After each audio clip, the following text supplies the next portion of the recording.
The Priory of Scion is said to be a powerful, shadowy, secret society, which is believed to protect a profoundly ancient, sacred treasure.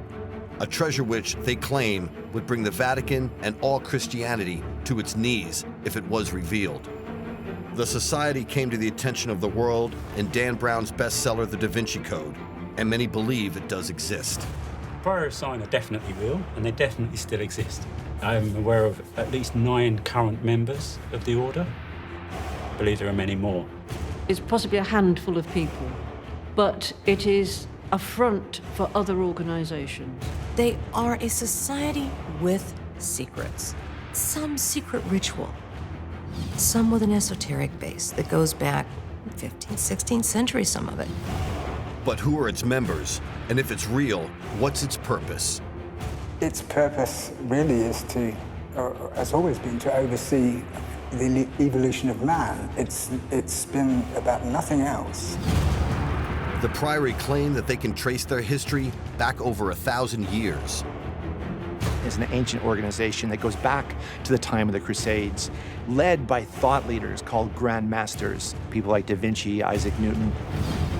They also say they protect a great sacred treasure. The treasure is either the body of Jesus, possibly the body of Mary, or that it's documents, that it's evidence, that it's gospels, that give evidence that the actual historic events were different to what we've got in the Bible. And we meet a man who claims to be a member of the society today. The Priory of Scion is a group of people with no strict structure.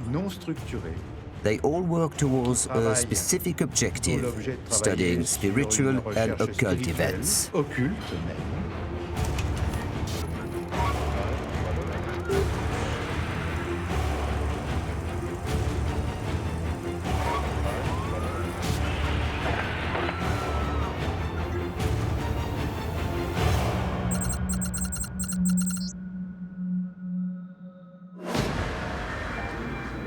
The Priory of Scion first came to the attention of the public in the late 70s through the publication of a best-selling novel, Holy Blood, Holy Grail, which created a huge controversy around the world by claiming that Jesus did not die on the cross, but survived to marry and raise a family with Mary Magdalene.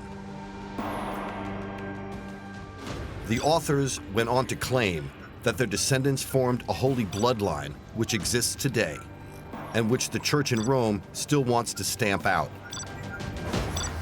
And if that wasn't enough, they also claim that a secret society, the Priory of Scion, is sworn to protect the bloodline and its secrets.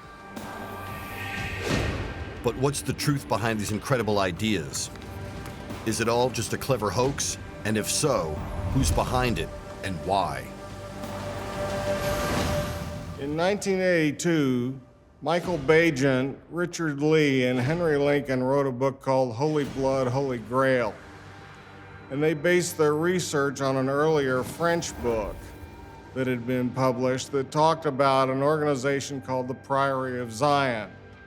And in the book, it talks about how Mary Magdalene had fled the Holy Land and had a child by Jesus.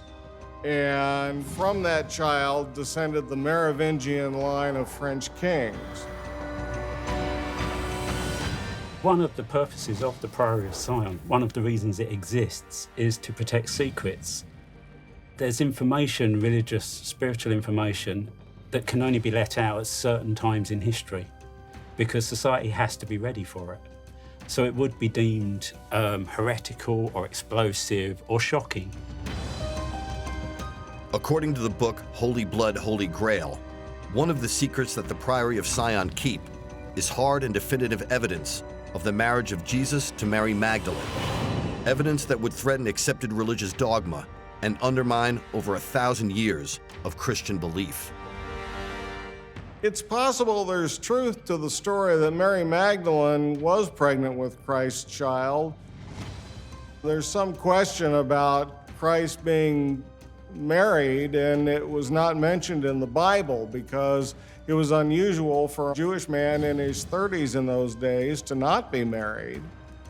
Mary Magdalene was present at the foot of the cross. She was there with the apostles. She was the first one that Christ revealed himself to when he rose from the dead. So there are many reasons why it's a popular theory, popularized by Dan Brown, that Mary Magdalene was married to Christ. I read Holy Blood, Holy Grail years before Dan Brown came out. And it was for many people an earth-shattering assertion that the marriage at Cana had been rewritten, that it was Jesus' marriage, that it was Jesus' marriage to the Magdalene. These were all older ideas than most people thought. A generation had passed since anyone had seen them. Agent Ian Lincoln's book, The Holy Blood and the Holy Grail, hit the book stands, and it built on the idea of the Priory of Scion as an age-old secret society, protectors of a bloodline, but this time they added to the Merovingian bloodline the idea that the Merovingians were descendants of Jesus and Mary Magdalene. So it was a sacred bloodline. And this, of course, just really took off. It excited everybody to the utmost. And then Dan Brown's Da Vinci Code didn't really add very much apart from stress the idea of the Priory of Scion as a secret society devoted to protecting the sacred bloodline of Jesus and Mary Magdalene. And it caused a huge scandal. It was heavily featured in the press because they'd arrived at the conclusion that Jesus was married and that he had fathered children. And this came as a great shock to many people who had been living under the belief that what their church had been telling them was true. And also it was very challenging for the Catholic Church because it went against 2,000 years of dogma. Because if there are descendants of Jesus, it puts the Pope into conflict as to whether he really is the single source as the most important religious person on earth. Suddenly there are challenges. If you've got a descendant of Jesus, should we be listening to somebody who's elected as a pope, or should we try and find these people? After The Holy Blood and the Holy Grail became a bestseller, the Priory of Scion became this sort of sinister organization, and people thought that what had been shared so far was just the tip of the iceberg. What else has been concealed down through the ages? Who else is a member? What do they really control? Are they controlling our governments today?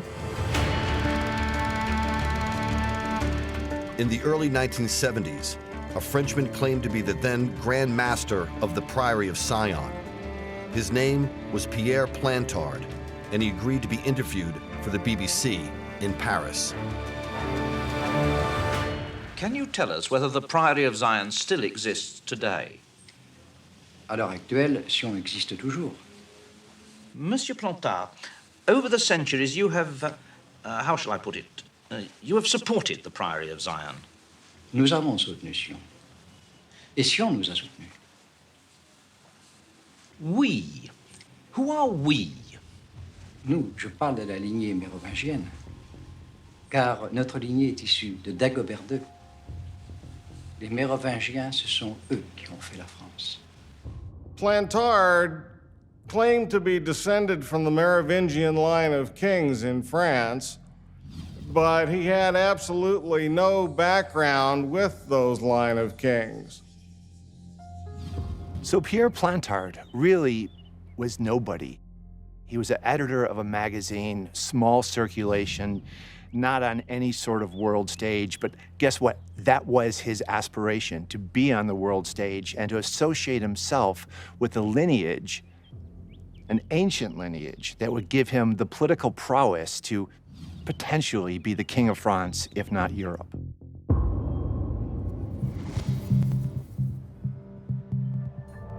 Historian and author Andrew Goff has spent much of his adult life investigating the Priory of Scion and recently tracked down the location where the Plantard interview was filmed.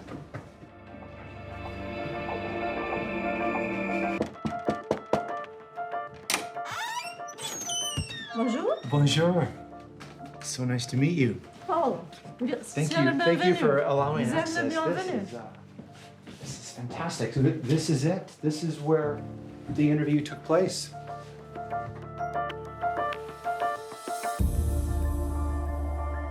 So Plantard only ever gave one interview, and it was here. So, back in the 70s, Henry Lincoln, co-author of The Holy Blood and the Holy Grail, interviewed him here in what was his flat. The thing is, Plantard totally looked the part. He was a little nervous. He was distinguished. He was a gentleman of a certain age. He was wearing, a fine suit, and he looked like the kind of guy you'd expect the Grand Master of the Priory of Scion would look like. One of the most interesting aspects of Plantard's interview was his mention of an obscure village in southwestern France called Rennes-le-Château. He said that it held a great secret, a treasure, but not necessarily a material one. Monsieur Plantard, is there still a secret at Rennes-le-Château? Mais le secret n'est pas seulement à Rennes-le-Château. Il est aussi autour de Rennes-le-Château. Will the treasure of Rennes-le-Château ever be found? Ici, vous me parlez d'un trésor matériel. Ne parlons pas de trésor matériel. Disons simplement qu'il existe un secret à Rennes-le-Château.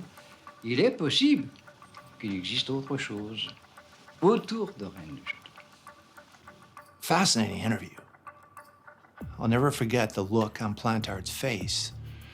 Totally incredulous. Like, either can't believe you figured it out, or I can't believe you've come to this conclusion. I never really meant for any of this to be taken very seriously. For the life of me, I don't know which I believe. When pushed by the BBC interviewer to reveal what the secret was that the Priory guarded, Plantard was less than forthcoming. Je ne peux pas vous répondre à ce sujet. Watching the interview today, it's really amazing to look at Plantard and how he behaved. He was nervous, and he's talking about things like the Priory of Scion, and he seems relatively comfortable with that. But when Lincoln asks him directly about the mystery of Rennes-le-Château and tells him what he thinks it is, Plantard's reaction is really peculiar. First of all, he says, the mystery is not in Rennes-le-Château, it's around it.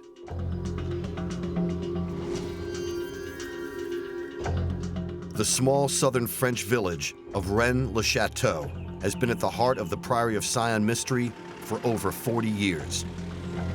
It's said that in the 1890s, the village priest became fabulously rich overnight after digging up a vast treasure. But what did he discover? Was it gold and coins, or something much more important? Rennes-le-Château is a small town in the French mountains that has some unique characteristics. A father named Sunier was in charge of a church there. Suddenly, in the 1800s, he started making lots of improvements to the church. Everybody wondered where his money came from. The rumor started that he had discovered buried treasure inside of the church. The mysteries of Rennes-le-Château are three. Where did he get the money? What did he actually find? And why did he do with it what he did, which was the way that he's decorated his church is very unorthodox. So those are the underlying mysteries of Rennes, and they exist today. You can go and research them. The possibilities of what Bérenger Saunier found are almost endless. Did he find information about the whereabouts of the bodies of Jesus Christ and Mary Magdalene? Did he find something as simple as treasure from the French Revolution? Did he find heretical information that the church would have been nervous about getting out into the public, such as Jesus Christ not being crucified? The possibilities are really quite daunting. Priory of Scion are clear that there were very important items at Rennes-le-Château. They certainly allude to there being a body, and the question is whose body? Because is it the body of Mary Magdalene? Is it the body of Jesus? The Priory of Scion is said to be a shadowy and powerful clandestine society. which guards earth-shattering secrets about the origins of Christianity, including, it said, proof that Jesus did not die on the cross and that he married Mary Magdalene and had a family. The village of Rennes-le-Château in southwest France has long been a place of mystery connected to these incredible claims. According to the legend, the village priest at the end of the 19th century, Bérenger Saunière, was involved in a huge conspiracy. It's claimed that he found a great treasure here and became fabulously wealthy. Some say he found the tombs of Mary Magdalene and even Jesus Christ, while others say he discovered the hidden treasures of Jerusalem. There are even those who claim that he was handsomely paid off by the Vatican to cover up and maybe hand over whatever he discovered. Rennes-le-Château is an interesting little town in the south of France in the mountains that has some interesting characteristics. A local priest named Bérenger Saunière was in charge of the local parish. And suddenly in the 1800s, he started making massive changes to the church. The church was dedicated to Mary Magdalene, which was not that uncommon in the south of France. There was a cult known as the Black Madonna cult that basically venerated Mary Magdalene. So Saunière started making improvements to the church and built a big house and built a big tower and had suddenly come into a lot of money. And the question was where that money came from. Historian Andrew Goff has spent years investigating the Priory of Scion and the Rennes-le-Château mystery. He believes that the village priest, Bérenger Saunière, deliberately left clues to what he discovered in the decoration of the church. So this is the Church of St. Mary Magdalene. We walk in, and this is what we're greeted with. Amazing. I mean, a devil. What's a devil doing greeting you in a Catholic church or any kind of church? Actually, it's not a devil. It's Asmodeus, who is the keeper of Solomon's temple and treasure. Asmodeus is known in mythology as the guardian of the great treasure of the Temple of Solomon, and it's very unusual to find the statue at the entrance of a church. Did Saunière place it here to signify that this church was a place that concealed a great treasure also? Some people believe that he left an enormous clue in one of the Stations of the Cross on the wall of the church. This is really interesting. The Stations of the Cross are generally standard, but there's some that are really peculiar, and this is one of them. So this is Christ being moved into or out of the tomb. What makes it peculiar is the fact that it appears to be a nighttime scene. And it appears to be a nighttime scene because there's a moon in the upper left-hand corner, and by Jewish law, you can't have a burial at night. So it seems to be, researchers believe, calling attention to the fact that something is not quite right with the story about the burial and arguably the whole crucifixion of Jesus Christ. The implication here is that if Christ is being moved at night, he's still alive. There's also a curious depiction of Mary Magdalene on the front of the altar inside the church. In the mural on the altar depicts Mary Magdalene in a cave that is clearly in the landscape of Rennes-le-Château. You can see one of the local mountains from the cave. And there is a grave next to her. She is beside a grave with her fingers crossed, which is the classic depiction of Mary Magdalene in art. So that identifies her. And there is a grave with a cross made of wood with 2 live shoots growing from the cross. And this was thought to indicate that the tomb of Jesus was perhaps in the vicinity of Rennes-le-Château and that there were 2 descendants from their marriage, that there were 2 children. So this was one of the origins of the bloodline, the idea of the bloodline of Jesus. This is the altarpiece that Saunière commissioned or otherwise went and got himself. It's Mary Magdalene in a grotto, and it has all the symbolism you'd expect. But look at her fingers. Her fingers are crossed in a peculiar way, a symbolism of esoteric knowledge. On the left-hand side, as you're looking back from the grotto, you can see what I think is Rennes-le-Château.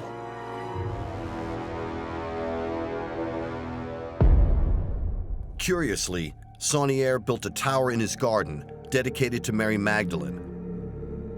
On its staircase inside is a small observation window which looks out across the valley to a burial site in some local cliffs, to what many believe locally was the burial place of Mary Magdalene after she came to France. The theory went that Mary Magdalene had left the Holy Land while she was pregnant with Joseph of Arimathea and settled in southern France. As a result, this cult grew up in the south of France with this fascination with the Mary Magdalene story.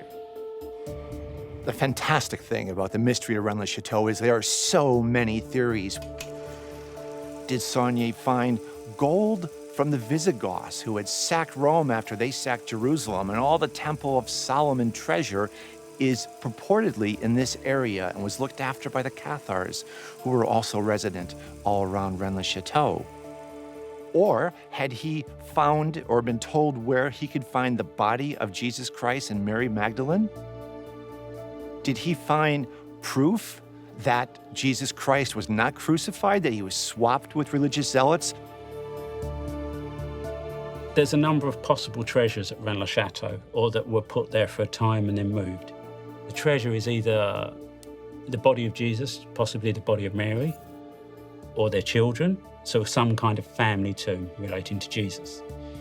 Or that it's documents, that it's evidence, that it's gospels, that give evidence that the actual historic events were different to what we've got in the Bible.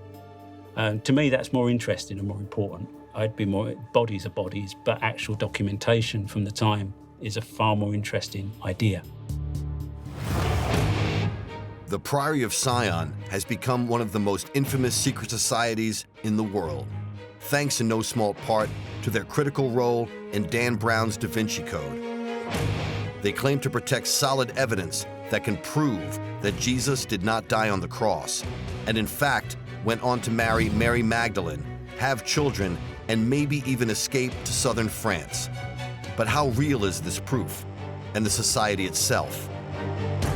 Gino Sandri is a French artist and academic who also claims to be a member of the Priory of Scion. For many years, he worked as the right-hand man to Pierre Plantard, the former Grand Master of the Order. Today, he lives in Paris, where he agreed to be interviewed. As a member of the Priory of Scion, I was working with Pierre Plantard. I was a general secretary. Therefore, I was in charge of public relations and external communications. I was there at the interview with Henry Lincoln and Pierre Plantard. I helped Pierre Plantard prepare the interview, to say the correct things to Henry. They talked about a treasure at Rennes-le-Château. People knew that there were treasures at Rennes. There were a lot of treasure hunters looking for material treasures. Researchers had found tombs. They have opened them and found certain things. But Pierre Plantard wanted to make very clear that Rennes is a place where there are many layers of treasure. By shining a spotlight on Rennes-le-Château, you attract the public's attention. Everyone starts looking at Rennes-le-Château. There are lots of things that are coded and secret, because the whole thing about the Merovingian kings and its lineage is all just a legend. We wanted to make this public knowledge because hidden behind these legends are certain truths, certain secrets that we want to be known.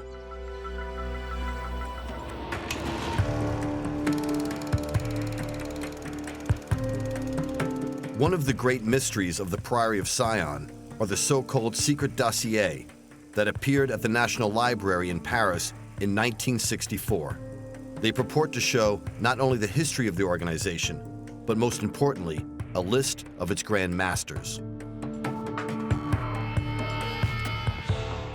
One of the big pieces of evidence for the Priory of Zion was a series of documents that were found in the Bibliothèque Nationale in France, which is the national archives there.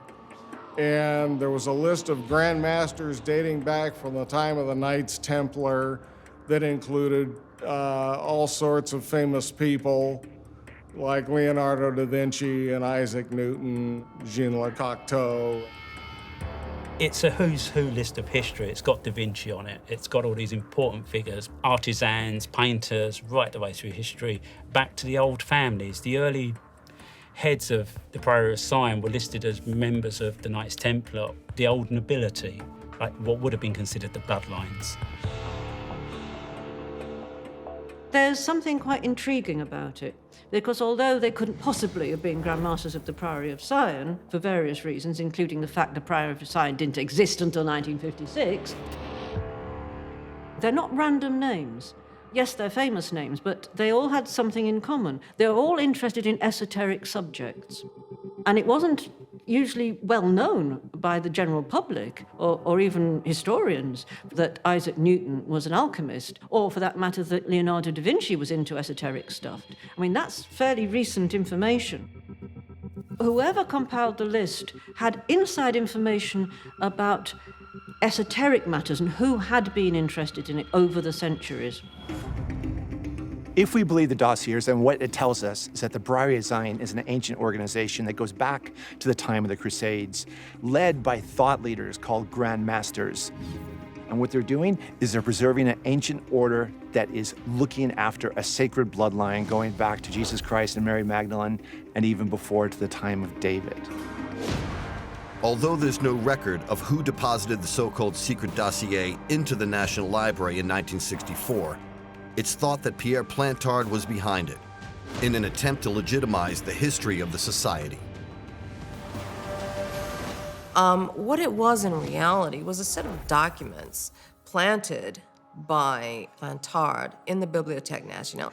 And then later on, he discovered them and said that there was a royal bloodline, the Merovingian bloodline, that he could prove that that bloodline went back to Jesus Christ.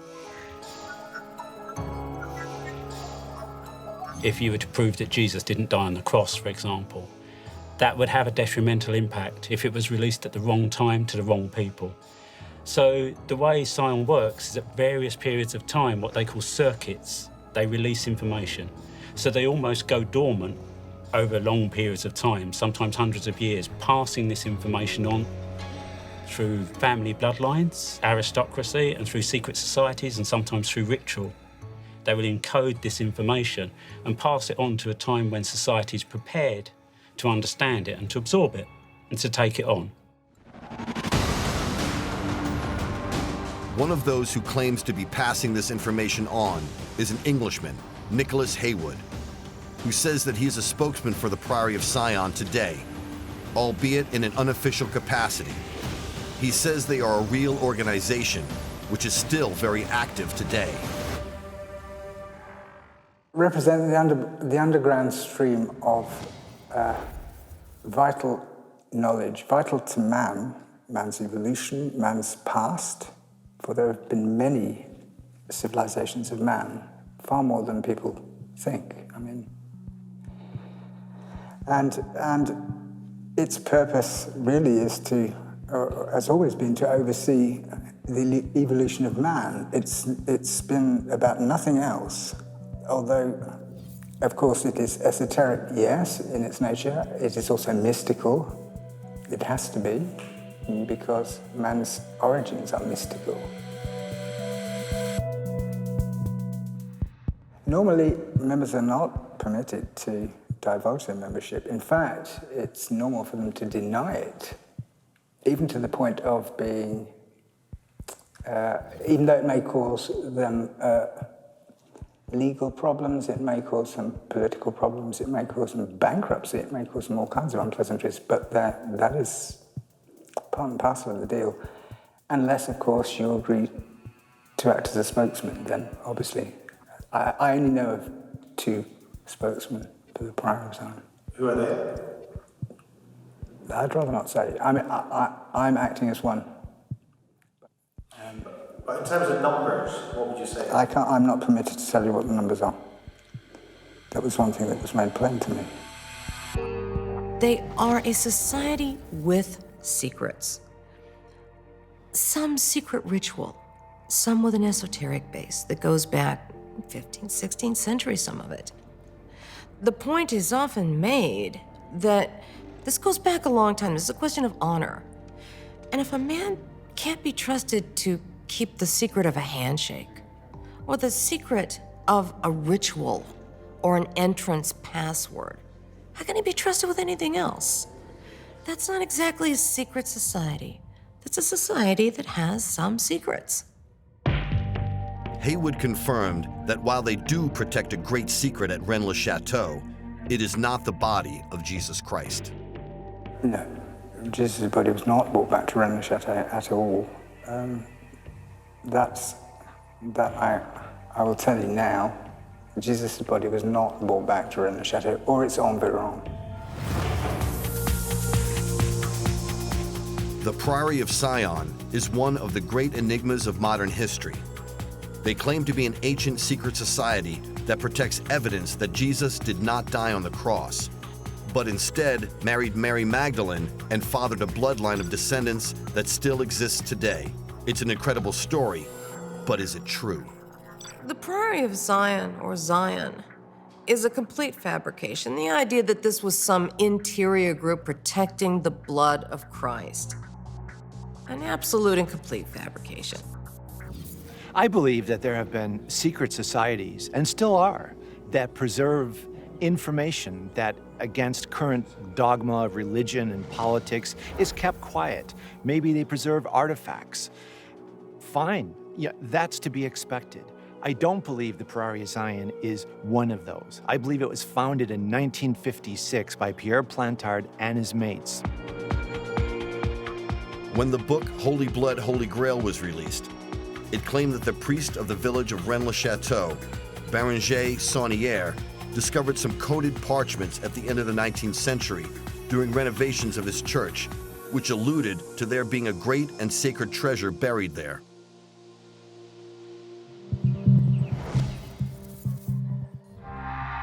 Artist and author Jean-Luc Chimay claims that a French aristocrat, Philippe de Charassé, wrote and compiled these parchments alongside Pierre Plantard, and that the whole Priory of Scion affair was just an elaborate hoax.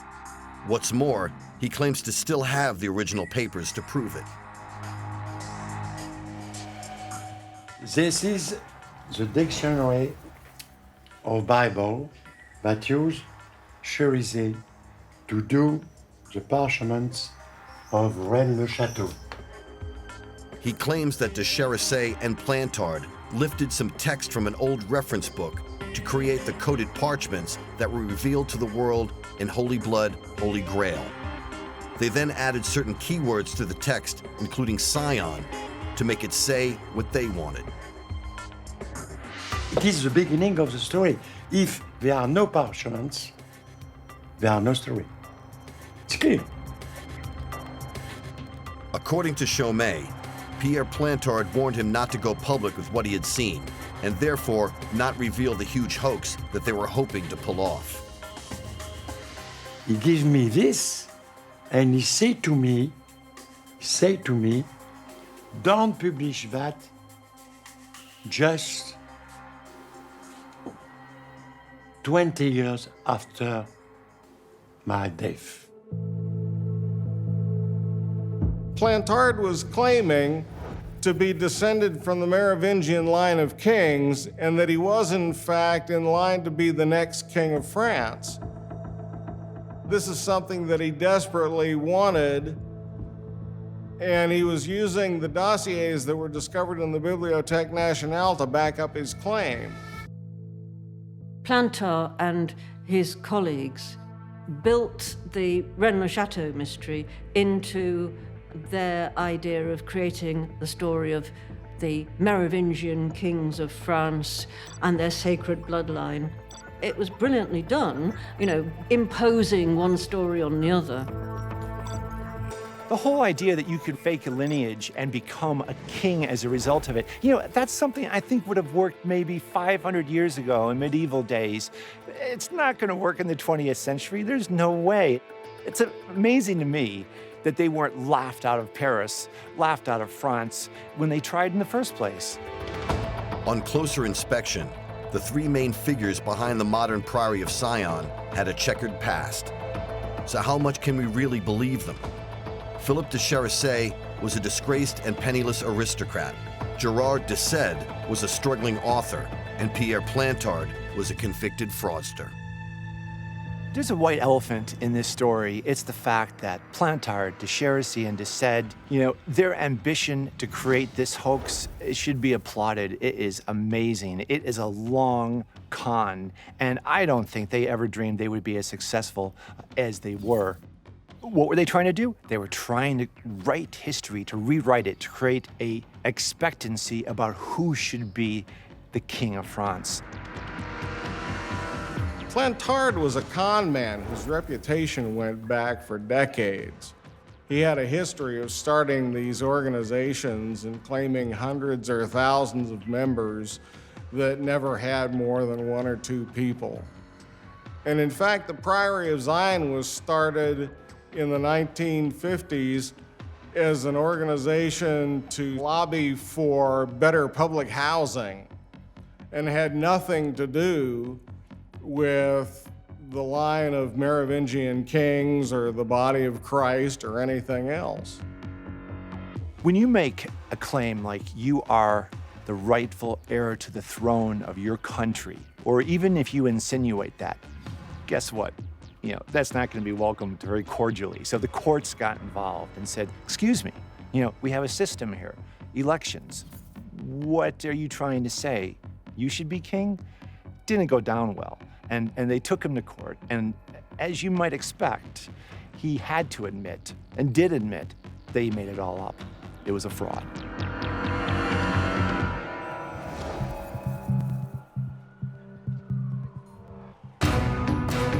If it was a huge hoax, there are still elements of the puzzle that don't quite add up.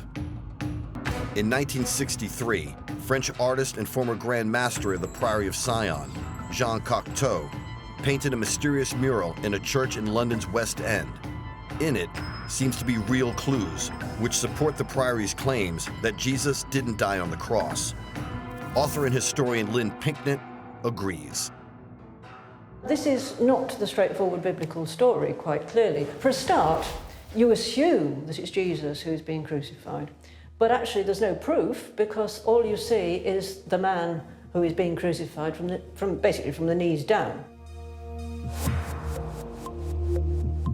Allegedly, the Priory of Scion believed that Jesus did not die on the cross and that there was a surrogate killed in his place. In Cocteau's work, we find many motifs of death and resurrection. He painted a mural in the French church in London, which shows a scene of the crucifixion, whilst also displaying one character that appears to be Jesus not being crucified at the foot of the cross. You can only see the feet. It also originally had a mural at the front with an M made up of Mary Magdalene and Mary and linking them, but that's been hidden, that's been covered over now. The hiding of codes and symbols in art has happened throughout history. I think a lot of painters were given information through history. They were seen as a means to revealing information. The good thing about painters is they work symbolically and their works tend to be protected. Art is never destroyed. So it's a way of encoding things, of carving things into stone for future generations. You can put your symbolism into paintings.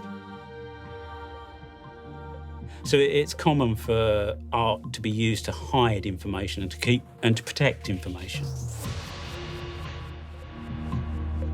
And over here, you see this extraordinary person looking very remorseful and upset, but with a beard and a fisheye.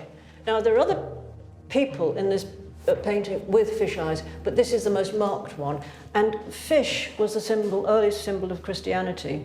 Now, could we be actually seeing here Jesus himself watching somebody else being crucified in his place. If there is one message to this, it's that Jesus did not die on the cross, and therefore he's not humanity's redeemer. And therefore, there's nothing special about him. I mean, I don't believe the crucifixion was the fix is in, and we're going to pretend he's dead, make him fulfill the prophecies, and bring him back. I think that idea is upsetting and insulting to too many people. The Priory of Scion is not such an upsetting, insulting idea. It's just kooky. The Priory of Scion is one of history's great enigmas.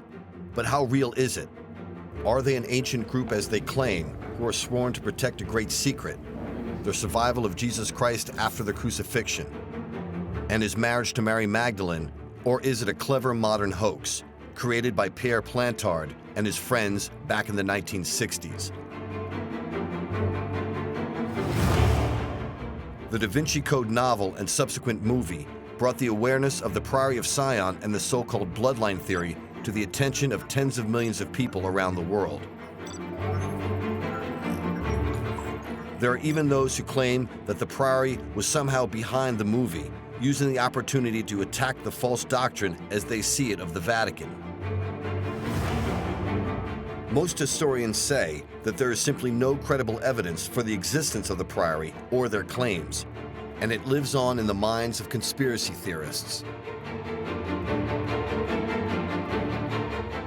But there is a growing acceptance that the truth about Jesus and his life could well have been distorted and changed down through the centuries, and that we are moving towards a time when an altogether different and possibly more human figure might emerge as the leader of Christianity for a new millennium.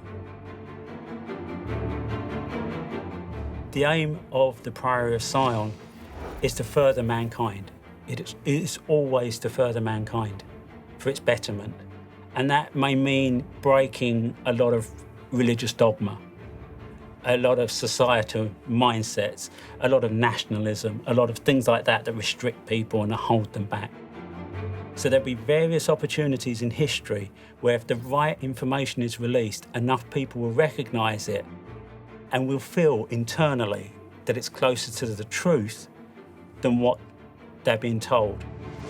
The thing about the Priory is it's a bit like a magpie in the sense that it picks bits of myths and legends and puts them all together to make this mystifying but extraordinarily enticing and romantic story that just draws people in.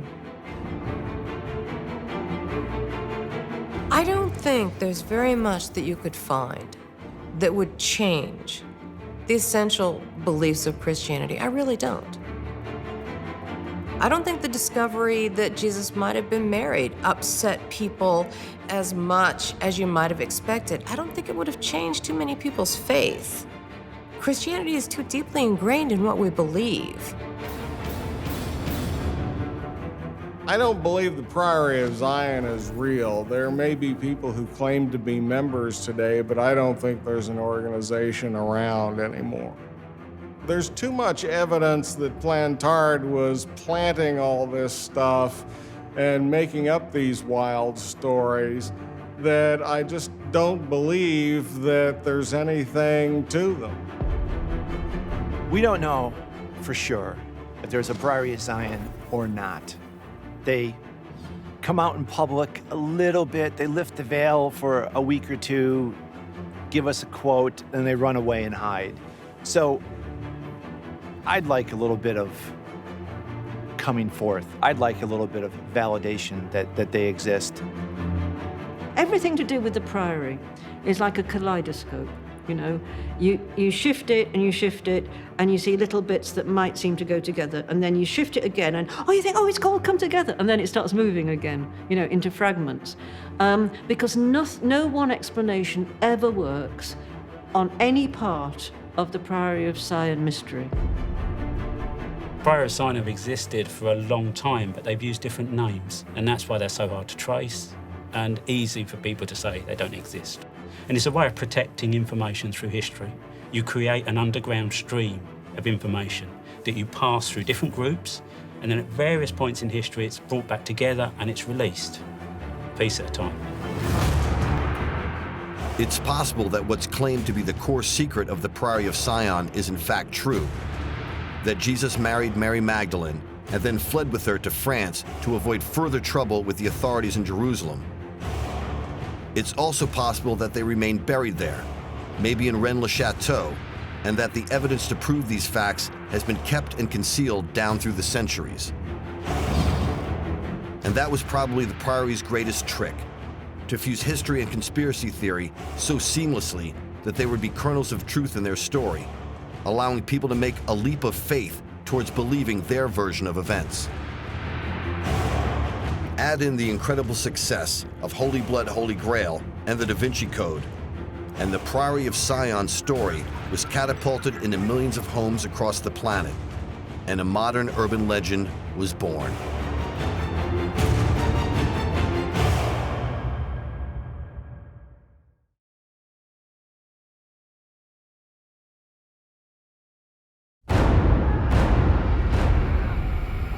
The Order of the Assassins was one of the most deadly, notorious, and elusive groups in the medieval world.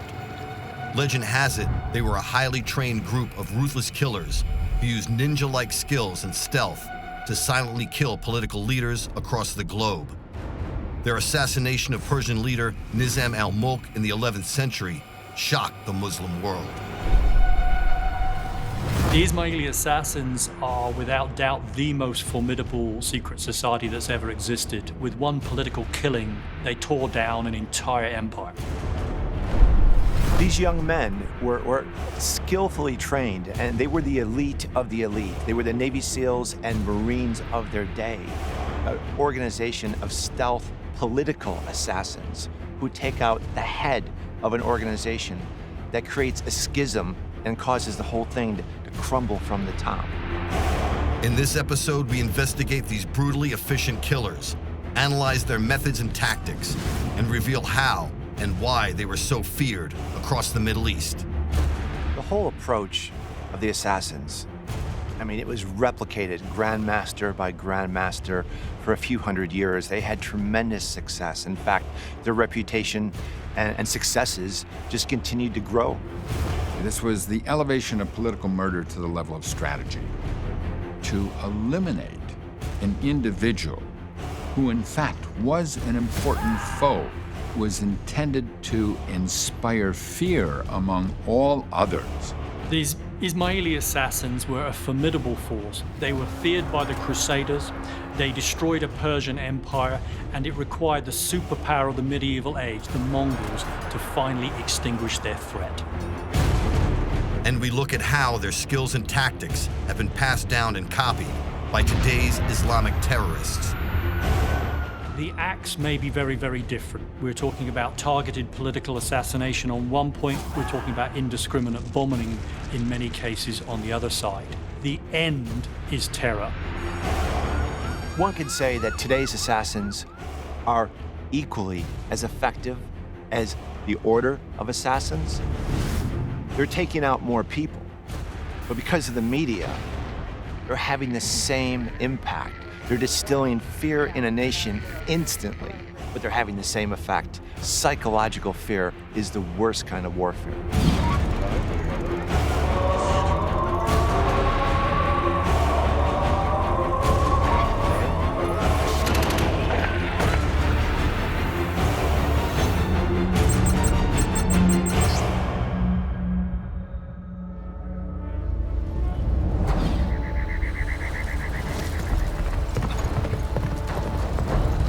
Back in the 11th century, Hassan Isaba was the founder and leader of a mystical Muslim sect, which was based in the lands which are now modern-day Syria and Iran.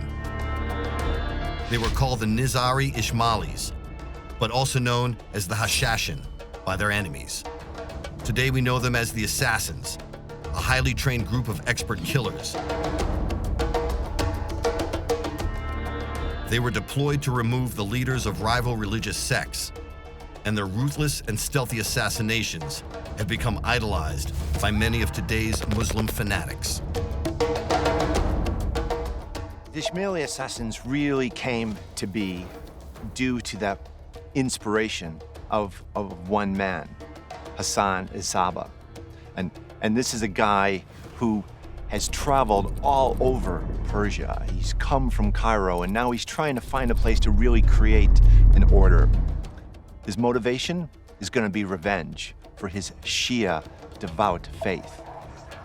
He lived as he claimed to believe, that he had no particular interest in the acquisition of political power or wealth, or the conquest of vast kingdoms. There are reports that he, in fact, never even left his house for decades while he studied and elaborated the doctrine of the assassins.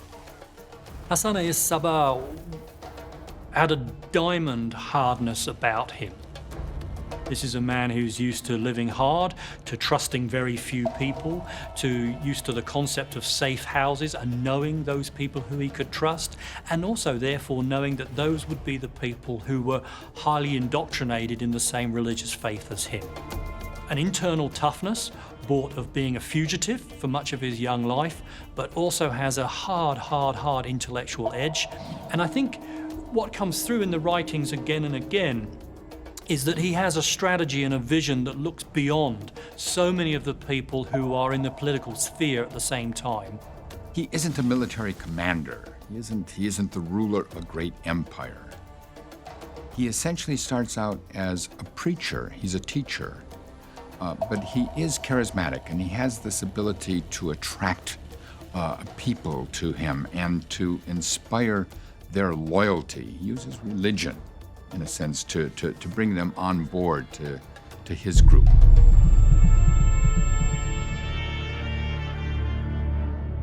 Hassan set up a training facility for the assassins at Almut Castle in today's northern Iran. They used ancient drugs, meditation techniques, and the promise of an afterlife in paradise to create an elite and loyal band of killers with complete disregard for their own lives.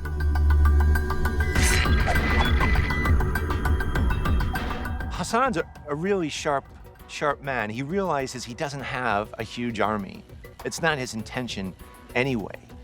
He wants to be an organization of stealth political assassins who take out the head of an organization that creates a schism and causes the whole thing to crumble from the top. Clearly, this force would have been regarded as a special, an elite unit or an elite group. That is, people who had not only the devotion, but sufficient intelligence to carry out these missions. So it would have been a recruiting process not vastly different from, say, recruiting from spies in the modern age, or recruiting the kind of people who were dropped into occupied Germany during World War II, that they had the knowledge of some other part of the world, or language skills, or the capability to get on by themselves. It's the prototype for James Bond. You know, you're not going to go in there with a big, loud, marching army. You're going to go in there very subtly and become trusted, or at least not seen. And then, when the time is right, you're going to make your move. There is no doubt that the assassins themselves within the Ismaili structure were an elite. These were not cannon fodder. These were people who underwent specific and specialist training. These were people who had reached a very high level in terms of their theology as well, and in their understanding of the Ismaili creed. These were people who were identified within the organization with specific uniforms when they were on guard duty for the Grand Master. Of course, when they were on active duty for assassination, their task was to blend in. The assassins were highly trained killers. They were trained to have the ability and skills to disguise themselves and blend in seamlessly in public places, making them lethally effective and almost impossible to detect. Surviving a mission was considered a deep dishonor, and it's said that families rejoiced when they heard their assassin sons had died, having completed their deadly acts. The myth of the assassins grows out of their spectacular killings. The fact that they suddenly appear out of the crowd, have not been seen, have not been identified, make the killing and then wait to be killed by the guards of their target. When they were doing an assassination, they liked to do it in the broad light of day in a very public place, preferably a mosque or a church. The men who were sent out as assassins were the men who had passed through each tier, each level of esoteric understanding as we know it, and had passed through each tier until the Lord of the Mountain felt that they could be trusted with that sort of duty. But even the lowest initiate had to have that kind of absolute obedience. It was intended to inspire fear among all others. It was a deterrent strategy. That is, if you come after us, the Ismailis, that will be a death sentence upon you.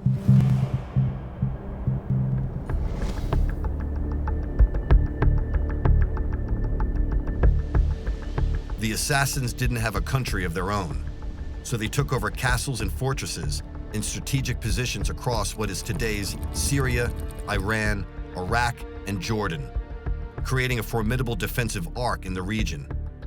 Historian James Watterson takes us on a tour of one of their ruined sites near Amman in Jordan. I mean, a castle's strength only becomes important if you really want to batter your way into it. But for the Ismailis, you know, a wall as thick as this, it really didn't matter, because when they obtained their castles, they obtained them through subterfuge. They sneaked their way in, so to speak. The method that Hassan chooses to get Alamut in modern-day Iran, ancient-day Persia, is quite indicative of the strategy he would use in his order of assassins, and that is he kind of infiltrates the local community, and then he makes a proposition to the owner of the castle saying, I will give you a large sum of money, but you need to get out or else. This was an offer that could not be turned down, because when he looked around, he found that there were Ismaili communities popping up all around him. Essentially, it had become a colony of the creed, and the owner of the castle, well, you may as well up and sell, because they're coming for it anyway. Hassan was a brilliant tactician. He very slowly set up. He would go to the highest mountain, the higher the better, the more inaccessible the better. Because what he was trying to hold off was an army 1,000 times of what he could ever raise.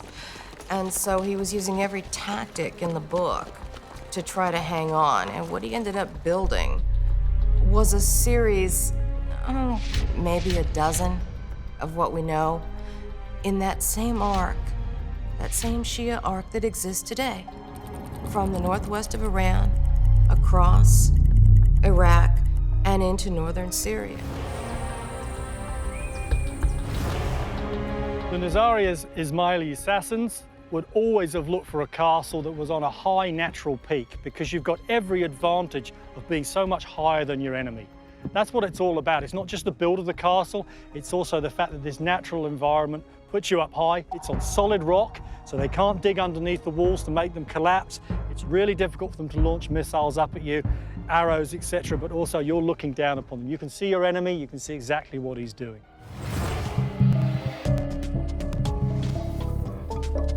Back in the 11th century, Hassan Isaba was the founder and leader of a mystical Muslim sect which was based in the lands which are now modern-day Syria and Iran. They were called Nizari Ismailis, but also known as the Hashashin by their enemies.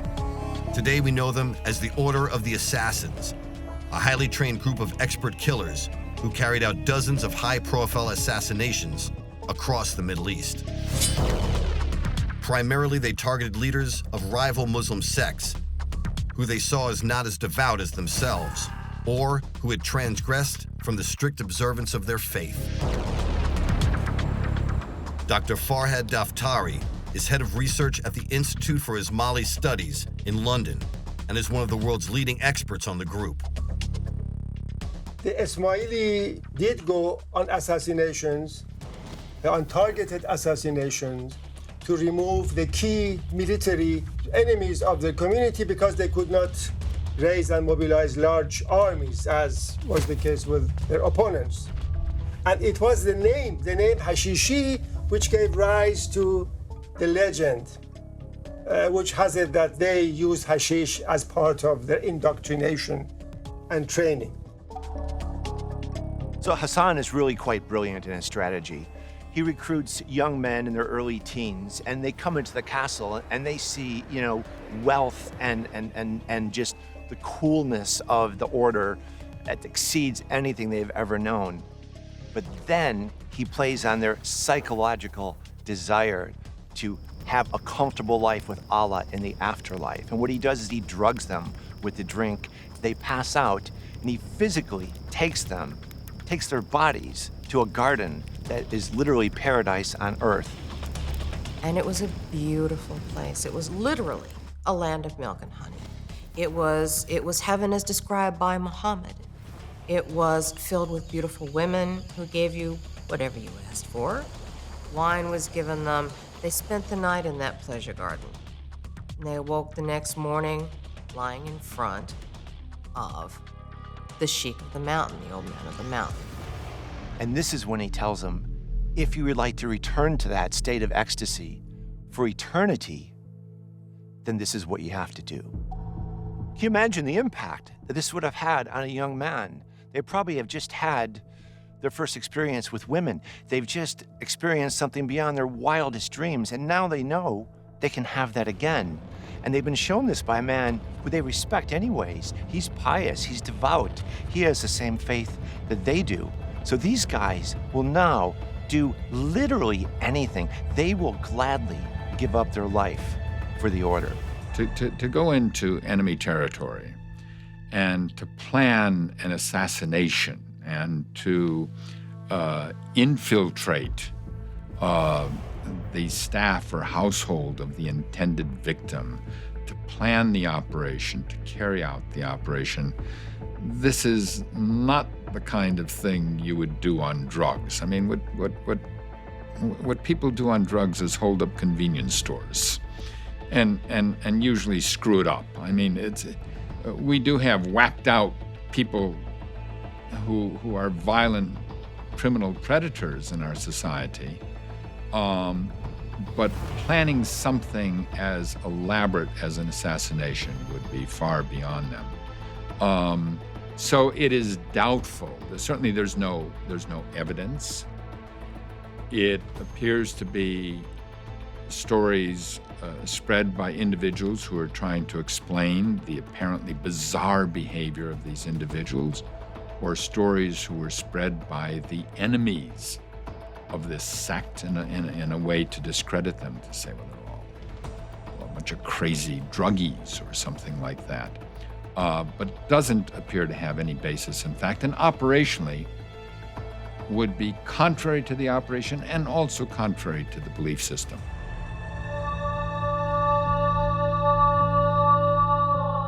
The assassins' reputation for deception and swift kills spread like wildfire through the 12th century. They were highly trained to use both their reflexes and assassination skills to complete their missions, using a specific weapon, a curved knife with a poisoned blade.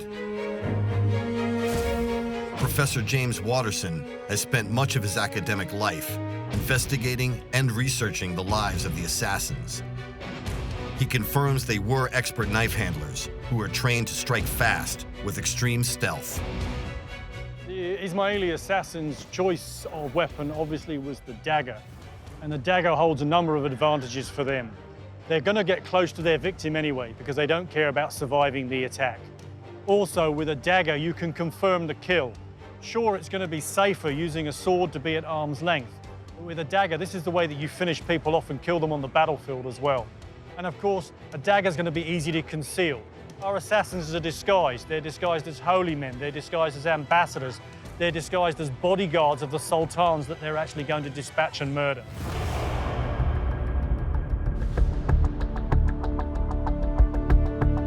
Knives are still highly prized items in the Middle East.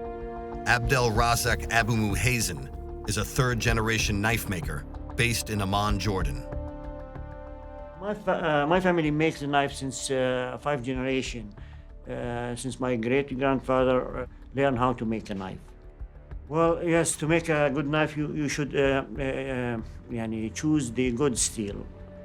It should be solid, flexible, not too heavy.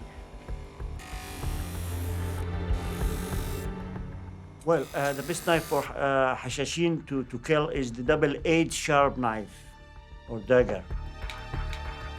The dagger that an Ismaili assassin would have used is a double-edged blade. That means that you can stab down into the victim between, if he's wearing a chainmail coif that covers the neck and head, and then an armored breastplate, you can get in between that with the double-edged blade and stab downwards. But also, of course, you can slash as well. It could be that you've got to fight your way into your victim. We know that when they were attempting to kill the Sultan Saladin, they had to fight past several bodyguards to get into the room to kill him. That would have been a slashing motions to clear the way, and then the stab down. So double-edged, very strong blade, and we know that the steel made in the Islamic world at this time was of a high-intensity, strong steel, carbon steel blade, and again, an ability to slash and also to stab down too.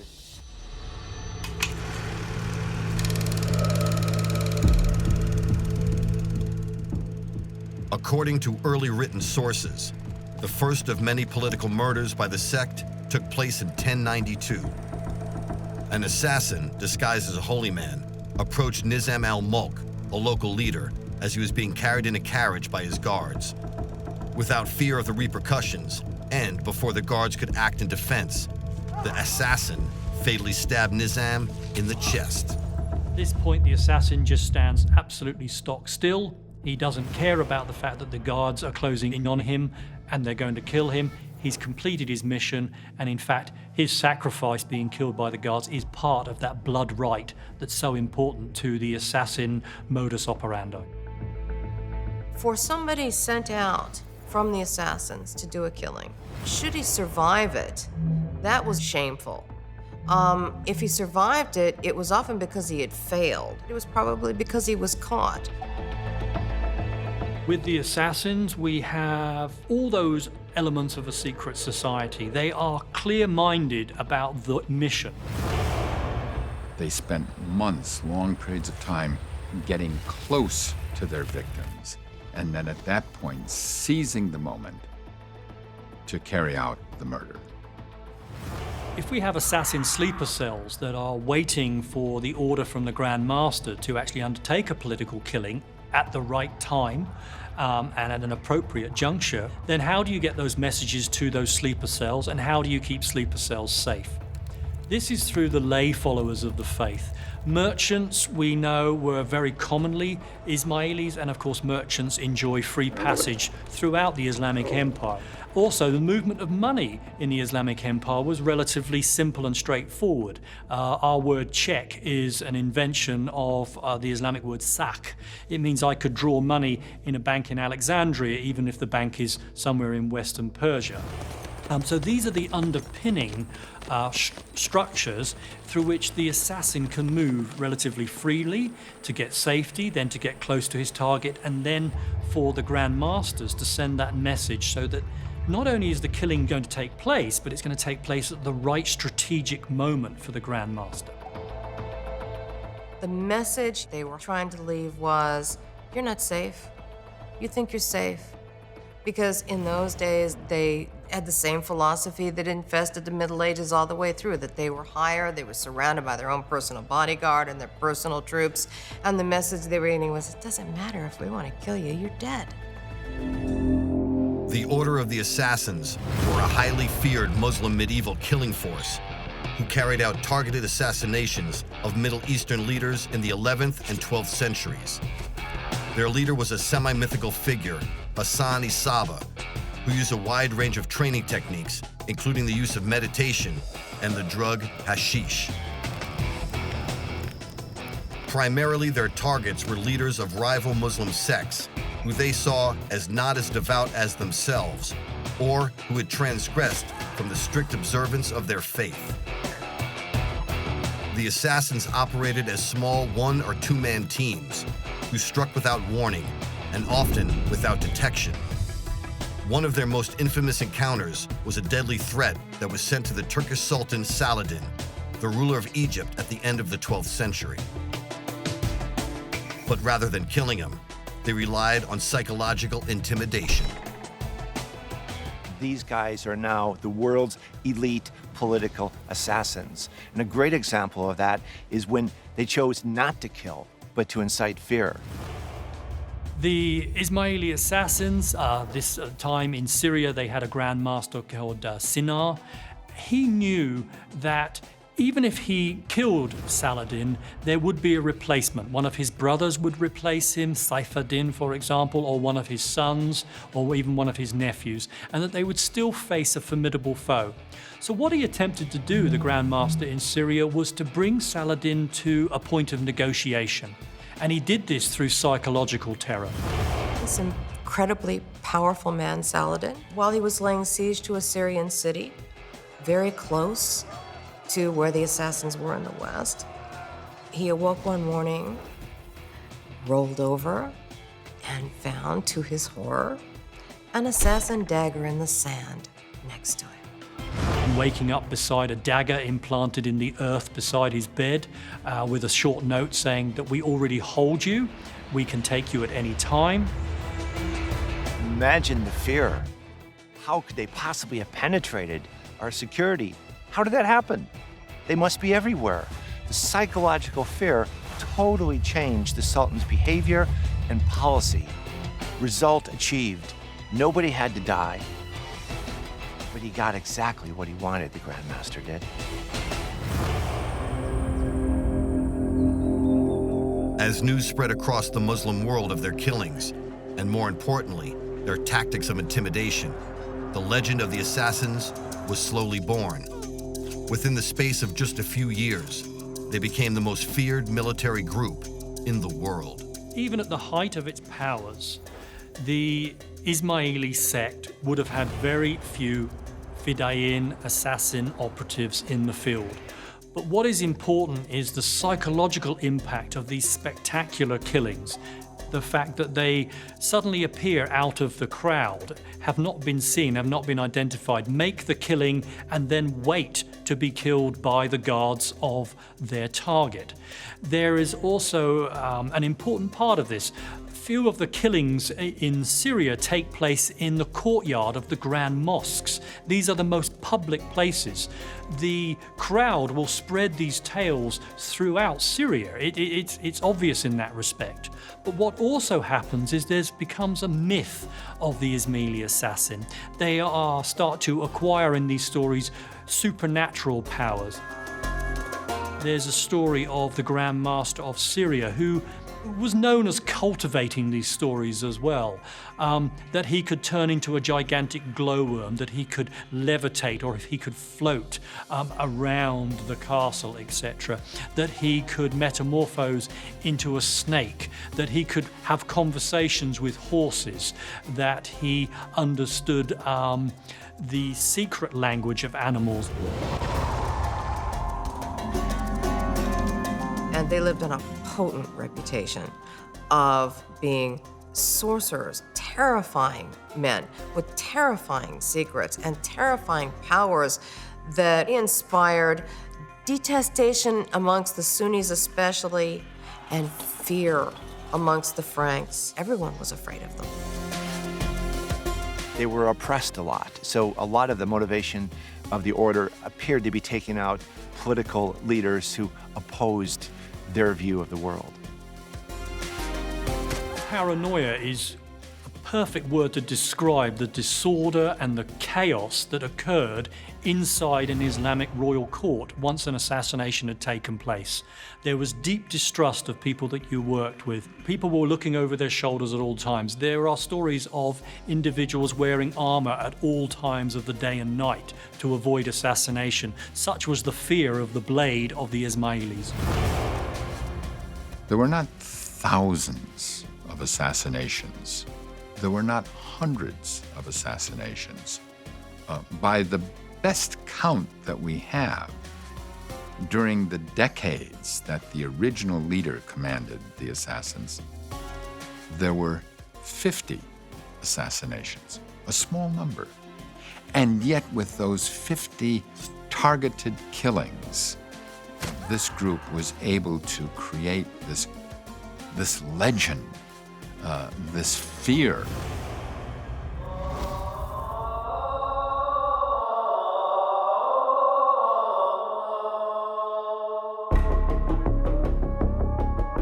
So the aggressive nature of the assassin warriors was actually a defensive posture.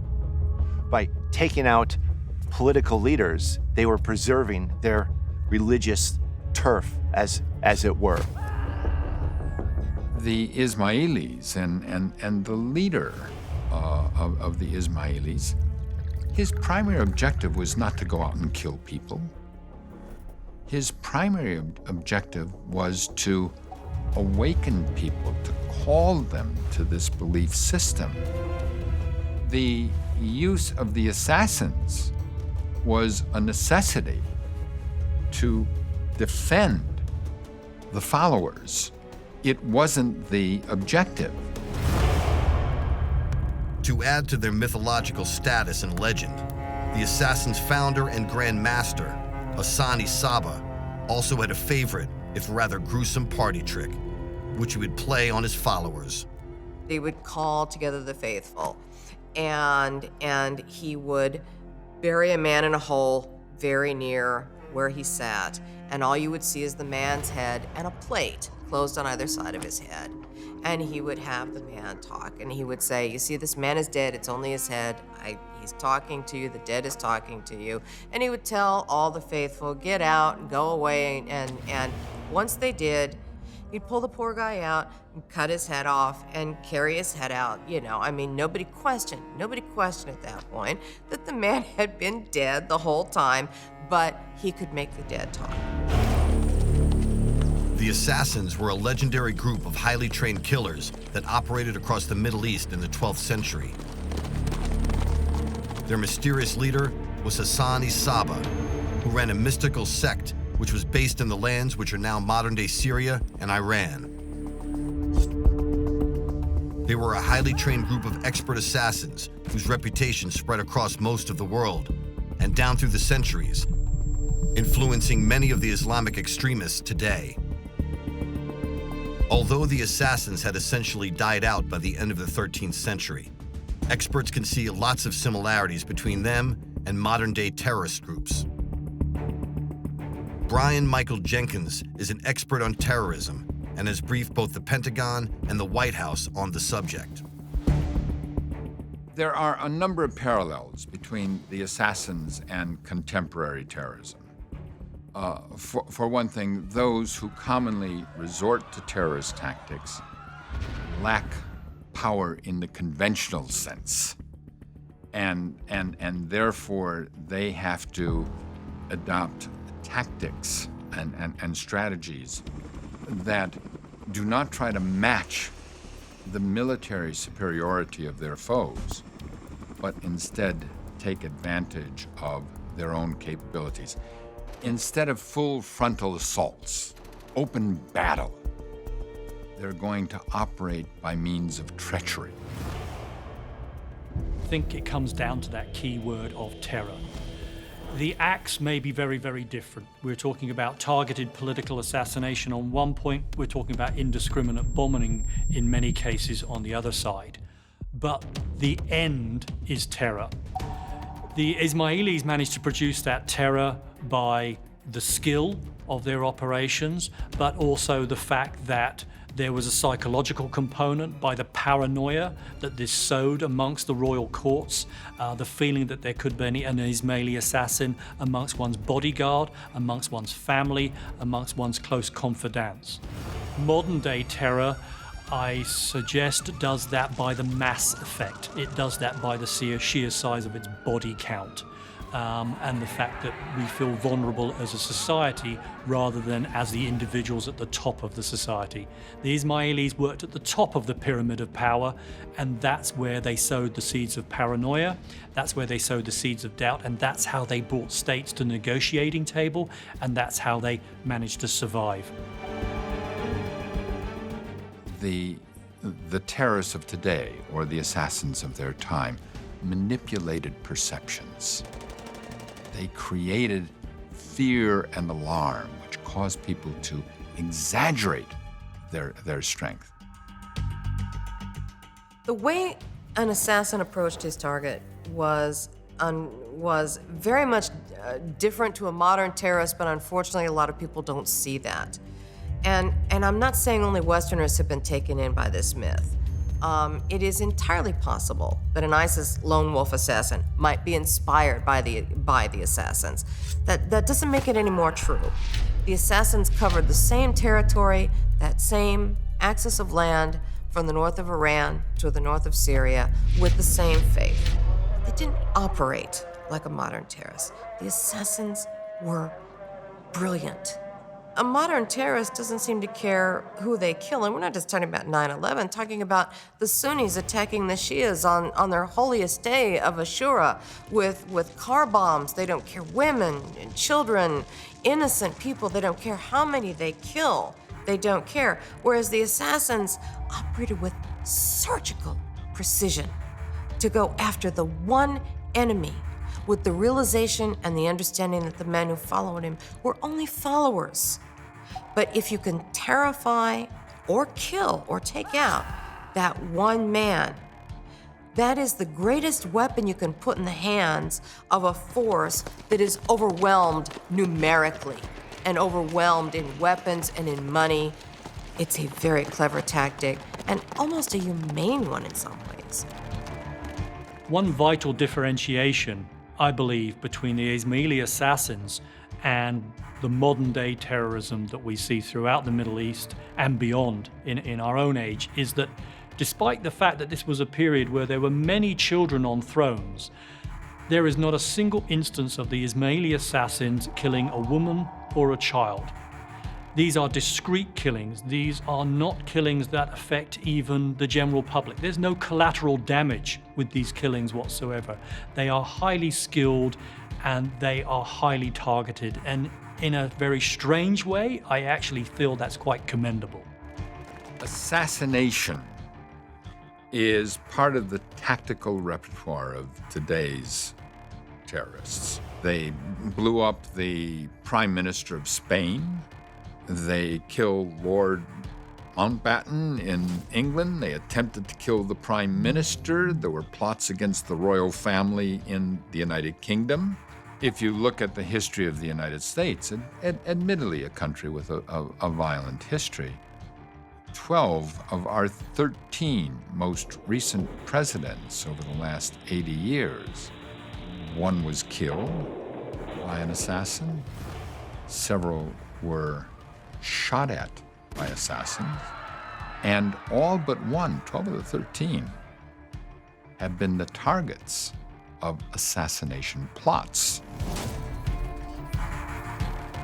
One could say that today's assassins are equally as effective as the order of assassins. They're taking out more people, but because of the media, they're having the same impact. They're distilling fear in a nation instantly. And they're not doing it by word of mouth, they're doing it by media. And that's the difference. But they're having the same effect. Psychological fear is the worst kind of warfare. We see a small number of spectacular murders being exaggerated and creating this, again, atmosphere of fear and alarm. We have many people today in the United States and in Europe for whom fear of terrorism is a real component of their lives. Many people fear the so-called fifth columns or sleepers. That is terrorists who have already infiltrated the country and are awaiting some signal to carry out attacks. That was true in the time of the assassins. You have no way of counting those you don't know about. If, in response to terrorism, we become terrified as these medieval princes were terrified of assassins, then we're going to create a neo-medieval society and live in fear behind perimeters, physical and electronic ones. That's the danger. The Order of the Assassins were a deadly force in the 11th and 12th centuries across the entire Middle East. Their operatives were highly trained and entirely ruthless in carrying out their top-secret missions. In fact, there are many similarities between the ancient Order of the Assassins and modern-day terrorist groups like Al-Qaeda and ISIS. The Assassins' unique blend of deadly skills, extreme stealth, and huge impact can be seen in many modern terrorist attacks today. But as all-powerful as their legend and reputation was, the Order of the Assassins made a fatal miscalculation in the 13th century. They sent a large contingent of men to assassinate Manga Khan, the leader of the Mongols, and grandson of the infamous Genghis Khan, who was threatening to invade the Middle East. It was a grand plan which went spectacularly wrong. In the end, in revenge, the Mongols hunted down and wiped out the Order of the Assassins, killing its leader and destroying its castles. The Ismaili assassins came within a hair's breadth of destroying the superpower of the medieval age. 400 assassins were sent to assassinate the great Khan of the Mongol Empire. If they had succeeded, the history of the world today would look significantly different. The demise of the Ismaili assassins in Persia and in Syria are related to a number of things. The Mongol war machine had fought its way right down through China. It had fought itself right across the Islamic Empire. It had fought itself right into Russia. This was the superpower of the medieval age, and it was beyond the reach of any other power that had been known before. The assassins, the entire order, led by the Grand Master, were always very politically astute, and they knew that times of political unrest is the time when they would be most successful. But now they were facing enemies who had a hierarchy. If you kill the top guy, a new guy moves in. So there's no delay, there's no disruption, there's no falling down from the top anymore. They realize the Mongols are going to be the formidable enemy that would probably end their existence. And they realize they have one shot to go in and take out the top members of the Mongol army. There is a story of the Ismaili assassin, the penultimate Grand Master, sending 40, or some sources even say 400 assassins all the way to Karakorum, to the Mongol capital, to attempt to kill the Grand Khan. They fail, and the Mongols are so enraged and so indignant that the assassination was even attempted. They say, okay, now you're in trouble. Now we're coming after you. The Mongols were prepared to step themselves into a level of horror, terror, and blood that no other power before had even contemplated.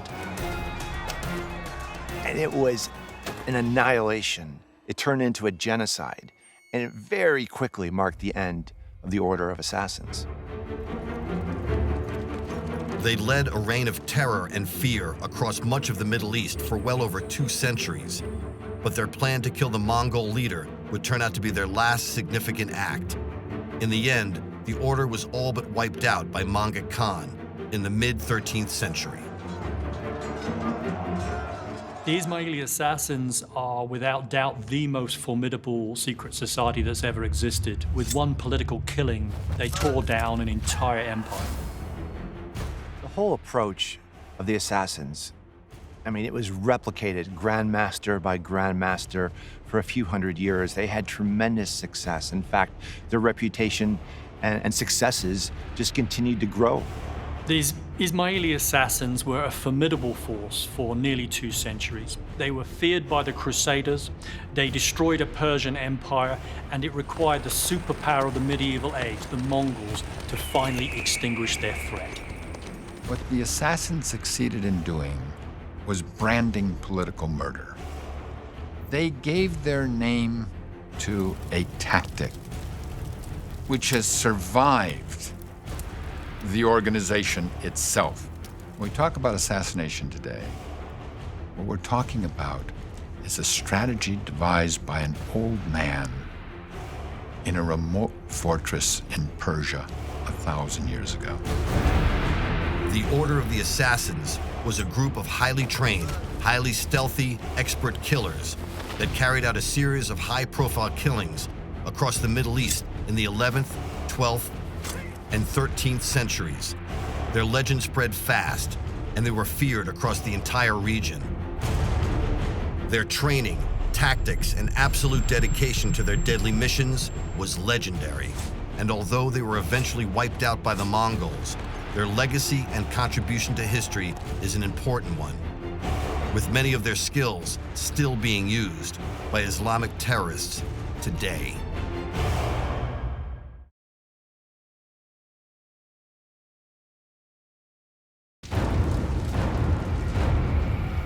The Ku Klux Klan is the most notorious white supremacist group in the world. But how did it grow to such large numbers over the last 150 years? How has the Klan continued to be a malicious force in American society? And what has been its impact? Nowhere else in American history is such terror so widespread without organization. It was war between North and South. The Klan is the oldest terrorist group in the United States, and in a sense, really the original one. The initial Klan was set up very privately, the most secret of secret organizations. The Ku Klux Klan is a peculiarly American phenomenon, but hate and white nationalism is an international one. How big is the KKK today? And is it still recruiting members? The Ku Klux Klan was born here and thrives here. I didn't say thrived, I said thrives here. The advantage of having a secret society is that nobody knows what your numbers are, nobody knows where you are. I think the Ku Klux Klan will be with us as long as we have people with hate in their hearts. And I think the real threat from the white supremacist movement probably takes a different form today. And is America heading for a new race war? You cut off its head, you think it's dead, and eventually it grows another head. These are folks who have kept away from the cities, who want their countryside preserved. They endlessly see an invader, and they endlessly see that any change, whether it is with a flag, or a law, or a custom, will endanger them. We have always had political extremism of one stripe or another, but never in such a kind of criminal form as we see it in the Klan. The Civil War has never ended. It's still the fight that America fights for its own identity. Southerners are still Southerners, they've been for hundreds of years. Northerners are still Northerners. What saves us are all the new people who come and keep between us. We go inside the KKK today to reveal the truth about the most infamous white power group in the world.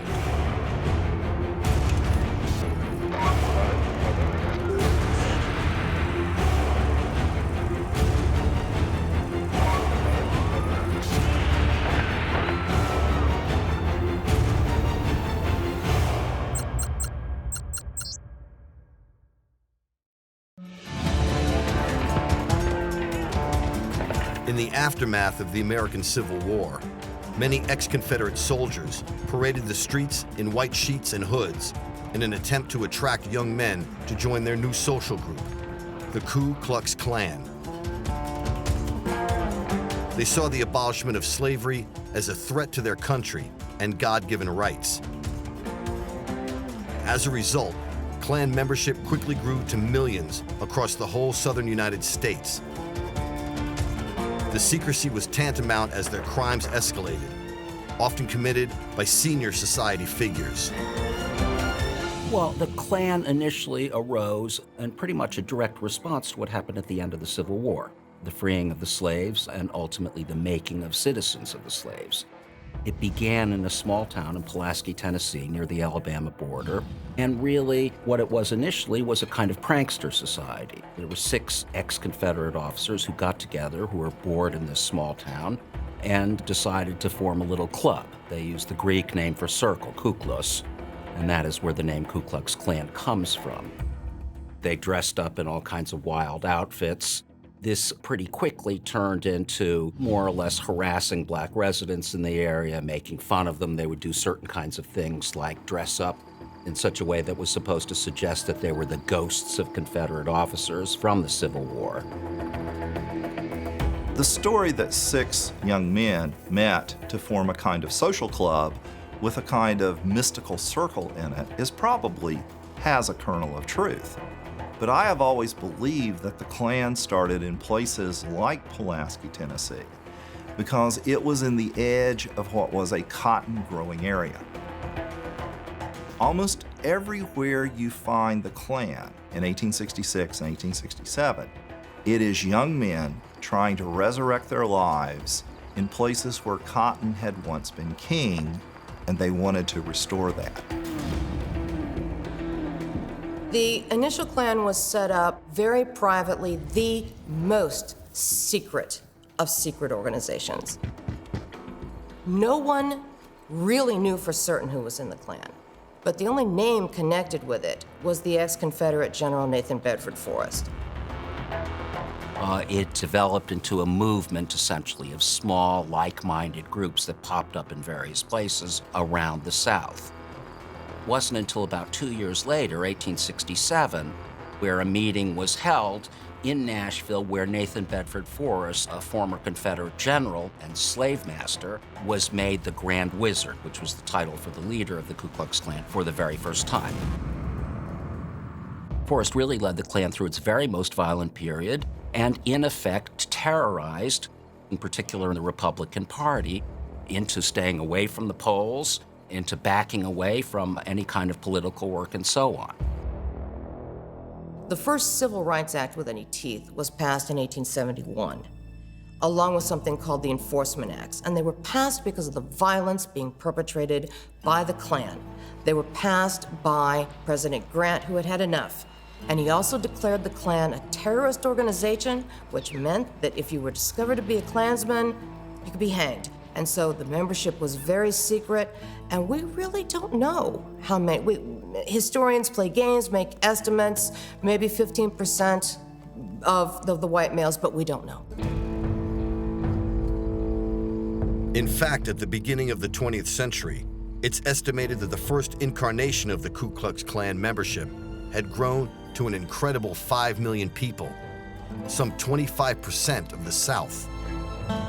We know very little about the ritual of the Klan. Again, these men, they lived underground like moles. We do know about the dress. They were always masked. Very often, they would wear cloaks. Generally, it was putting a potato sack or something over your head, putting something around you to hide who you were, getting on your horse and riding out. Even in the early days of the Klan, its members wore masks to hide their identity, but at the same time, giving the group a distinctly menacing appearance. These gentlemen of the South definitely did not want anyone to know their identity, and that was the chief point in being masked. The mask is the only thing that would remain with the Klan through all of its days, is that they had to cover their faces because they were too cowardly to come out and say who they were. They didn't want anyone to know who they were. I've seen pictures of Klan riders. You do see the occasional conical-looking cap, but the conical cap as we know it, it's been connected to a dozen things, including, ironically enough, the Judenhut, the Jewish hat that the Germans often made the Jews wear in earlier centuries. But it's believed that the later Klan connected it with the Spanish Inquisition.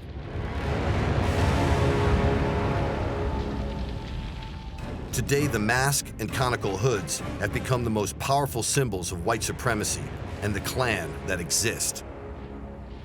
To me, the Klan has always been a very logical manifestation of rural life, that you band together for survival, that you go through certain rituals that give you power in a place that often makes you feel powerless.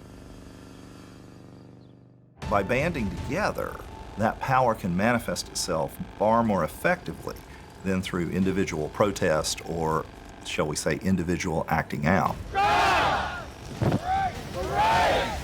The Klan has an ethic of the group dynamic that I think reappears each time the Klan reappears. A Klansman or Klanswoman, they come from all walks of life. So they have different perspectives. But one thing they all hold at the top of their priority list is preservation of the white race.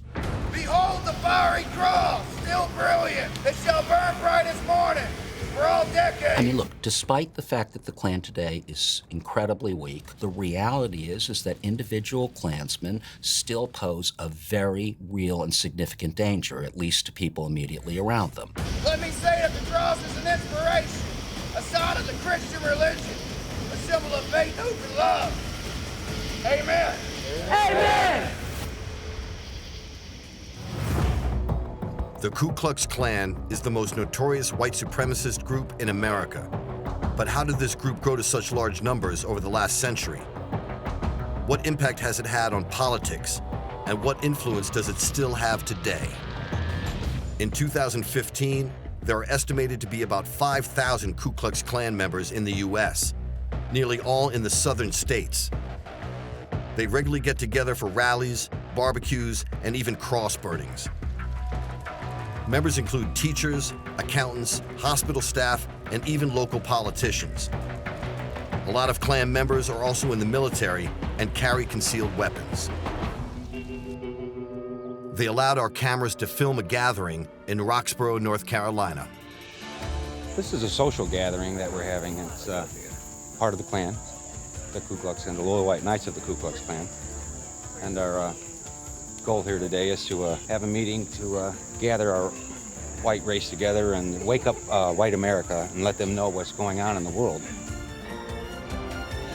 Our race, our history, our culture, our heritage comes from thousands of years of history, and we don't want to lose it. And it's being destroyed by Zog. Zog is the Zionist-occupied government. The Jews own everything.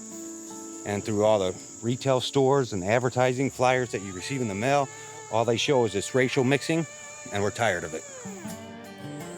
Well, this is the national rally, and brothers from all over the states are coming in, and it's a good place where we're all together and can do this. We're part of this organization to help save our history, because we are losing our history. I want my son to grow up knowing what's right. I mean, black and white dating just ain't, I don't agree with it. My son needs to learn and know how I feel. We try to, that's what we're here for, fighting for. Every day. That's what I joined for, and that's what I want my son to say. It's all about the white kids. That's what we're here for the future generations, to teach them. If nobody teaches them, they won't know the truth. The Klan has always brought the family along, because if what they're trying to perpetuate is family and what they perceive to be the pure family values, it's very much like farm life always was. The kids learned the chores from early on. They increased their ability to do the chores as they matured, and when the adults aged out, they took their place. The Klan today is really a shadow of its former self. The Klan is the oldest American terrorist group and probably will be the longest lived. But many people in the white supremacist movement today would rather identify with something that maybe had a more modern air to it. A different kind of white nationalist group like the National Socialist Movement. So although the Klan is kind of falling on hard times, there are probably 70 chapters, 23 or so different organizations all fighting amongst themselves, maybe 4,000 or 5,000 Klansmen. The white supremacist movement is actually quite large. For example, there are at least 300,000 registered users on something called Stormfront, which is the leading neo-Nazi portal. Most of those people are, of course, people in this country. And so, the number of people involved in the white supremacist movement is large. They don't typically identify with the Klan.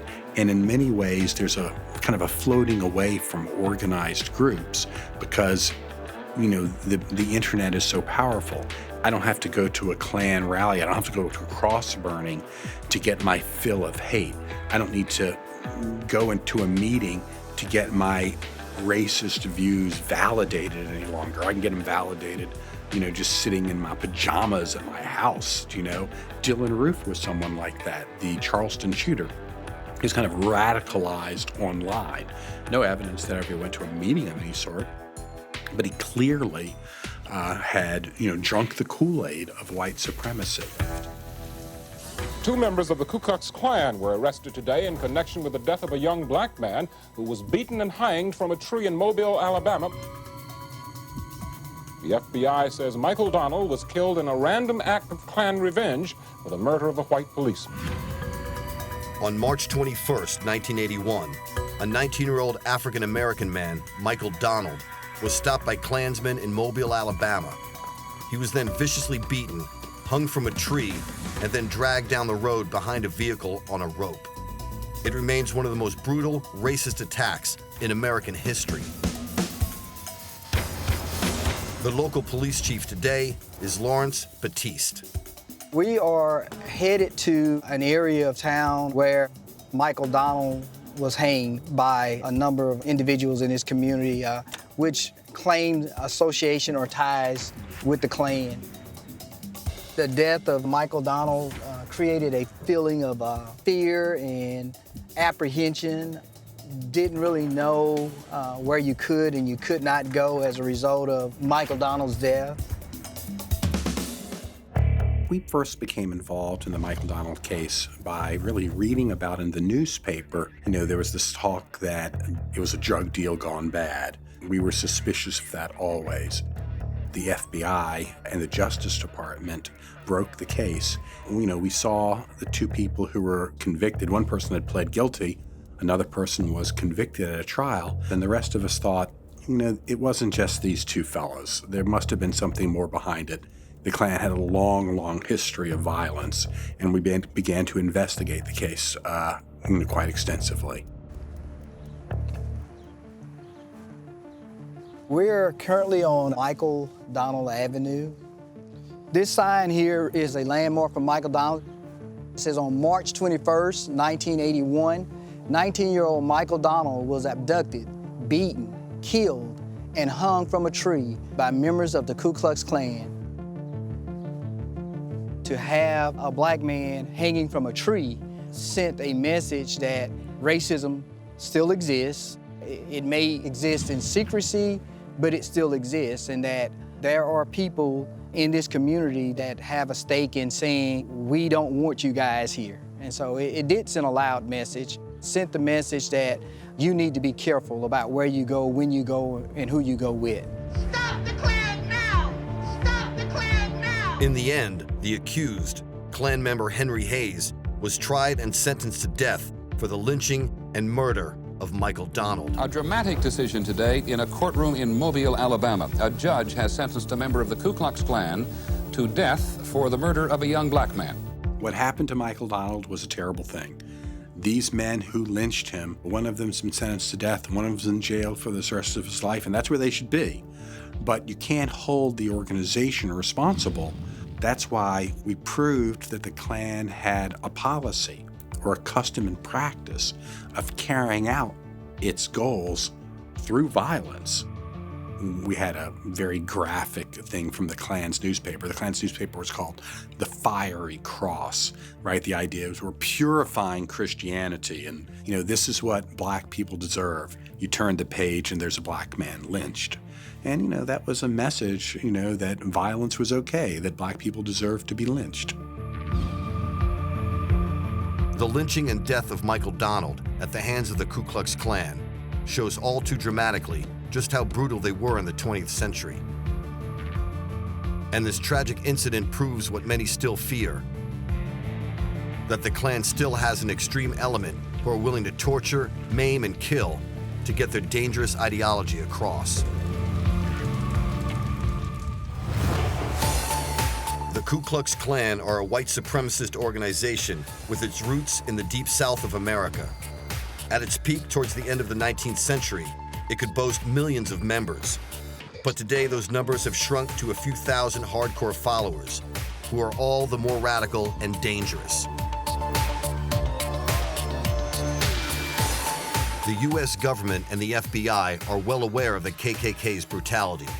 They spent a great deal of time and money trying to infiltrate the Klan, to get firsthand and eyewitness accounts of exactly what's been going on. Michael Frieson's father was an undercover FBI agent working for J. Edgar Hoover inside the Klan in the 1960s. My dad got out of Army Air Corps in World War II and went directly into the FBI and was an FBI agent from, say, 1948 till about 70. He came to Greensboro because Greensboro was one of the centers of the racial unrest in the 60s. He was assigned to work on the Klan and develop informants in the Klan through a program that Hoover called COINTELPRO White Hate, which was basically an investigation of all the white hate groups in the United States. He was fortunate to get a lot of people at the top of the North Carolina Klan, the United Klans of America in North Carolina. His primary informant was George Dorset. George Dorset was a house painter and a preacher. He had a very powerful fire and brimstone speaking style. The devil as a roaring lion. And that meshed well in the Klan because he was one of the primary speakers at the rallies. So he became sort of the fiery voice of the Klan in North Carolina. The peanut-brain, God-denying, atheist, agnostic infidels. My dad, he told me many times that he approached Dorset 4 or 5 times before he was willing to actually cooperate with him, give him information. I think there was a reluctance initially to work with the FBI, but I think the money was good.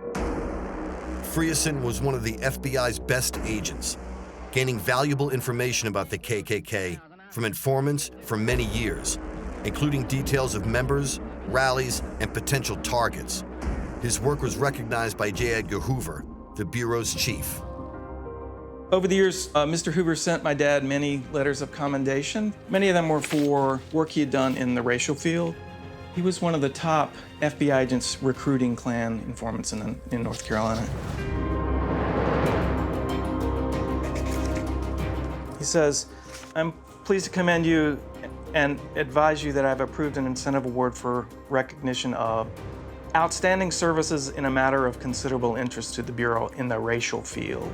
Your skillful and effective efforts in developing and handling confidential sources resulted in a great deal of success in this area of our operations." And this is counterintelligence, right? It goes beyond information gathering. They're basically trying to break the Klan up, sow dissent and cause splinter groups to be formed and that kind of thing. So. With expanded jurisdiction in the fields of organized crime and civil rights, the FBI scored decisive blows against Ku Klux Klan violence.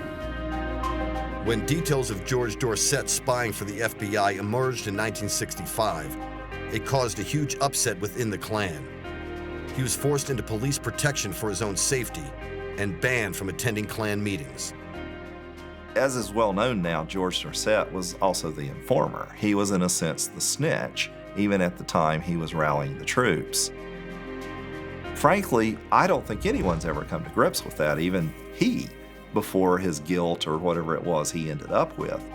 He essentially was doing something, I think, that he truly believed in, and at the same time selling it out. So you could argue that George Dorset was the true realist. He knew that the days of the Klan were measured, they were numbered, they would end, but he wanted to get the truth in as long as he could. There's little doubt that the FBI did have some success with their infiltration of the Klan, but in turn, it also led to a deeper radicalization of splinter groups who have gone further underground. Despite the jokes making their way around the South that half the people in any Klan meeting were FBI informants, that wasn't true. The Klan was being reborn. It was being reborn quickly. There were lynchings by the score, there were beatings, there were people being threatened. It was very much a replay of something that I think most Northerners and intellectuals thought was long dead. It was a replay of the old Klan. Secrecy has always been an important element in the Klan. Susan Sutton from the Indiana Historical Society has found a small figurine which used to be placed outside meetings to indicate whether it was a fully Klan event or whether non-Klan members were present. What we have here is a statuette that would have been in use by the individual Klaverns. The statuette would stand at the point of entry for members. And the story is that if both arms were in place, including this one, which is removable, then the people present were all members, and it was safe to speak about anything. If the arm was not in place, like this, then there were people present who were not members, and so any kind of secret business was not to be discussed. He says on the bottom, K-I-G-Y, which means Klansman, I greet you. And of course, he's only greeting them if his arm is in place.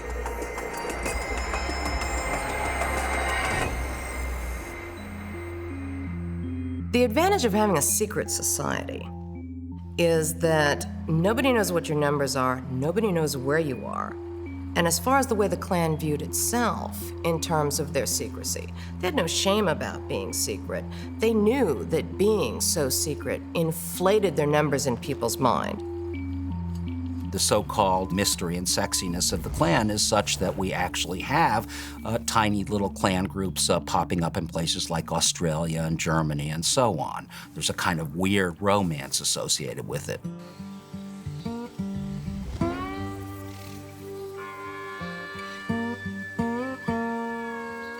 Although their numbers are rapidly diminishing, the Klan still has a passionate following in the South. A recent gathering in Roxborough, North Carolina, allowed our cameras in as they prepared a large cross for the evening's burning. Some members claim that a new war is coming, where the white majority will, as they put it, take America back.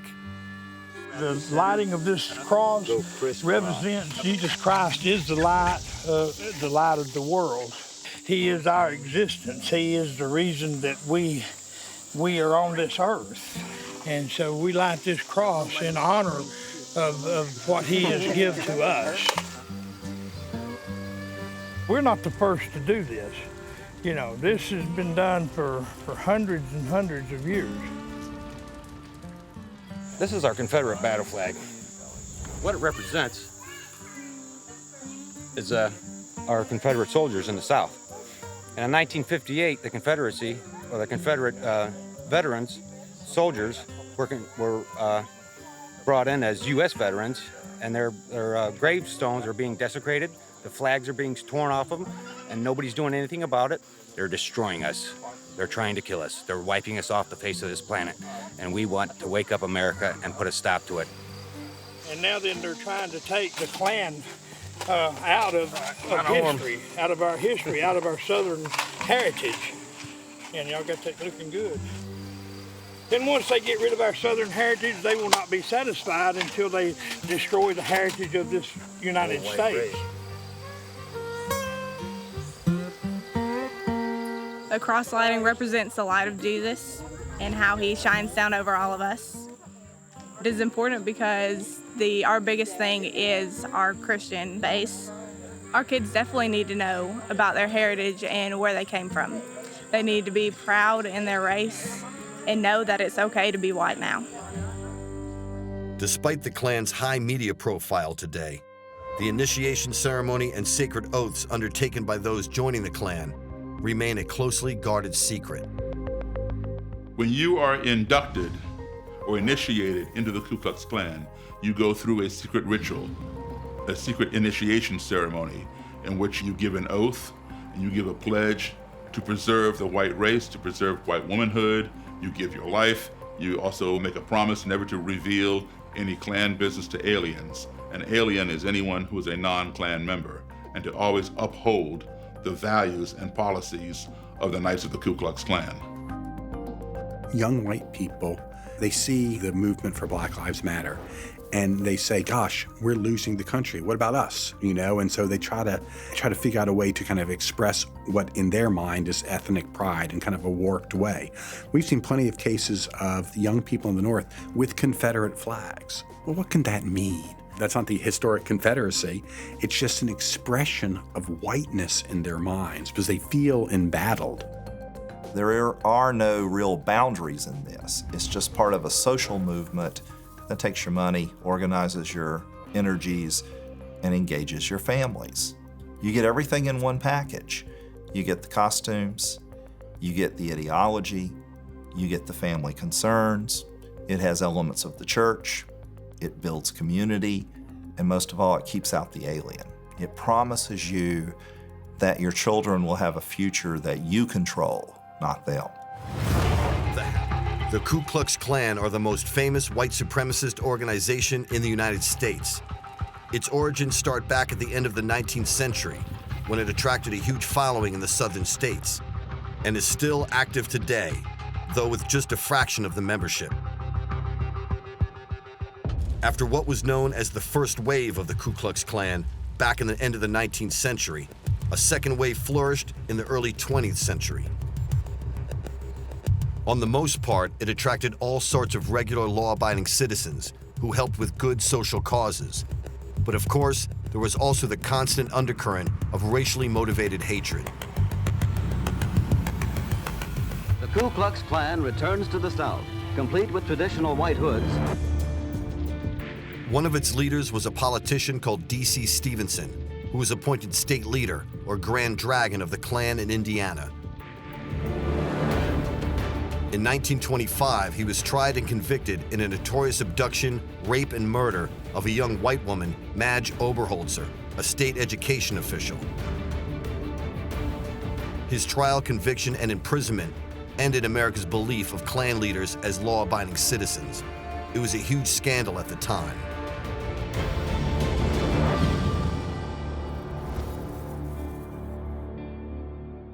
This is Irvington, and this is where D.C. Stevenson decided to build his mansion, over here. As you can see, it definitely has a southern flavor for a northern state. When D.C. Stevenson built this house after the 1922 and the 1925 elections, when virtually all these politicians were in his pocket, his favorite expression was, "I am the law in Indiana." And oddly enough, at parties in this house, his second favorite expression about politics was that you're safe in politics. Only one thing can ruin you, to be found in bed with a live man or a dead woman. Well, in Stevenson's case, it was a dead woman. He imprisoned Oberholzer in a small room above his garage, where it said he repeatedly tortured and raped her. He finally realized that she wasn't going to die. He did something that is so expressive of the nutty megalomania of the man, it's unbelievable. He had one of his bodyguards carry her back to her house, walked her up the stairs, dumped her on the bed, walked out. Get in there.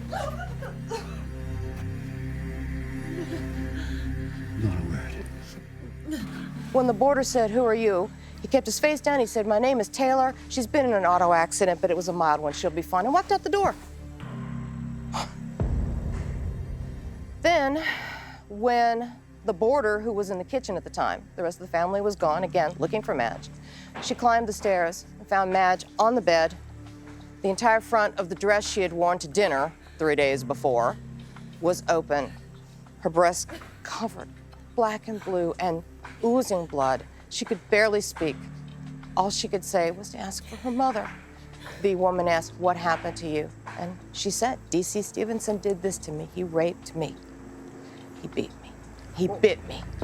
Stevenson! Most historians truly believe that the murder committed in Indiana was the turning point for the Klan. Klansmen at the grassroots quickly began to learn that this was not what they thought they had joined, and very quickly, we'll call them more respectable members in each community, began to distance themselves. I mean, the case of D.C. Stevenson was a remarkable one because, of course, the Klan had spent most of its history railing on and on about protecting the virtue of white women and chastity and all those good things. So here is essentially the most important Klan leader in the country, who is found guilty of the incredibly savage rape leading to death of a white woman. The rape was so savage, he bit her all over her body. She was torn to pieces, that the woman died several days later, but not before giving a deathbed statement. Ultimately helped to lead to the destruction of the Klan around the country. What happened in that garage back there was the death of the Klan all over the United States. You have to remember that Stevenson chose the venue for the trial. It was in Noblesville, a heavily Klan area at that time. And 12 white men on that jury listened to her deathbed statement, and they wanted to hang him. The best they could do was second-degree murder, and they gave him second-degree murder and they recommended life. When the mask was stripped away and you saw what these people really were, how ugly they were behind that mask, that's, I think, what makes this spot and this moment in history so important. Despite the outrage over Stevenson's actions, the Klan continued strongly in the southern states. Its iconic white gowns and hoods, and its cross-lightings and ceremonies attracting an ever-loyal following. Daryl Davis is an author who's written about the Ku Klux Klan. He also has a collection of KKK robes. This is the robe of an imperial wizard. This is called a mayoke, a blood drop emblem. The red circle, the white cross, and the red blood drop here. And if you look at these black lines here, they form Ks. There are 4 of them, and they stand for Knights of the Ku Klux Klan. The white cross, of course, represents Christianity, and the blood drop means that they will shed their blood to preserve the purity of the white race. I think, the Klan has the best, uniforms out of all of the fraternal organizations out there. I've looked into masonry and all like that over the years, and I found it quite boring. And with the Klan, it never gets old. This, of course, is what we call the hood and the mask. Some people call it a helmet in Klan terminology. Well, the Klan traditionally has been a secret society. And while they remain in secrecy, with people not knowing who they are, that can invoke fear in other people. And fear is the most powerful tool to control your enemy. Some people have jobs, and should it be known to their employer that they are a member of a subversive organization, they could lose their job. So it's best that people not know who they are, thus they wear the mask. Daryl Davis also has the uniform of a Baltimore police officer who was in the Klan. He was not an undercover police officer in the Klan. He was a bona fide Klan leader on the police force. This is in recent times, just back to the 1970s. The Klan is still thriving, and it's thriving more and more every day with the advent of a black president being in office, with the advent of more and more people coming into this country, immigrants who do not have white skin color. The Klan sees that as a threat.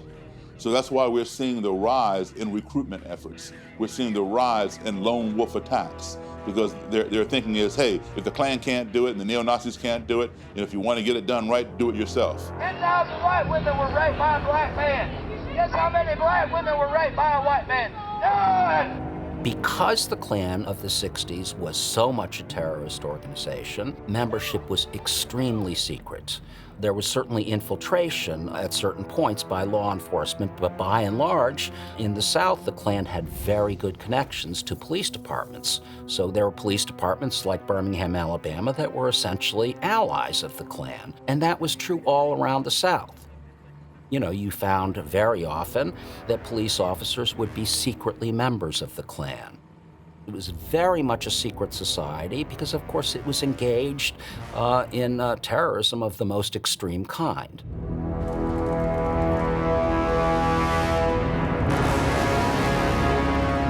The focal point of every Klan gathering for over 100 years has been the lighting of a huge cross. It's a symbol of their strong Christian faith, but it's said to also have a darker meaning. The cross burnings were usually part of Klan rallies. The cross burnings announced an event. They weren't part of the ritual. The ritual was very much patterned after the ritual of all other organizations at that time, who all were patterned after the Freemasons. And they all followed suit. You rose through levels. You became a goblin. Officers were called things like Kleagles. Their book of ritual was called the Kloran. Raising money was called a Klomvocation. And the money was called Klektoken.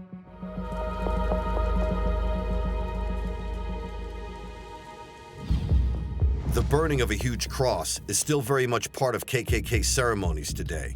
And despite the differences and rivalries between different Klan groups, it's one element they can all agree on.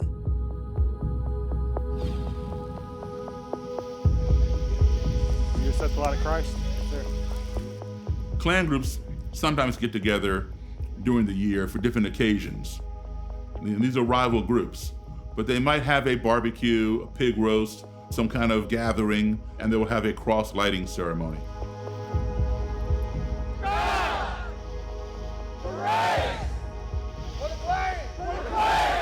It's called a cross lighting when it's done ceremoniously.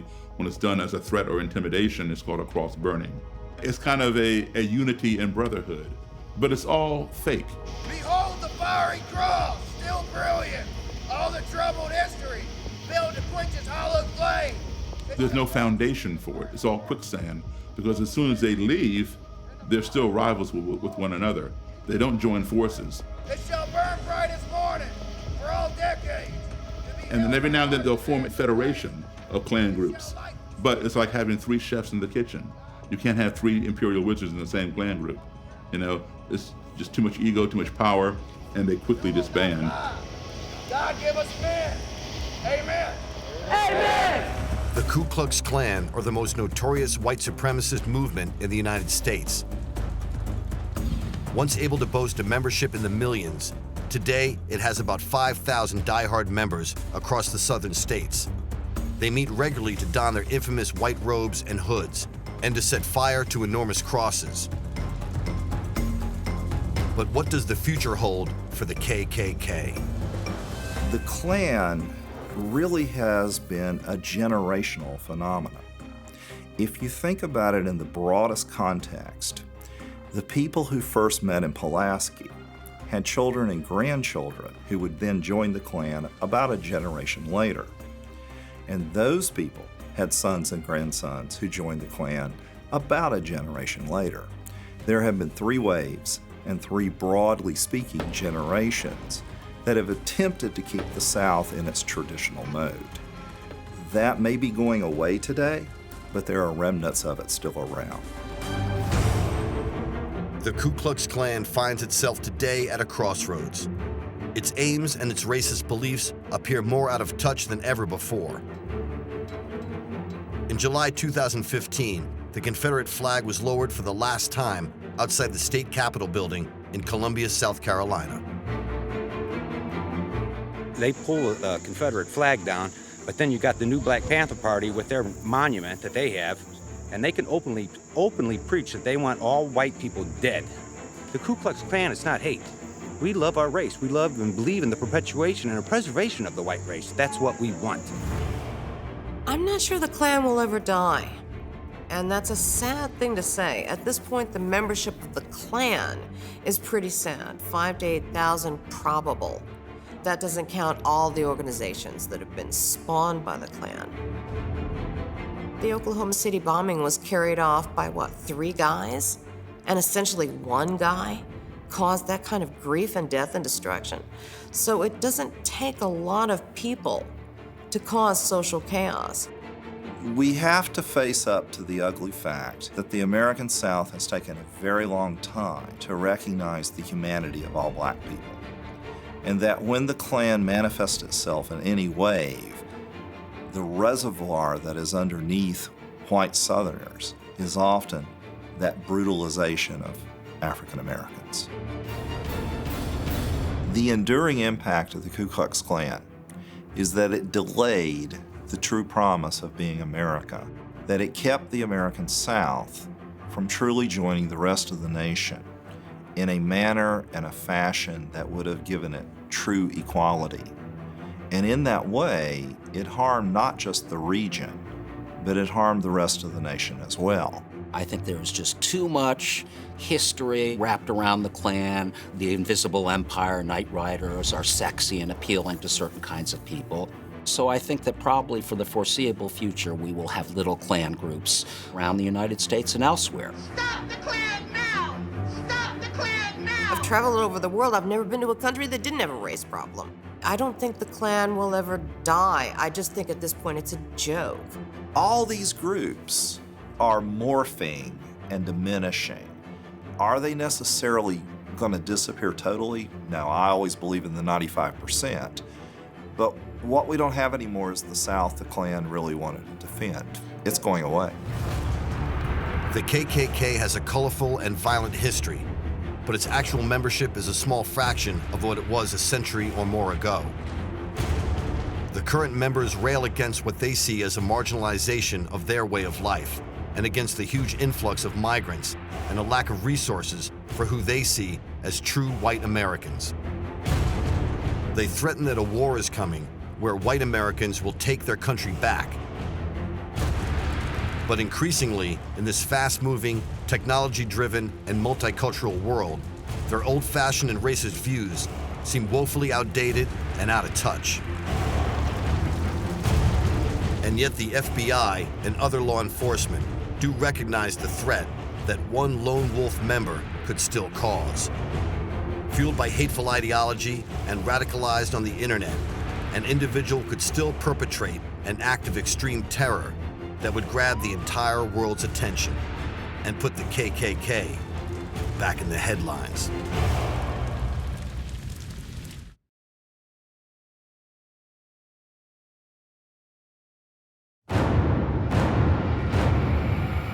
Born from the atomic ashes of World War II, the Japanese Yakuza are one of the most ruthless and feared criminal organizations in the world. They claim to be able to trace their roots back to the time of the samurai, but today are involved in drugs, extortion, gambling, and prostitution. The Yakuza exists because the public tolerates them some level. The Japanese have this word Boryokudan, which means violence group. Violence is a crucial part of our presence. Make no mistake, the Yakuza will kill people. The Yakuza are known to be a very violent organization with a history of brutal attacks, beatings, and killings.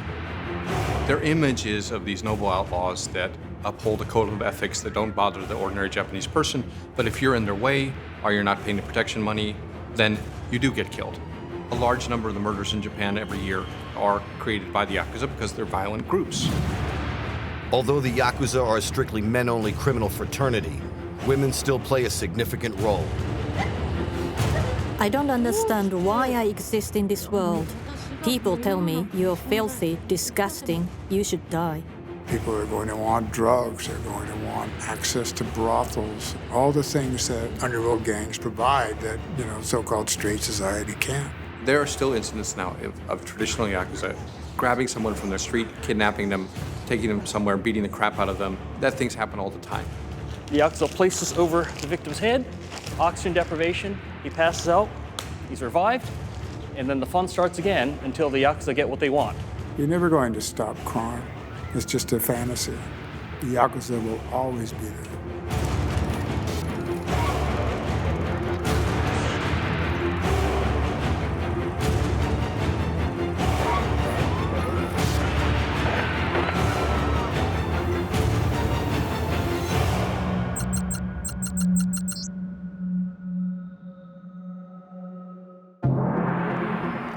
The Yakuza are a Japanese crime organization.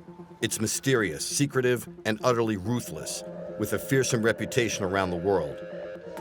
It's said to be heavily involved in drugs, prostitution, and illegal gambling. Like the mafia, the Yakuza insist on a ruthless code of silence. Any transgressions and the sentence is immediate death. Its numbers are secret, but it's believed to have around 50,000 members today, with 21 different bosses, or Wayabun. The Yakuza are criminals. They engage in extortion, blackmail, fraud, prostitution, gambling. But almost every Yakuza group has a set of rules, a code of ethics, that prohibit robbing, burglary, sexual assault.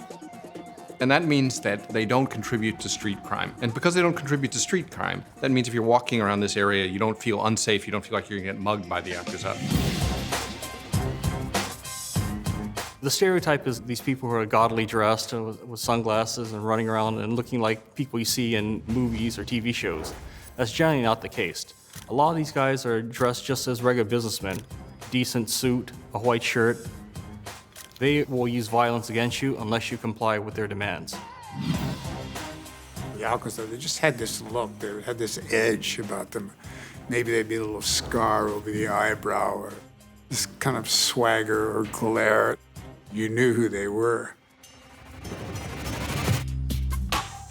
It's generally believed that modern-day Yakuza gangs were formed in Japan at the end of the Second World War, after Hiroshima and Nagasaki had been destroyed by atomic bombs.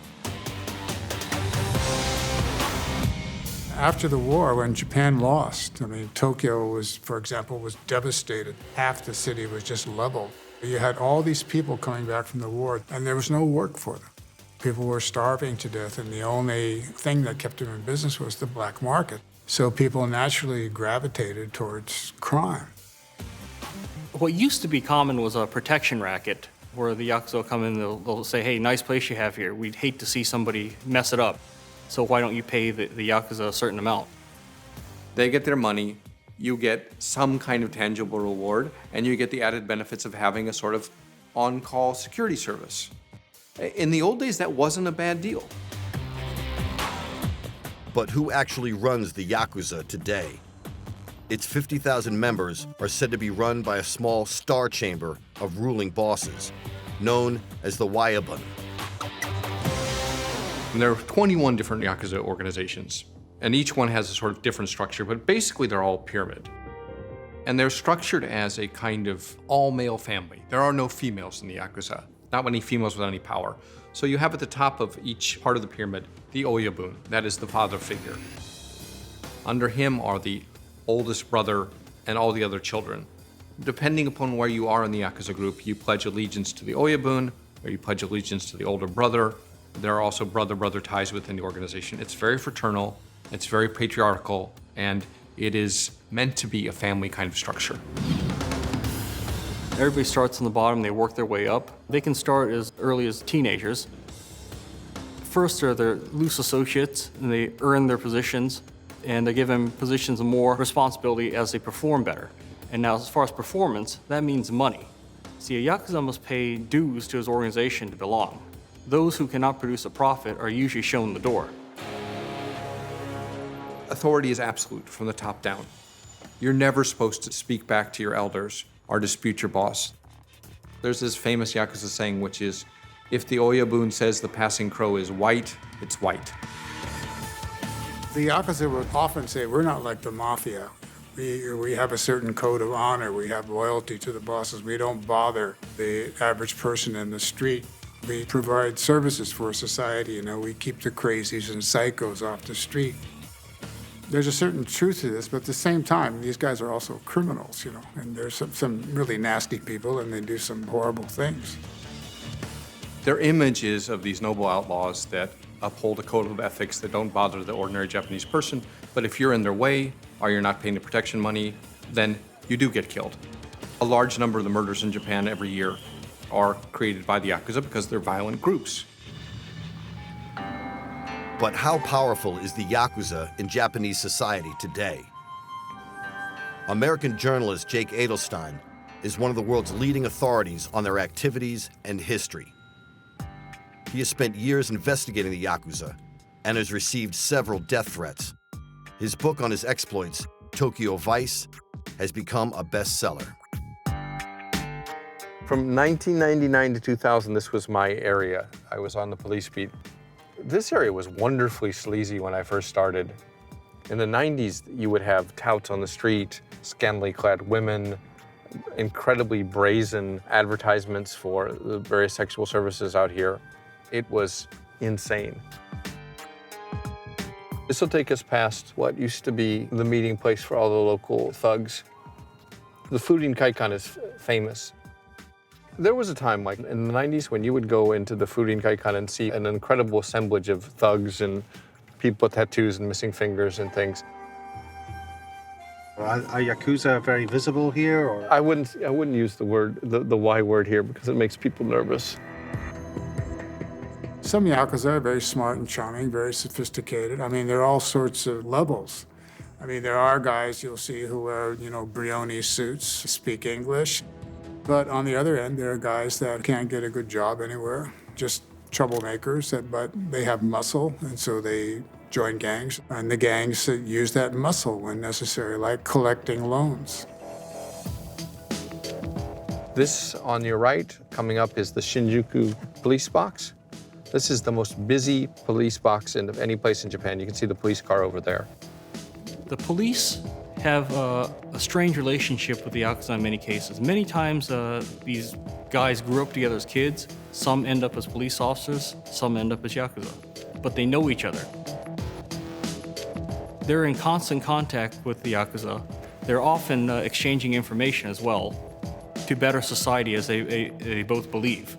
For example, if there's a case where there's a murder, it happened on Yakuza turf, the police want to know about it, the Yakuza will generally cooperate with something like that because they don't want that kind of petty crime or bad stuff in their turf either.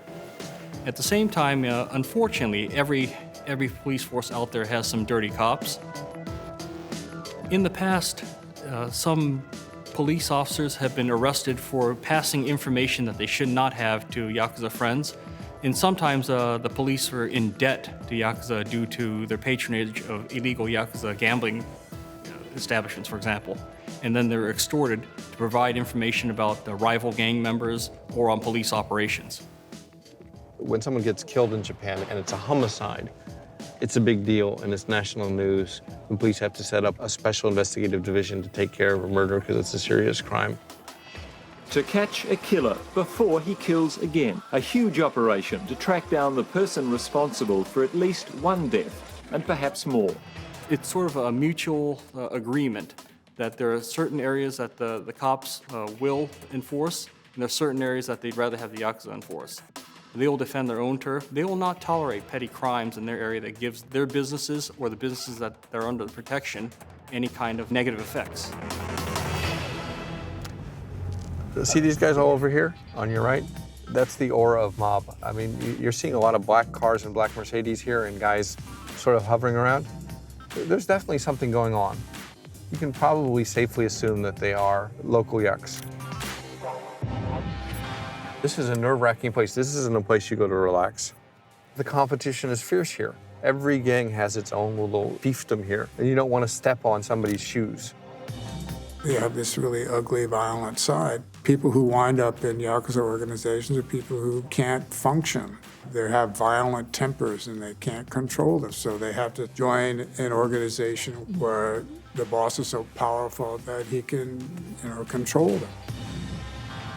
We're going to stop here, but we're kind of in an area that's still really controlled by numerous factions of the Yakuza, and they really don't like being photographed. Also, the police are very concerned about projecting the right image of this area, so we may get stopped and we may be asked not to film, and people may be angry with us, but we'll go ahead and take that chance. The Japanese Yakuza is one of the most infamous and feared criminal organizations in the world. It's said to be secretive and utterly ruthless, with a fearsome reputation. It's said to be heavily involved in drugs, prostitution, and illegal gambling. But how powerful is the Yakuza in Japanese society today? American journalist Jake Adelstein is one of the world's leading authorities on them. He spent years investigating the Yakuza and has received several death threats. This is Kabukicho, the heart of Shinjuku, like Japan's oldest red light district. You can get anything you want here, booze, weird fetish outfits. You can also get ripped off and have your life savings stripped from you if you go to the wrong bar. If a tourist is just there in Shinjuku to enjoy the sights, drink in a few bars, eat at some restaurants, generally they will not encounter the Yakuza. Well, the Yakuza will come out when it's time to defend their turf, or sometimes they'll be out as a show of force, patrol the area. I've had threats from one individual and his men. I've had angry words exchanged with 2 or 3 Yakuza over the years. But I mean, that's kind of how they are, right? They make threats, they yell at you, they say they're gonna kill you. It's kind of like how you and I would say good morning to each other. If they really want to kill you, they're not gonna threaten you, they'll just do it. Like the Mafia, the Yakuza insist on a ruthless code of silence. Hiroki Allen is a security consultant who has worked with many of the world's leading governments, advising them on combating the Yakuza. In Japan, laws forbid private citizens from owning most weapons. No firearms, no blades, you cannot carry these. The Yakuza know their victims are unarmed, so they can just use brute force, mass numbers. If they grab somebody off the street and they're torturing him, they can use anything from advanced techniques to very simple stuff, such as like placing a pen or a pencil between the victim's fingers and squeezing his hand very hard, cause intense pain, doesn't leave any marks that they can take back to the police and say that they were actually physically assaulted. They will most likely be complying with the Yakuza's wishes after some time with them. Allen agreed to recreate some actual Yakuza torture techniques on camera. The Yakuza wants money from a victim like this. We don't want to leave scars that he can report as being assaulted to the police, because that could bring the heat on us. So we want to cause terror, we want to cause pain, and also to get him to pay up. Here's a very common comb. This snapping action into the eyeball causes intense pain, but leaves no external scar. We can continue this for as long as we want until we get this guy to agree to sign the document we want. Over here, under all this, we have a plastic bag. You've all heard of waterboarding, but there's no need to use any water if you have one of these. You come over here, the Yakuza will place this over the victim's head or hold over his face. Oxygen deprivation, he passes out, he's revived, and then the fun starts again until the Yakuza get what they want. He's already angered the Yakuza enough to have them actually take him away and confine him like this. He knows he has one chance to get out of here alive. If he doesn't do what the Yakuza want this time, well, he'll find himself buried in a hillside or thrown into the ocean, and he'll never be seen again. Frankly, the victim has no idea when these tortures will stop, how much more they'll escalate. Just the mere sight of these tools here will strike serious fear into his heart and get him to comply. That's the aim. Traditionally, extortion was the bread and butter of the Yakuza. And it works like this. You open a bar or you open a restaurant, the gang members will come to your office or come to your bar and tell you, you're operating in our territory. It would be advisable for you to pay an honorarium so that you can do business here. We will protect you from other Yakuza organizations harassing your business. You might be leasing flowers from the Yakuza. You pay them an exorbitant amount of fees. There are some times when paying off the Yakuza is a good business investment. Not only do you keep them out of your business, but when you have an unruly customer that you can't get rid of, they will come much faster than the police. Like the Mafia, the Yakuza is made up of hundreds of small and mid-sized gangs who are constantly fighting over money, drugs, prostitutes, and of course, turf. The battles are bloody and brutal. Every so often, 2 gangs will move into the same territory. There'll be an argument, and there'll be a shootout, there'll be a fight. You know, guns are illegal in Japan. If you're caught with a gun, you know, you can go to prison for several years. They're very serious. The Yakuza know not to carry firearms around because if they are accosted by police, they're going straight to prison. If they're carrying blades, yes, that's the same thing. So many times they'll carry innocuous-looking items that may not qualify as weapons. For example, a drink in a glass bottle. They don't walk around with weapons. The number of shooting incidences involving the Yakuza is extremely rare. Last year, the number of shooting deaths in Japan was 6 people. That's in a nation of 127 million people. And I think that's like, 1 hour in the United States. Firearms. The mere sight of these will cause panic. The Yakuza don't have unlimited supply of ammunition. So there are reports that many times they are taught to use these as contact range weapons. They can grab the victim, pull them in, put the muzzle against them, and shoot. This not only ensures a hit, also the expanding gases coming out of the barrel go into the body, causing a much more lethal effect. Impact weapons. Collapsible baton. These, actually the police use these as well, so the Yakuza are quite familiar with these. Now granted, you're not supposed to be carrying these around, they're supposed to be for martial arts practice uses, but many Yakuza do use these. This will break bones on contact. A very effective short-range impact weapon. Make no mistake, the Yakuza will kill people, but they're very judicious about it, and it's a business decision. It's not something that's done in a hot rage. I mean, an assassination, when they take out a civilian, the calculation is that the greater benefit of the group is worth the bad publicity and the heat from the police you'll get from killing someone. And sometimes they kill someone and stage it as a suicide. Everyone knows that they were probably whacked, but they don't want the police to crack down on them. They don't want any of their people to go to jail. And the message still gets across. The Yakuza really had become involved in all aspects of society, from narcotics business, prostitution, gambling, protection, on up the scale through real estate, the stock market, and construction and legitimate businesses. The Japanese Yakuza and the police had quite an intimate relationship. In the early days of the late 40s and early 50s, they had no power, and so they needed the support of the Yakuza to fight off this communist movement in Japan. But Yakuza and police, basically speaking, even today, come from the same culture. You either grew up to be a Yakuza or a policeman. The police would set up a judo hall, and they'd try to recruit the youth and teach them judo and make them sympathetic to the police cause. And then you'd have the Yakuza bosses who would, take them to baseball games and try to recruit them into the gangs.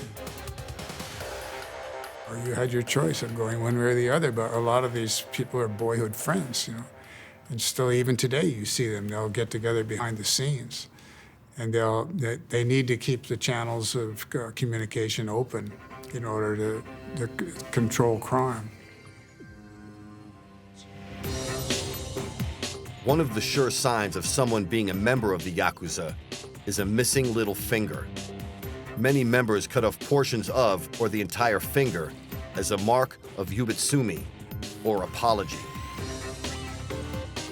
Shintaro Hayashi's company makes prosthetic fingers, among other body parts, and is in demand from former Yakuza members who are looking to replace their missing digits. Yakuza come here for various reasons, often when they want to get out of the Yakuza for regular community. They are possibly feeling that because of the lack of fingers, people feel scared. So they quite often hold the hands like this. So it's hidden and people don't notice it. I've been in this business, this place, for 13 years, and I've made fingers for about 50 Yakuzas, but I've never counted properly. But possibly 500 to 600 fingers for Yakuza I made. It scares the crap out of people to see someone missing a finger. It's like, if this guy's gonna cut off his own finger, and it's not like you see in some bad movies where someone holds the guy down and cuts off the finger against their will. That's sort of, I think, a popular conception. If you screw up in the Yakuza, you get held down, they chop off your finger. No, you do it yourself. If you walk into a golf course and say, I want to play 18 holes, and you have a missing fingertip, they won't let you. So that's why some doctors have set up a business making prosthetic fingertips. It looks quite real. You can't really tell. Now, there's 2 reasons that Yakuza used to chop off their fingers. One is that you chop off your finger because someone under you has screwed up, and you are atoning for their mistake and asking for the boss's forgiveness. When you chop off your finger for someone else, which is an altruistic act, that's considered a living finger, EQB. When you chop off your finger because you've screwed up, then that's called a dead finger, right? You might get forgiven of your debt, you might be allowed to stay in the organization, but it's nowhere nearly as cool as doing it for someone else. The Yakuza world, that's the ultimate way to apologize. I couldn't imagine cutting my finger off. It takes an enormous amount of courage. There's a certain way that they do it. They take a knife and they'll stick it in the table, and then in one sharp movement, they'll get right at the joint. And if you're really good at it, it's done really fast. Either way, it's not an easy thing to do, but it intimidates people. And you know, you're a Yakuza, and someone sees the tats, they see the missing finger, they know that you're probably not afraid of pain, and if they're afraid of physical violence, they're liable to back away. The Yakuza are a mysterious, secretive, and utterly ruthless Japanese crime organization with a fearsome reputation around the world. It's said to be heavily involved in drugs, prostitution, and illegal gambling, and like the mafia, insist on a ruthless code of silence. Any transgressions, and the sentence is immediate death. Tattoos are a way of life for all Yakuza, denoting both their life stories and their positions within the complicated hierarchy. Mr. Horyu has been inking Yakuza members for many years. We have a long history of tattoos and a very special, peculiar kind of design with color and also patterns. It has very unique position in our culture. Traditionally, when you get tattooed, you were saying goodbye to the civilian life because Japanese really discriminate against tattooed people. So you're sort of saying, to hell with being a normal person, I am dedicated to this organization. So that's one meaning. And often, young Yakuza would have the name of their organization tattooed on their body, sometimes even the name of their Oyabun, their Yakuza father. That's corporate branding taken to the extreme because once you have your organization tattooed on your body, it's very hard to change jobs or organizations. The tattoos are a sign that you belong to a certain gang. You have a certain design, a dragon on your back. It's a very painful process. It takes quite a while. It's another kind of rite of passage. Traditionally, the tattooing was done with blunt needles and literally gouging into the flesh so deeply that it destroys the epidermis. It's painful. There's a lot of blood. And by getting a tattoo, especially an ornate tattoo, you are showing the world that you are a tough guy. This is how much pain I can endure. And other Yakuza, seeing the depth of your tattoos and how finely colored it might be, are going to assess, wow, this is someone who can take a lot of pain. There are a lot of establishments that won't let Yakuza in. Public baths, golf courses, some restaurants, nightclubs will have signs out there that say no Boryokudan allowed, which is kind of ironic since in many of those cases they're owned by Boryokudan. Shoko Tendo is the daughter of a high-ranking Yakuza boss. She has seen the organization from the inside out, and she doesn't like it. We had people coming into our house with tattoos or without a little finger. My father himself had tattoos too. When I saw that guests called my father Oyabun, basically boss, I realized that at quite an early age, he was a member. If you are a Yakuza wife, your man calls you Mrs. They appear to kind of be nice to you, but that tradition works out only when your boss is with you. The Yakuza's loyalty is to his organization above all else. If it means offering up his daughter or a family member to pay back a debt, he doesn't think about it twice. He looks at his organization ties as being more important. Yakuza view women as commodities. something to be traded, something that has value. They don't look at them generally as human beings. When Shoko was 16, her father owed money to another Yakuza boss. A proposition was then put to her. If you want to pay off your father's debts, then you know what will be required. It was unspoken, but of course he was implying that I would have to be his mistress. I knew that my father's debts were quite a lot, and that's not something that he could really fully pay back. So I really didn't want to become his mistress, but I had no choice. He was treating me as if I was his possession, and he also got me on drugs, and he was just trying to control me. But he also knew that he couldn't have my feelings, and he was frustrated. That's why he was so abusive with me.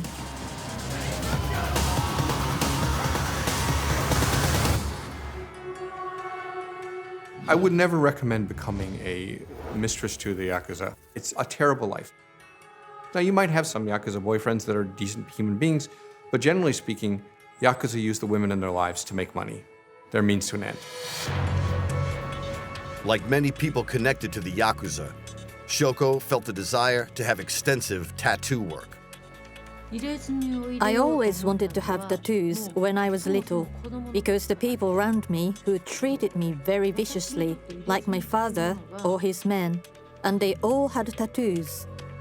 And maybe my time is that over there, you know, the best time that we had. As a child, I was thinking for when I grow up that I'm going to have tattoos. I also thought, when I have tattoos, then I will be complete for the first time as a human being.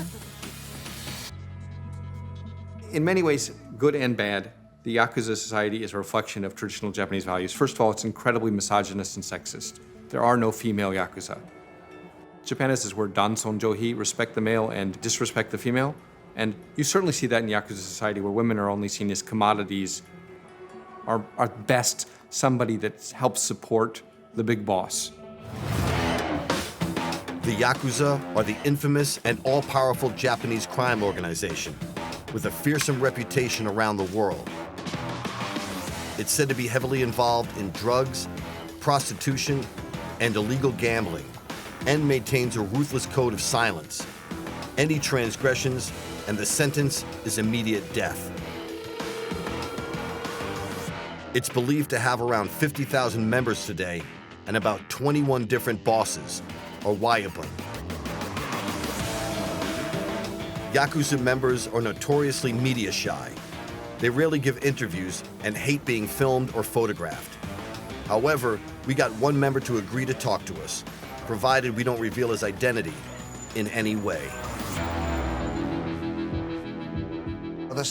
We are regarded as a necessary unit of society. I'm in the middle rank. I have been in this business for nearly 20 years. We have our own belief or faith.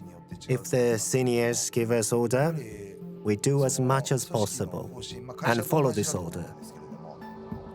Always the danger or a threat is being around day by day, and I sometimes just seek for the danger by myself, to step into it, to get it, but I do it. It's very hard to identify Yakuza on the street these days because there's pressure from the police, so they're being forced underground. The Yakuza have generally made a lot of money from extortion, prostitution, gambling, and they're also taking protection money from a lot of the businesses in the area. I think the current estimate of Yakuza numbers is close to 40,000. That's probably downplaying the number that are still in business, but the police have done a good job of driving lower-ranking members out of the business or into jail. It's now over a week since the head of an 11-year-old boy was found outside the gates of a junior high school in Kobe. The number of official Yakuza keeps going down, but crime keeps going up. somebody is committing the crimes. And just take a wild guess, and I would say that these are former members of Yakuza groups that are working as freelance or working in a different capacity. It isn't easy to be a proper member. There are several years of being apprentice with a trainee kind of status, then to be recognized and to be received as a full member and go up the hierarchy. It's about doing a good job and business or to commit something, to go to the prison. Violence is a crucial part of our existence. We have to commit something and be imprisoned for that.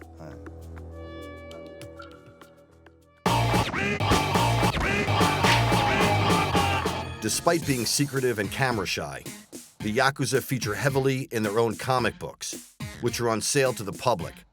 They depict their history, as well as news of recent events, arrests, and even deaths. So this is a Yakuza fanzine. It'll tell you what's happening in the industry, who's moving up, who's moving down. This is a picture of the Inagawa Kai. Notice they're all in their traditional Japanese dress. Everyone knows the head of the Yamaguchi-gumi. It's not like these people are unknown. So if you look at the table of contents here, there's interviews with members of the Inagawa Kai. There are letters from people in prison. There's a quick roundup of who's been arrested. So you can see if your buddy's in jail or not, or when he might be getting out. It must appear as kind of insane, right? This magazine itself has 221 pages. Imagine going to the bookstore in the United States and buying, Crips Monthly, which would give you, 200 pages of what's happening with the Crips. People who are reading this stuff are the same people that read historical novels in Japan. I mean, it's your middle-class, white-collar salaryman, or maybe blue-collar guys as well. They're reading it and they're thinking about a time when if you had guts and brains and daring, you could be a successful gang boss and that people would admire you. Manabu Miyazaki is a writer who's long been a figure connected with the Yakuza. He has always denied being a member, but the rumors persist, and he's become what he calls a freelance Yakuza in Japan. He explains the importance of the sake ceremony within Yakuza circles. Because the Yakuza is a kind of imaginary family, ceremonies are very important for the Yakuza. Because doing this ceremony establishes the relationships of the person, to not ever be betrayed. So in a way, he cannot get away from the Yakuza community. For that reason, they spend a lot of money to conduct the ceremonies. And have the sake confirms the relations. And make a strong pledge. Miyazaki explains that when you're in or associated with the Yakuza, it's a dark, dangerous business where you always have to be watching over your shoulder. To illustrate the point, Miyazaki himself was shot in a gangland attack in 1986. I went to the restaurant, dinner with all my friends, just having a meal and some negotiations. Then the hitman came in and shot me. One of the bullets hit my body. When I was shot, I just felt hot.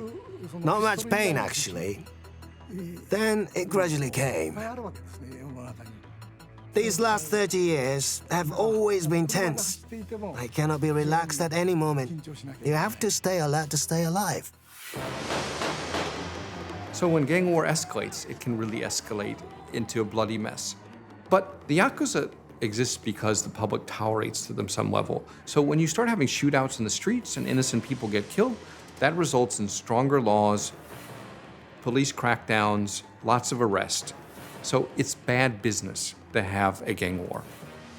And as the Yakuza become more financially savvy and laws in Japan have changed to make it so that the top dogs can be sued for any crime committed by the lower level Yakuza things, they're less prone to use violence because it's costly. Many times the Yakuza will use an indirect approach to get their message across. So instead of attacking the actual principal, They'll attack a close family member, someone who means a lot to them, to send a message. Now, to get to this level, they've most likely warned verbally or maybe in a written way. If they don't follow the arguments, then they put the Yakuza into a position where they must defend their turf. And this is where the violent acts may occur. You know, they'll start out with a midnight knock on the door. You know, we've come to collect our money. They'll just scare the bejesus out of you. They'll start calling you in the middle of the night. They could beat you up. They could kill you. They could, you know, make your daughter come work for one of their nightclubs or the houses of one of their brothels. In an extreme case, in the past, the Yakuza have found people who will not comply with their wishes.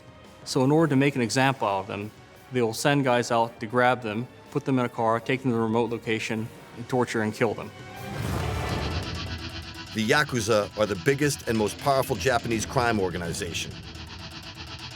They are extremely secretive and utterly ruthless, with a fearsome reputation around the world. They are said to be heavily involved in drugs, prostitution, and illegal gambling. And like the mafia, the Yakuza insist on a ruthless code of silence. Any transgressions, and you die. It's believed to have around 50,000 members today, and about 21 different bosses are Wayabun. The Yakuza has dominated the Japanese media for most of the 20th century. But what does the future hold for this mysterious organization? And is it, as some say, slowly losing its edge and control of events? Japan is one law away from wiping out the Yakuza, and that would be a Criminal Conspiracy Act. A Criminal Conspiracy Act would allow the Japanese police to seize the property of the Yakuza bosses, take down their offices, take down their businesses, take away all their assets, and put everyone in jail. But the police and the Yakuza sometimes become friends in a sense. They share personal knowledge of each other, they might go drinking, there might be camaraderie. If the Yakuza boss steps over the line and there's some friendship involved, maybe the police are less likely to let it slide or convince the person making the complaint to let the charges go. There's this idea that it's better the enemy you know than the enemy you don't know. Because everyone would like to deal with someone that is reasonable, that they know better, rather than someone they don't know at all. The Japanese police have instituted a number of anti-gang laws in the past 20 years, and most recently, there's a pretty intensive crackdown in which you can't do business with any individual who's associated with organized crime. Any member of a gang cannot hold a bank account any longer. That's pretty serious stuff. I think that's part of that, I think, is the influence of the United States, because they see the U.S. government cracking down on the gangs, that the police feel they need to do something more or something at the same time. Japan only needs to do three things to get rid of the Yakuza. They need a criminal conspiracy law, they need to allow plea bargaining, they need to allow undercover investigations. They won't do it for a few reasons. One is, this administration has so many Yakuza ties that trying to get rid of the Yakuza can only be bad news for them. Also, they need the Yakuza to run the nuclear power plants. No one wants to do those jobs. And the only people that are managed to find labor that will do the jobs is the Yakuza.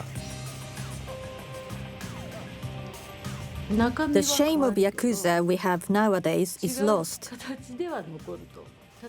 Of course, there will be always different forms, and they will go underground, and those groups always remain in any age. But what we call Yakuza now are antisocial groups. I don't think they are going to last because the government has implemented more severe laws. If a normal person does something, they say fine. If you're a Yakuza, then they start taking the person more seriously than the other person. And they treat the Yakuza not really like humans, so they cannot survive. The police crackdown on the Yakuza has been widespread and extensive over the last few years, with a number of bosses and foot soldiers arrested and sent to jail. After years of holding the country in the grip of its power, it does seem as if the Yakuza's iron fist is loosening a little.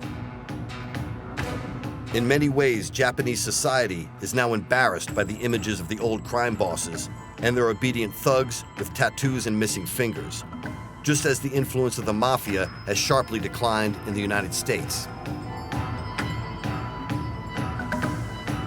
It's just not that cool to be in the Yakuza anymore. The mystique and dark appeal has faded in recent years, and yet to many, these ruthless underground gangs remain a potent force in Japanese society. Suppliers of drugs, loans, and prostitutes. And the success of the Yakuza comic books proves that to those in that world, and to those who want to be part of it, their mix of violence, sex, gambling, and drugs is as alluring as ever. Japan doesn't want to have this sort of spectacle of semi-public organized crime groups that no other country has. You know, what other country has Yakuza fanzines? You can't go to England or Australia and buy Mafia Monthly. So when you have organized crime members existing in public and with impunity, it makes Japan look bad. The Yakuza will always be there, whether they're as members of formally organized groups or in some other form. I mean, there'll always be criminals in every society. To catch a killer before he kills again. A huge operation to track down the person responsible for at least one death. They provide a service. They answer needs of society that other institutions can't provide. People are always going to need somebody, say, to collect a loan that nobody wants to pay. People are going to want drugs. They're going to want access to brothels. All the things that underworld gangs provide that, you know, so-called straight society can't.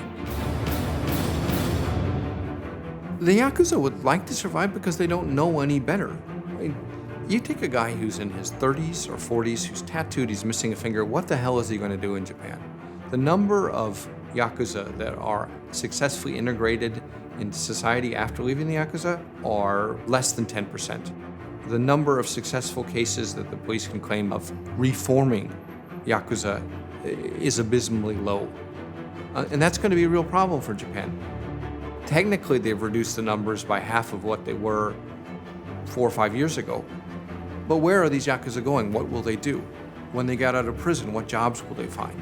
And with no discipline and no organization to go to, they'll probably turn to violent crime because that's all they know. You're never going to stop crime. It's just a fantasy. Always be there. The Yakuza will always be there. Despite constant media speculation about their future, the Yakuza remain a dominant force in Japan today. According to police estimates, the number of members is said to be half of what it was. But make no mistake, it still has a very real presence in cities like Tokyo and Kyoto. And it still has its fingers in all types of crime: extortion, gambling, and prostitution.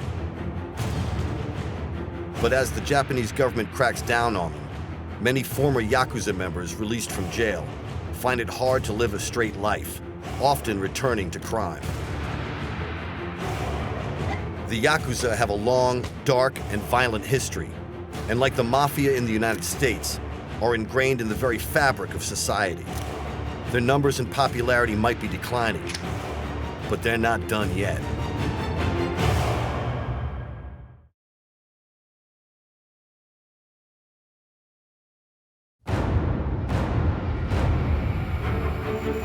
The Nazis and the occult, the hidden influences that ran deep through Hitler's race for power, are now revealed.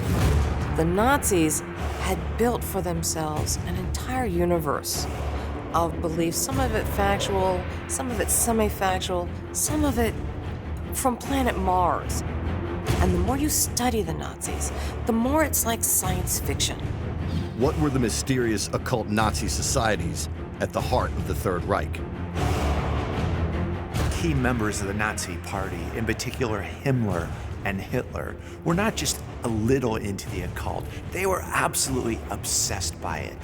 What's incredible is how influential the secret societies were on the creation of the Third Reich. These ideas of occultism, spiritualism, and racism made for a toxic blend. Is it true that the Nazis had a top-secret program to build flying saucers and UFOs? Did the Nazis take the blueprints to build these round flying machines? We have UFOs, rocket launching factories built underground. There appears to have been one successful flight. Short, not very far, but still a successful test flight. And were there plans to build a genetically pure white super race? The Nazis stole babies, and they were brought up in the hands of people who would Germanicize them. That was the master plan. This is crazy stuff. It's way ahead of its time. It's because world domination is the goal, and it's just a shame it was driven by evil.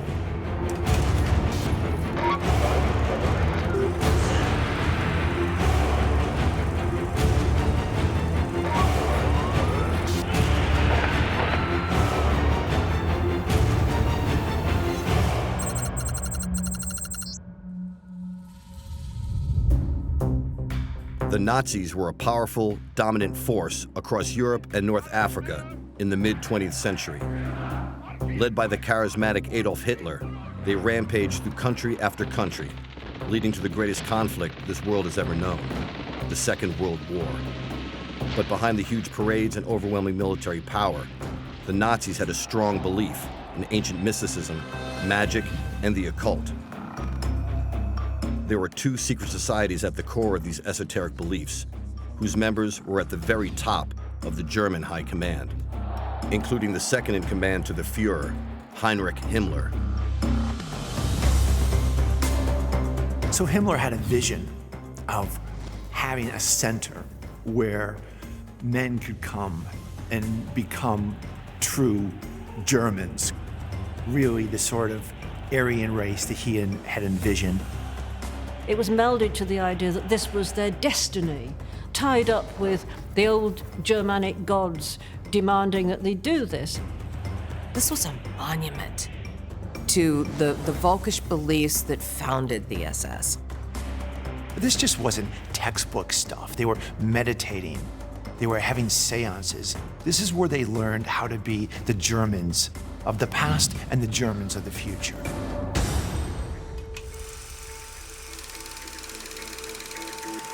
The site for Himmler's secret Nazi project was Wewelsburg Castle in northeastern Germany. It was originally built back in the 10th century, then added to and adapted over the centuries before the infamous SS moved in the 1930s and turned it into the stronghold that still stands today.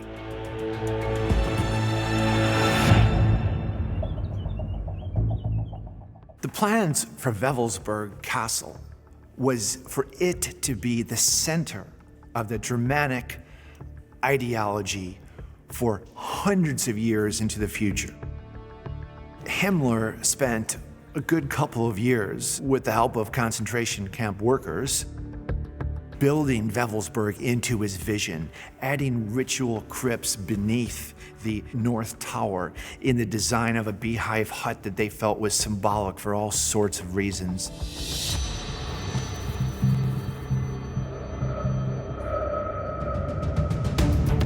Theo Pymans is a Dutch researcher and historian who is an expert on Nazi secret societies. He believes that Wewelsburg was at the heart of the Nazis' esoteric and occult beliefs. Himmler and his generals needed places for the development of their own esoterical philosophies. The SS had a number of castles, and they called them Ordensburgen. Translation of that is castles of the order.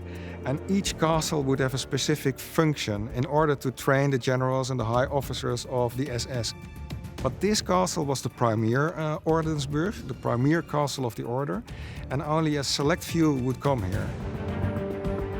The Nazis used Wewelsburg as a training center for elite members of the SS. Around a dozen or so high-ranking officers would spend time here, immersed in secret rituals, pagan worship, and paying homage to the sacred northern gods. Wewelsburg Castle was the home of the ultimate secret society. The SS was the ultimate secret society. They're very simple. A lot of people think it's just a fashionable design for SS. It's a rune. They took classes in runes. They took classes in these beliefs. This is where you would come if you were in the upper echelon of the Nazi Party and you were being groomed for bigger and better things. This is where the rituals would take place. I mean, this is not a place they created. This is a place they modified. Everything about Wewelsburg is symbolic and is designed for the elite of German society. Had Nazi Germany won the war, Wewelsburg would only be a small part in a huge complex of what was to be the ultimate training school of Himmler's esoterical SS. This was not to be a training school for the soldier, this was a training school for the elite of the SS. This whole concept of striving for the higher man, the more evolved man, and they didn't just mean on the physical level, they meant literally on the psychological level. And they believed that through using these various techniques, they could raise the human race to a higher level. All of the rituals in Wewelsburg Castle was basically to instill this military, regimented ideas into their heads that they obeyed orders, they obeyed the Führer, they had no thoughts or feelings of their own. They were in themselves each the perfect Aryan warrior.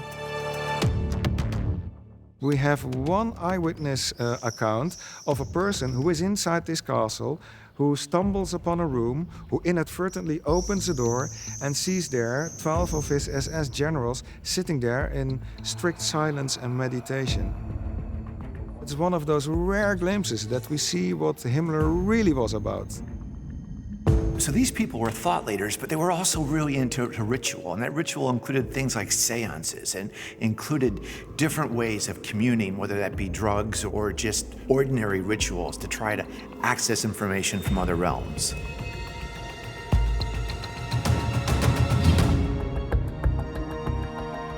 Heinrich Himmler was an active occultist and took an intense and very personal interest in what went on at Wewelsburg. He visited the castle at every opportunity. Himmler would arrive across the gate. He would enter with the car and his generals. The car would stop here. Himmler would leave the car. There would be an orchestra, there would be his generals, there would be soldiers, there would be a ceremony. Himmler would have been greeted, and then he probably would have gone through that door inside the main hall, where there is a very important and secret symbol, which is still here today.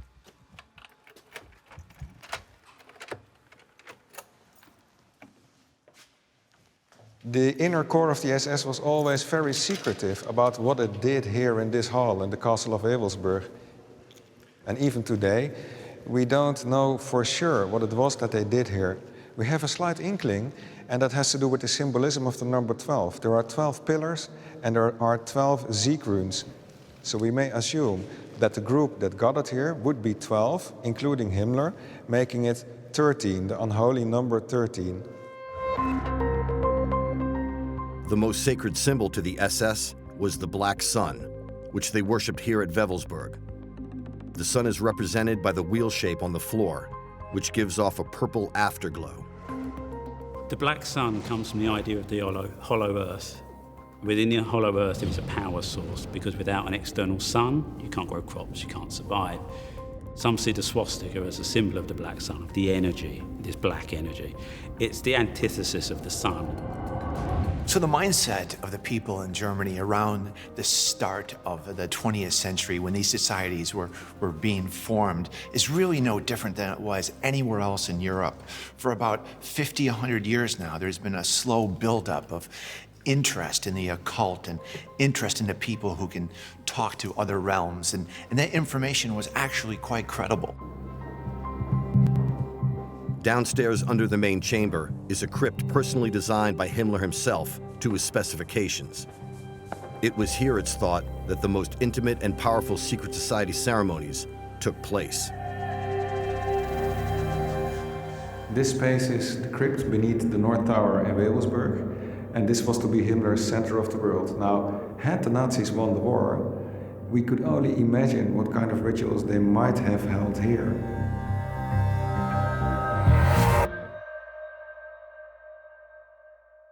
This was built before and during the Second World War. Construction stopped in 1943 because of the defeat of the Nazis at Stalingrad. Now, we don't know what this crypt may have been used for, but we could imagine certain things.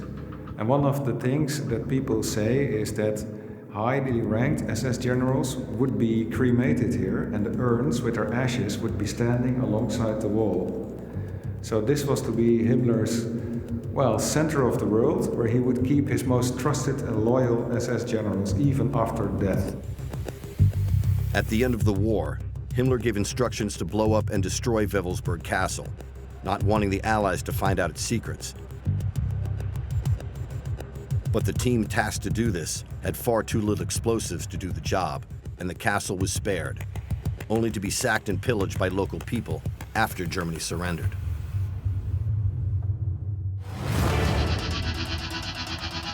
The Nazis were deep into all sorts of ancient beliefs and occult rituals. They even restored a medieval castle, Wewelsburg, in northern Germany, to house the holy relics that they were searching for across the world, like the Ark of the Covenant and the Holy Grail. Himmler and others saw themselves as descendants of the Great White Knights, whose destiny was to rule the world.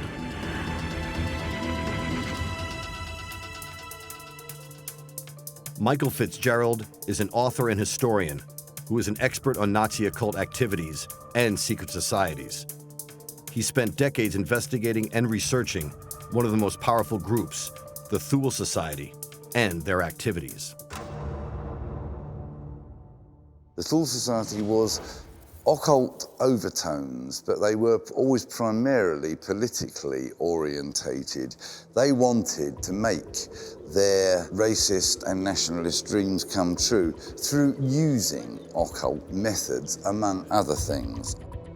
There was all this foment of a strange romantic mixture of medieval Grail stories, Germanic folklore and bits of science fiction, all melded together with politics and with this huge desire to pull themselves out of this morass of well, kind of stagnation and despair that the German people were in, behind somebody who would be a focus. You're walking a fine line here in terms of occult beliefs and occult societies and hidden and secret societies. When you're talking about societies like Thule, are they secret societies? Yes. Are they occult societies? Are they esoteric? Well, that depends on the society. That depends on what their purpose for existence is. The Thule Society visualized their enemies as dead, and they used this technique to considerable extent. That was their primary thing that they tried to do. Obviously, they also used physical means to try and encourage that, and they did do a great number of murders themselves. The Thule Society members included the ruling elite of the Nazi Party at the time, including well-known philosophers Alfred Rosenberg and Dietrich Eckart. Eckart believed that the material world was evil and it was our duty to escape from it, so he and Rosenberg were very much on that wavelength.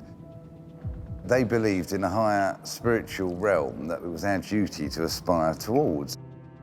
Their perception of that world was very bizarre, because they thought human suffering on this realm was unimportant. This was the realm of illusion. The realm of reality was up there. They believed that their ancestors lived underground and were ruling the world from underneath the ground. Now, when the time is right, they would come back and make their rightful claim to society and rule the world above ground once more.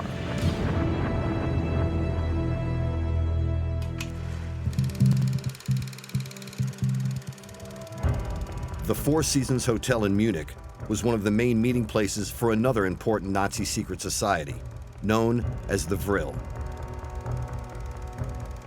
Like the Thule Society, their members were the leading lights in the Nazi Party. About a dozen men would meet together in total secrecy to carry out the secret agenda and rituals of the society.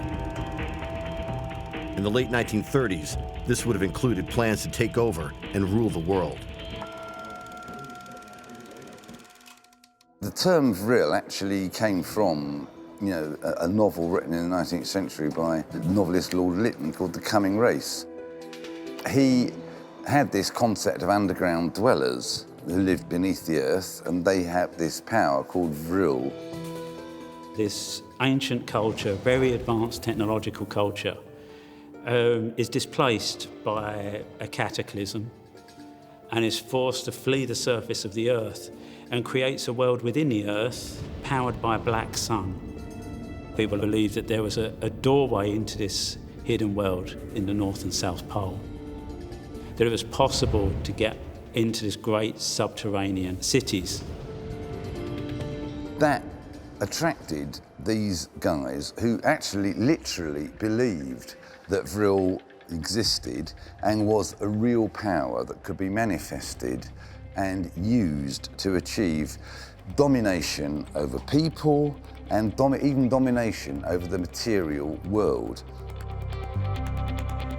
It's all there. It's all there in his books that were admired by these high Nazi leaders.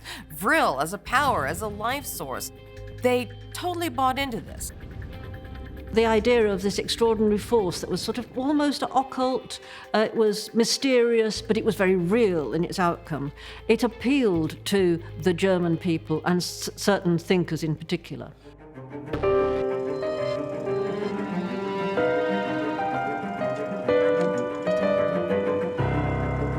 Andrew Goff has found evidence of a top-secret Vril Society meeting that took place outside Munich before the war. What occurred was truly bizarre.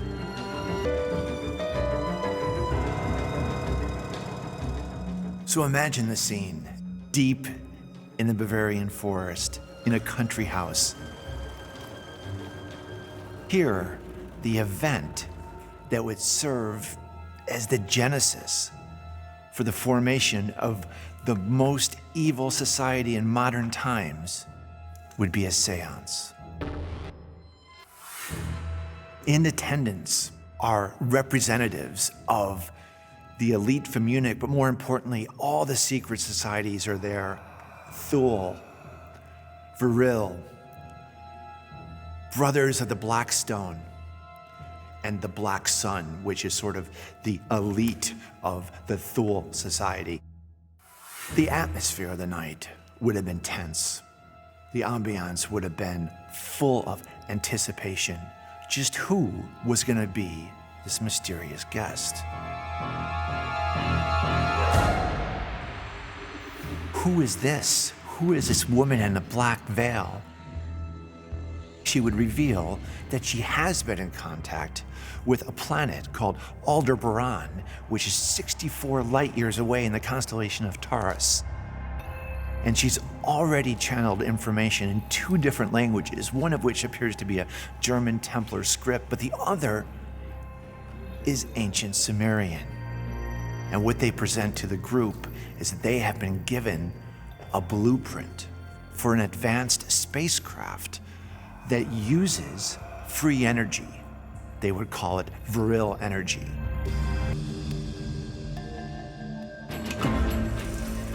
According to records, documents, and declassified footage from the time, the Nazis took this connection to UFOs very seriously, even, it said, building their own flying craft.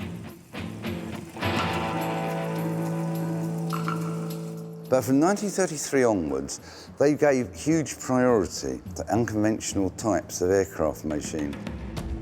The Germans were leading the world in rocketry. They were leading the world in unconventional anti-gravity research, and they were leading the world in unconventional propulsion systems. There were certainly prototypes, there were plenty of blueprints, and there appears to have been one successful flight. Short, and not very far, but still a successful test flight. First of all, nobody else had a UFO program, only Germany, it would appear. And at first, as you might expect, it didn't really succeed, but there's accounts of spherical craft, UFO-looking crafts, launching into the air, but only a few feet and only for a brief period of time. But later, in World War II, there's all kinds of accounts of these Foo Fighters, a generic term given to these spherical devices that were approaching Allied planes and just causing a distraction, but also aggressively behaving and, in many instances, attacking the Allied planes. The characteristics of the Foo Fighters, they were really bright, and not overly large, small sort of inflamed-looking spherical objects that behaved very erratically. And that's the thing that really gave the Allies the distinct impression that this is advanced technology. First of all, what is this ball of light doing following my plane? And how can it possibly behave so strangely? It can move so quickly and turn on a dime and go back the other direction and then attack. This was brand new, and you can imagine how frightening it was to people who were flying conventional crafts at the time. Did the Nazis take the blueprints to build these round flying machines, and did they make them? And did they fly them to their secret bases in Antarctica? It was so secret that very few people, even within the Third Reich, knew about it. It was top secret research. I mean, only certain engineers were involved. And the actual designers of this particular flying saucer went on to work in America and Canada. The super-secretive Nazi Vril Society used female mediums to contact ancient races, even, it said, extraterrestrial life forms. It's believed that this led to the Nazis' development of real-life UFOs, which they hoped would win them the war. Researcher and historian Theo Pymans has collected a number of original documents from the Vril Society that avoided destruction at the end of the war, and would shed a light on some of their secret activities. Now, there's a huge amount of mythology surrounding the Vril Society. And I've been researching this topic for more than 25 years after having first read it. And if you look upon the Vril Society, you see that there's various kinds of stories. There's a huge amount of tales. In fact, what I found out was that their main focus and their main thrust was the development of a new kind of technology. And after many, many years of research, I finally was able to find some documentary evidence. Reading these texts, what became immediately clear that the technology that they describe is a mixture of avant-garde technology, but also esoteric thought, which is very interesting. It is as if these people discovered something so new and so different from everything there was before that they could only resort to certain esoteric phrases in order to describe what they had found. Now, and the key element of this technology was they only would be needing one machine in order to give the whole world this form of technology. But it wasn't only technology and spacecraft at the heart of the Vril Society. It was said that there were female mediums who claimed to channel messages from the extraterrestrials to the Nazis. They had what's now known simply as the Vril women. Apparently there was a kind of inner circle of mediumistic women. There was one called Maria Orsek, there was one just known as Sigrun, and they were supposed to be rather beautiful. They had incredibly long hair, which, I mean, I'm sorry, I am going to smile because it is mad. They believed that this long hair acted as antennae for them to be in touch with these aliens. There were reports that in one particular seance, these female Vril mediums contacted extraterrestrials from the constellation of Taurus, who gave them, through automatic writing, messages. One was a message in Templar code, allegedly. One was apparently ancient Sumerian writing, and one, which was really quite special, was the blueprint for some form of flying saucer. What was interesting was attending that particular seance were Nazi engineers and people who would seize on that and think, we could maybe make something of this, literally.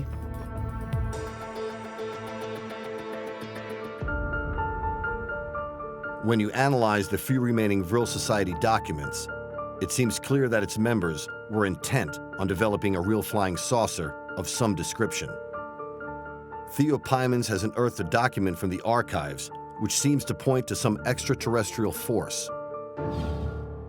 This is a very obscure pamphlet. You can only find it in one library today. And in it, they describe this novel form of technology. And they even ask people, if you are interested in this, come join us.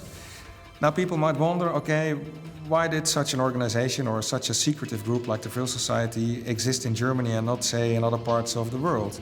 Well, we must understand that there's a couple of factors involved. In the 1920s, 1930s, Germany was at the forefront of new discoveries. We must understand that even people like Albert Einstein originally came from the German language areas. There's also the fact that German engineering was at the peak of what it was able to do.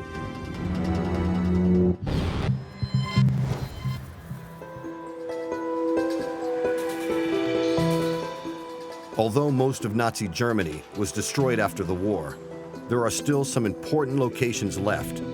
One of them is a beer hall in Munich, where Hitler, Himmler, and other top Nazi officials met as part of a secret society. The man in charge was Dietrich Eckart. Eckart was one of the hugest, absolutely devastating influences on Hitler's thoughts. He was the man that not only introduced into these things, but he got him to take part in various rituals and to develop willpower and to develop the art of magnetism on not simply the ordinary level in which people can be magnetic, but to take it to another level. He believed that he was in touch with the secret chiefs, these kind of beings that were, according to various theories, they might be fallen angels, they might be living underground, they could be even extraterrestrials in some interpretations, although at the very least they were seen as a kind of superior species above human beings. As a result of these techniques, if you want to call them that he was taught, he developed a far greater degrees of concentration, the greater of willpower. He developed the ability to make people change their minds, but not through using rational arguments. He would kind of use a kind of force of, not just simply a force of personality, but he genuinely believed it was a kind of external force that he could control.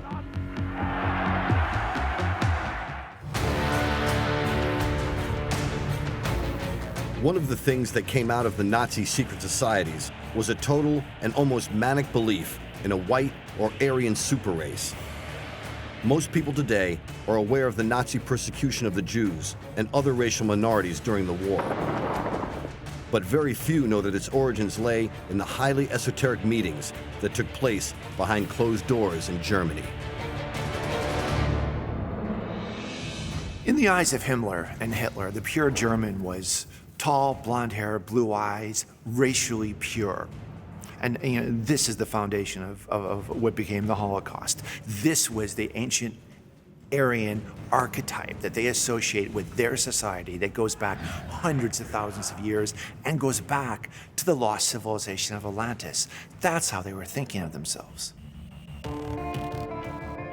They believed the Aryan race probably went back 10,000 years, that they had soiled themselves by sleeping with lesser races, by joining with them, joining their blood with them, scattering throughout the world, and that they had to come back together again. And that the best place to do that, the place where you found the most of them, was Germany.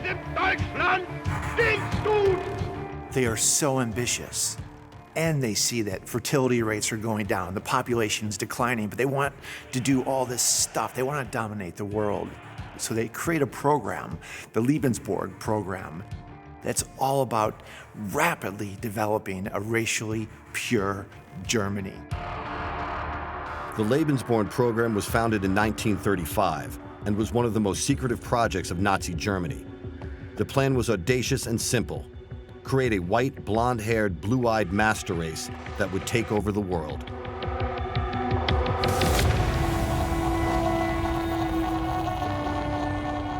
Gisela Heidenreich is a product of this genetic engineering. Her father was a Nazi SS officer, and he agreed to be part of the experiment, which is believed to have created over 8,000 Aryan children. The mothers who wanted to give birth to their child, they had to have special attributes. They had to have a special height. They should be at least dark blonde. They should have blue eyes. And they should claim the father of their children, even if they were not married, that he was also kind of a Aryan race. As many of the fathers actually were SS officers, so it was very simple, because the SS officers, they would, even if they were not married to those women, they would give them a kind of certification that they said, I am the father of this child, which would be given birth to now.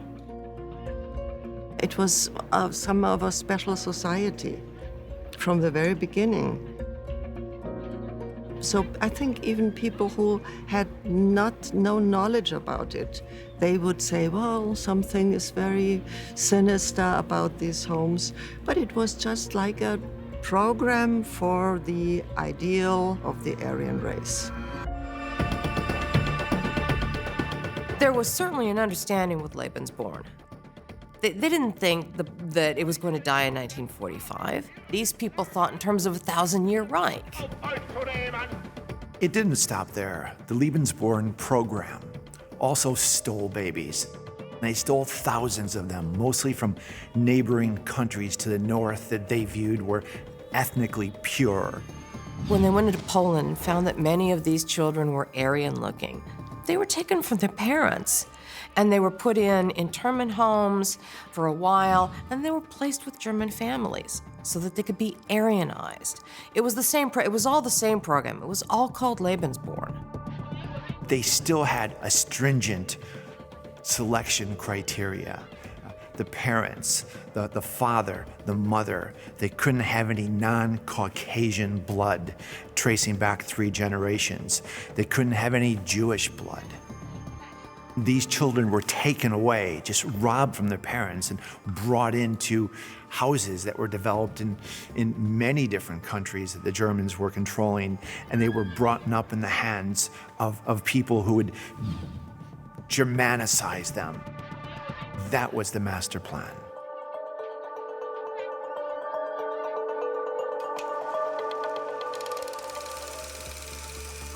As well as an Aryan race, the Nazis were driven to get their hands on important holy and occult relics.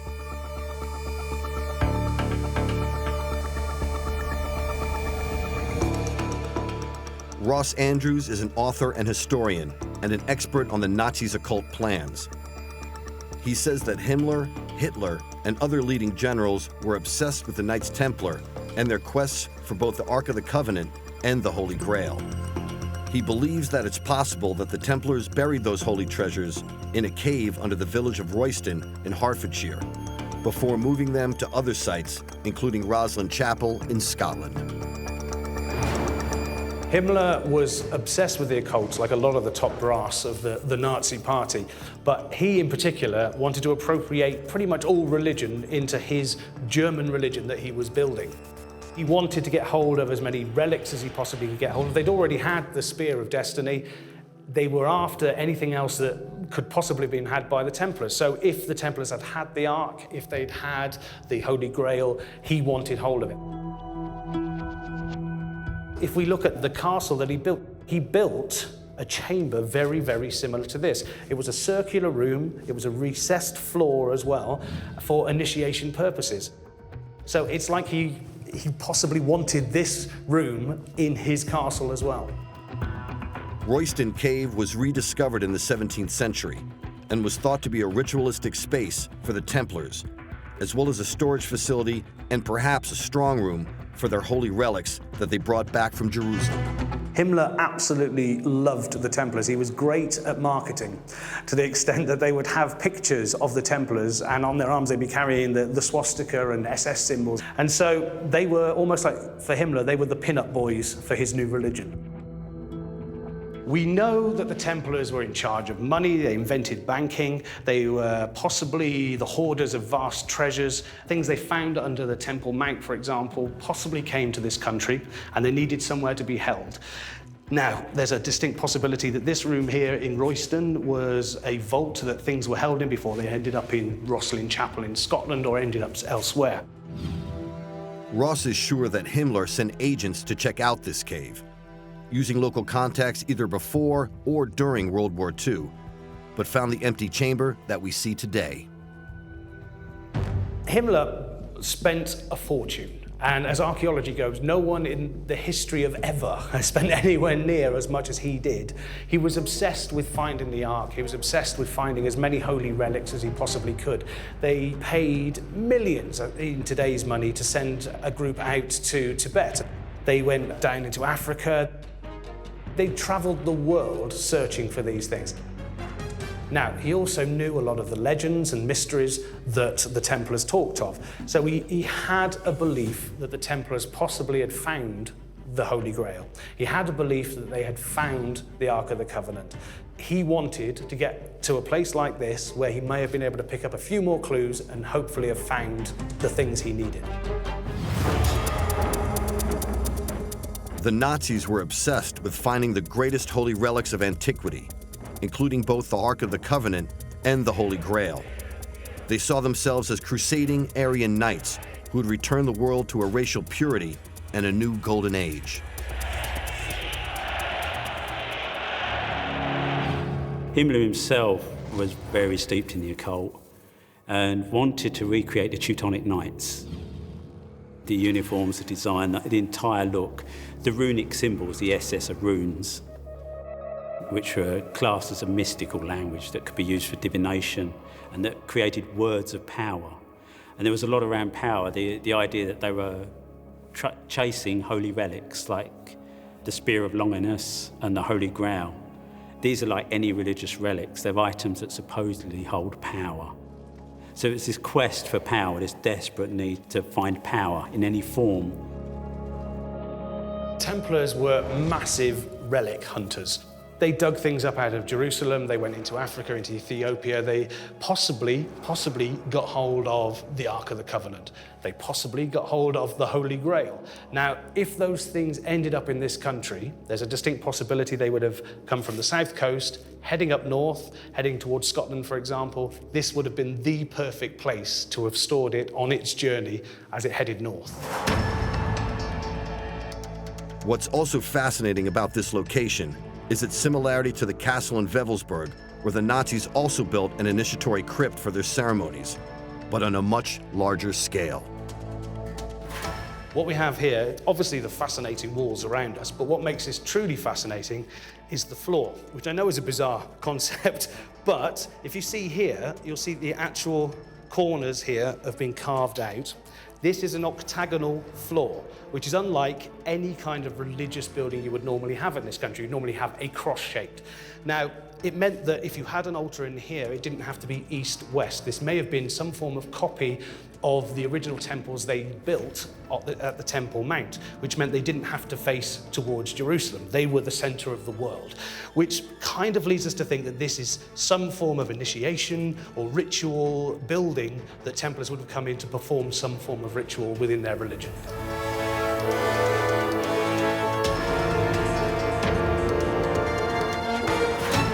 In all of this purity, there's something very nationalistic. There's a national identity that they're trying to protect. This ideal of almost the medieval German Teutonic Knight. and they felt that there was a pure Germanic blood that had to be protected.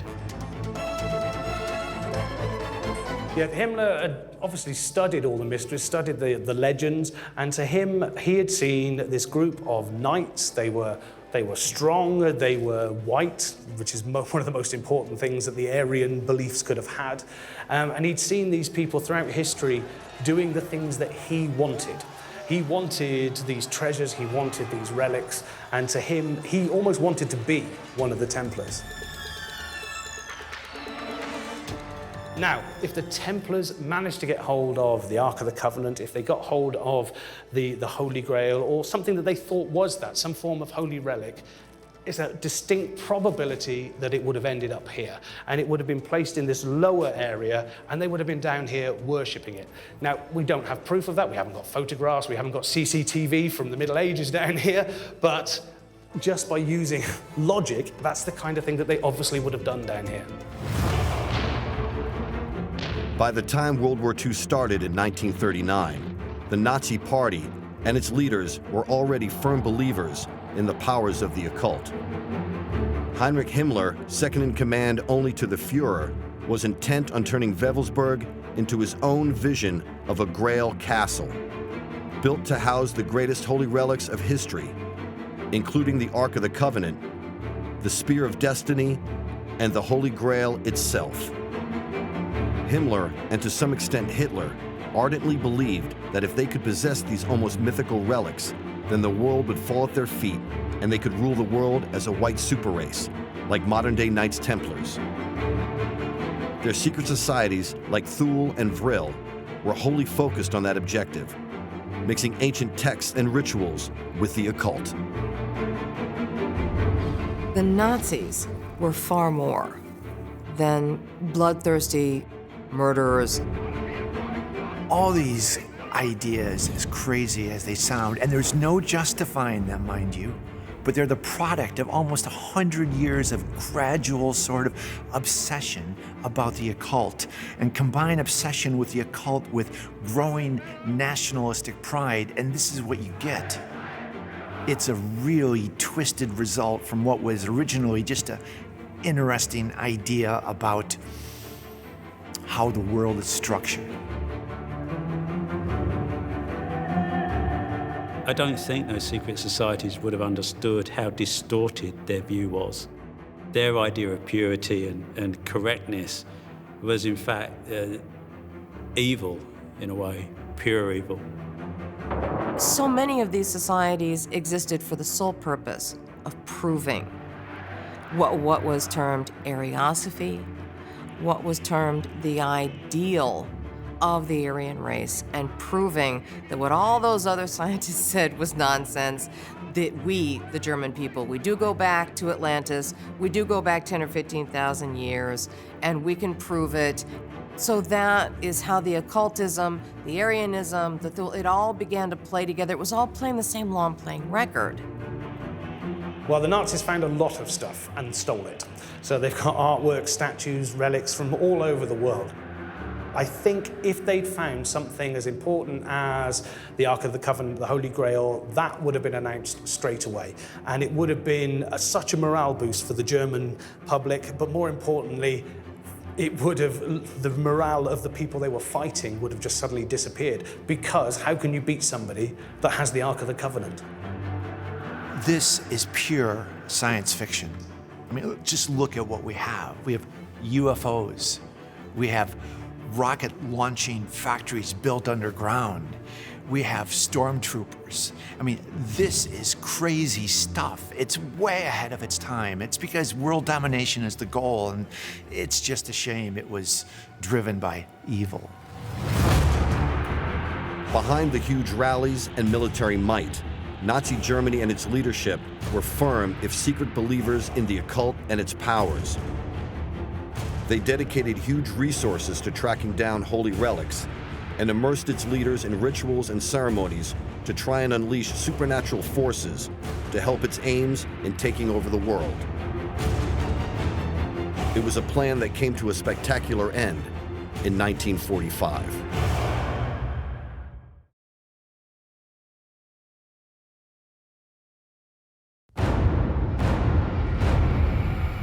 The Brotherhood of the Blood are a dark and mysterious group who parade through the streets of Europe wearing robes and full face masks. Their roots can be traced back to the time of the feared Inquisition, and their history is intimately connected to the major events and religious upheaval over the last 500 years or more. They are said to possess a great heretical secret, perhaps connected to the real story at the heart of the Da Vinci Code. But what is it?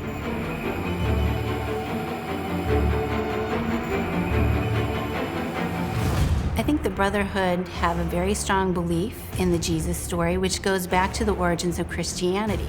But it's very different from accepted church dogma today. I think the greatest secret of the Brotherhood is that they claim to have hard evidence and proof that Jesus didn't actually die on the cross and that he went on to live, and they even claim that they possibly have his body as well. If Christ was not crucified, not only would the Bible have to be rewritten, but there'd be such an uproar, the church would be brought to his knees. If the Brotherhood actually produced a mummified body of Jesus, the impact would be huge. To say that Jesus Christ didn't ascend to heaven, that he's actually a human man and we have an actual body, the impact would just be monumental, probably the biggest event in history. I believe it's entirely probable that Lessange believes they know where the tomb of Christ is. I think they're just protecting it. I was there. I stood right in front of the tomb of the man who was called Jesus. This is a major revelation that will shatter many things if it's made public.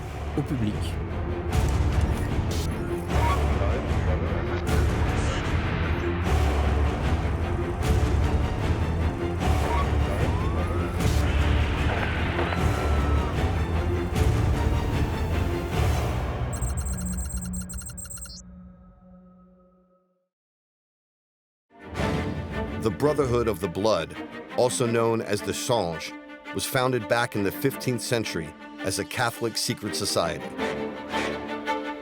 Its members and activities have always been shrouded in absolute secrecy, and for many centuries, it was condemned by the Church as heretical because its belief that Jesus Christ did not die on the cross. It became known for its distinctive dress of robes and large hoods, which fully covered the face and head. Every Easter, the Brotherhood would march through the streets of southern France and Spain with a mix of members, condemned prisoners, and executioners.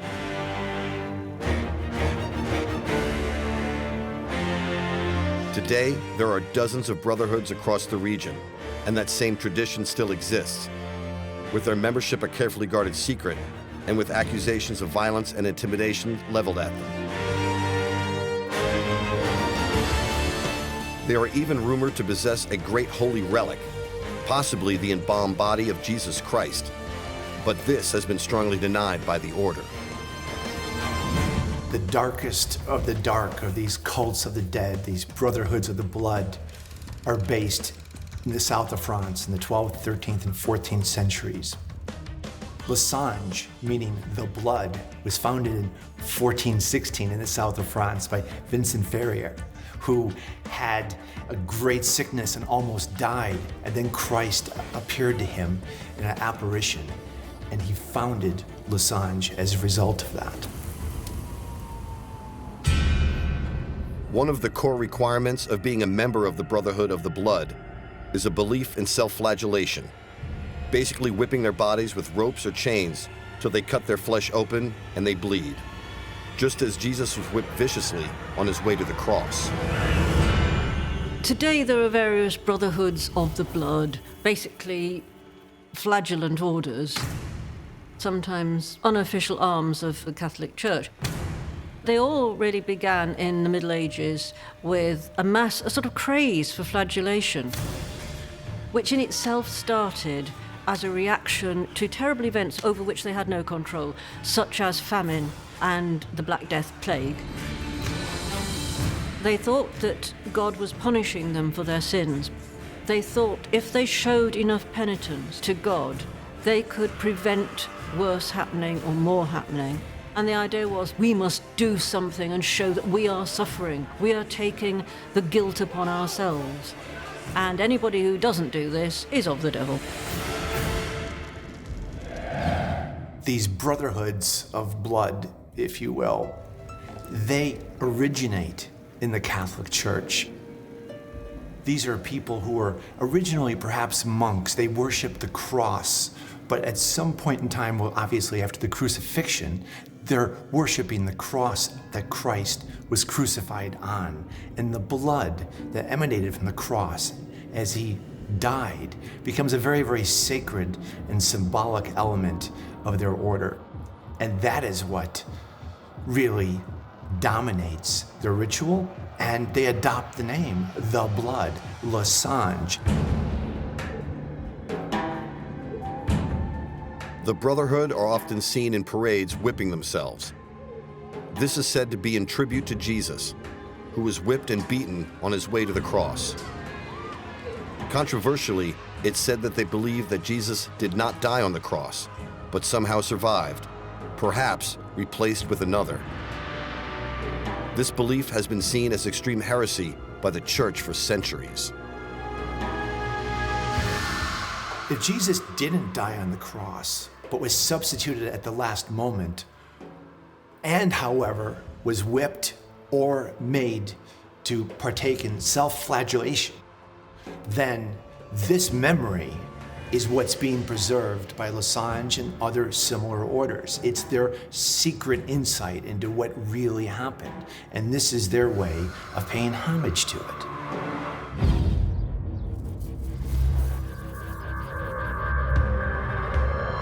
One of the most important Brotherhood parades every year takes place in Holy Week in La Rioja in Spain, where penitents in the role of Jesus whip themselves as they walk through the town.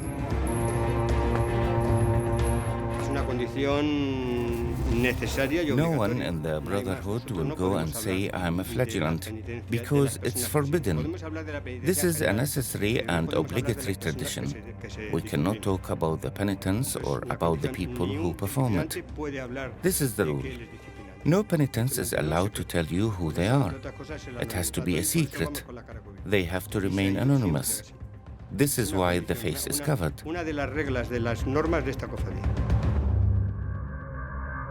At 10 a.m. on Good Friday, the parade begins, as it has done for centuries, with a masked man being led in shackles from the church.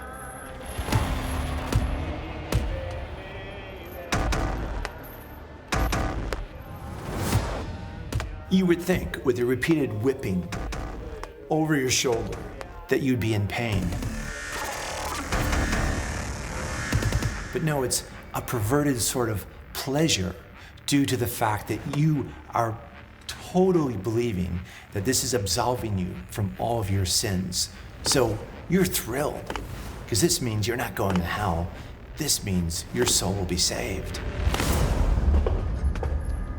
They saw the flagellation as being partly, at least, a reflection of Jesus' passion, his suffering, being flogged and then crucified. And they could in some way participate in that, or at least begin to understand it. Self-mortification, hurting yourself in the name of religion, is quite common. It goes from fasting so much that essentially you are starving yourself, so that's the non-violent one, but nevertheless, it can end in death.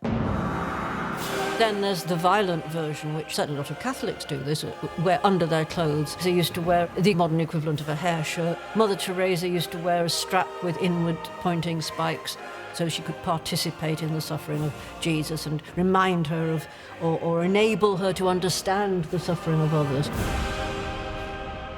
Pope John Paul II apparently used to beat himself during the night, but he kept it quiet, even from his own aides, and apparently used to ruffle his bedclothes so that it was thought in the morning he'd slept, but in fact he'd spent all night beating himself. Specifically in medieval Christianity, we have a lot of pain, we have a lot of blood and guts, should we say.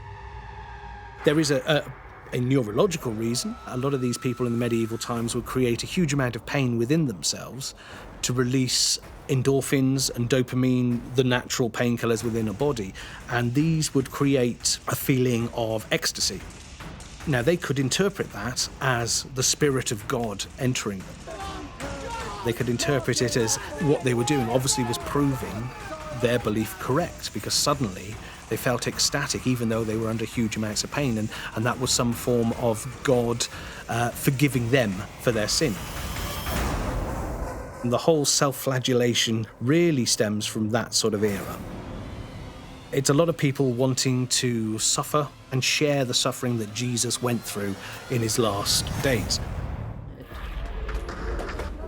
One of the origins of hoods is to protect the identity of the person who has chosen to be whipped, because that is the fastest way to absolve their sins, to suffer like their Savior did on the cross.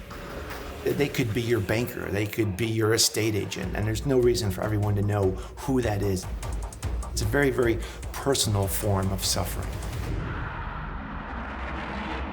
There's several different types of flagellation, and they're all pretty disgusting, to be honest. You have these whips. The whips are either made of leather or rope with knots. They'll be whipping themselves over their shoulder, and they'll have a little bit of their shirt, their regalia, cut open in the back. As that spot continues to get really sore, the person behind them will go up with this wax ball that's full of pieces of like broken glass. At some point, they'll actually put this on the person's back to release the pressure so the blood is released. Then they continue.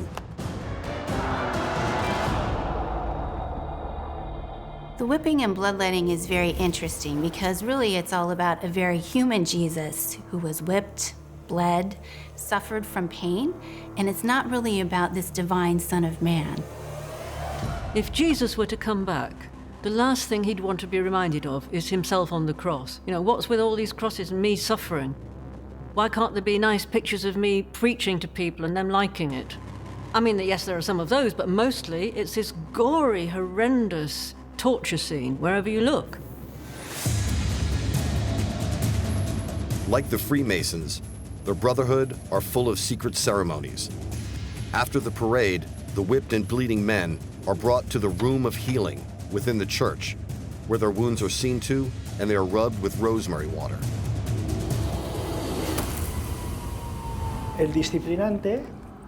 The flagellant gets into this position, straightens his back. They squeeze the cuts to remove as much blood from the wounds as possible.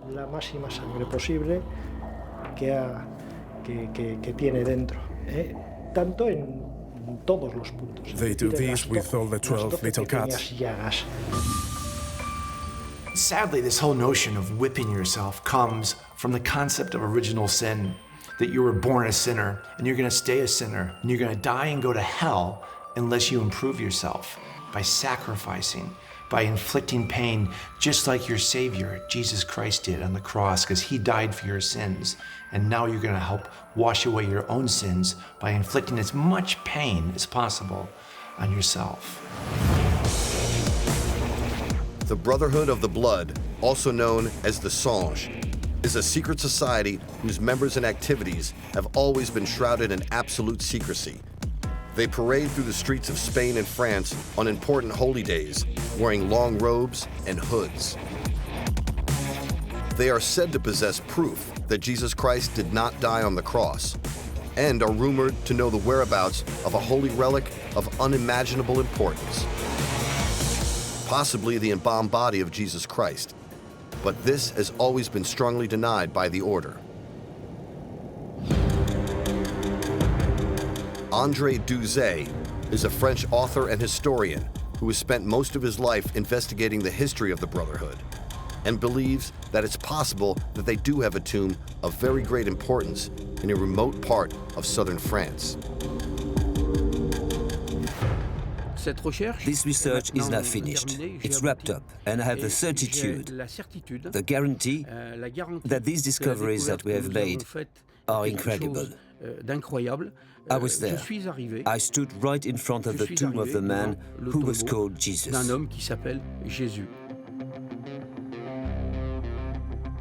I am absolutely certain, because of all the difficulties I encountered in my research, that my results These discoveries will completely shake up and have already upset certain establishments like the governments, religions, archaeology, and in more discreet environments like secret societies. This is a major revelation that will shatter many things if it is made public. Douzé claims that as a result of his investigations, he has been threatened by the Brotherhood, who he refers to as the Singe, on many occasions, and believes that his life is in danger as a result. People have warned me several times and told me to be careful and not to go too far with these people who came to see me in the name of the Singe. We do not know really who they are, what they want, or what they expect. They also told me that they can, under certain circumstances, be violent to protect their mission. So, if they have a profound mission, a divine mission, what is the life of a man in this case? It's nothing. Douzé claims that his research has led him to the site of a large rock tomb out in an area called Perilos, near the town of Perpignan in southern France. He believes that after escaping from Jerusalem and coming to France, Jesus Christ was buried there, along with his uncle, Joseph of Arimathea. He claims that this is the great secret of the Brotherhood of the Blood. Imagine how heretical it would be if you had proof of the body of Christ that blows the whole church dogma out of the water about resurrection and crucifixion. All that was rubbish. Imagine the offers you would receive to give that information up, the millions of dollars Lessange would have been offered for the location of these tombs. They're not giving it up. This is an organization that's ancient. It's at least 700 years old, and its charter, part of its charter, is to protect the identity and location of this tomb. Lots of people have claimed to have found the remains of a tomb or the body of Jesus. Most recently, even James Cameron, the Hollywood director. However, quite frankly, I don't think it's there. Once out at the site in Perilos, he launched a drone to get a better look at the landscape. If the tomb of Jesus was out here, then you'd need to know exactly where to look if you had a chance to find it. It's right there. Not far from the rocks, behind the rocks. 40 years of research and 25 years in the field to discover this place.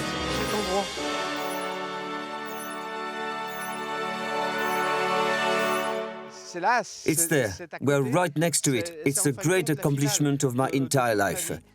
We found the tomb. It's right there, just 500 meters away. We can go to it. This is a result of 50 years of research. It's extraordinary.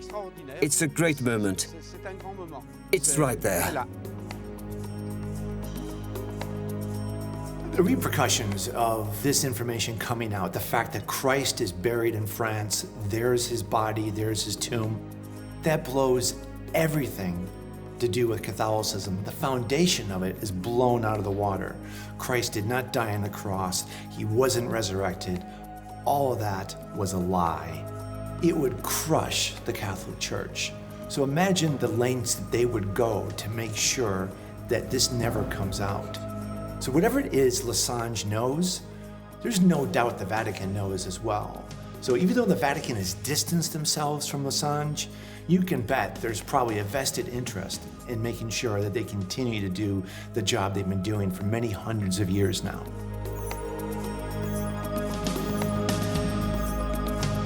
Douzé believes that he's found the tomb of Jesus Christ, but it's a crack in a rock face. So prove it to us. Show us, excavate, dig it up, show us a body, but otherwise there's no real proof.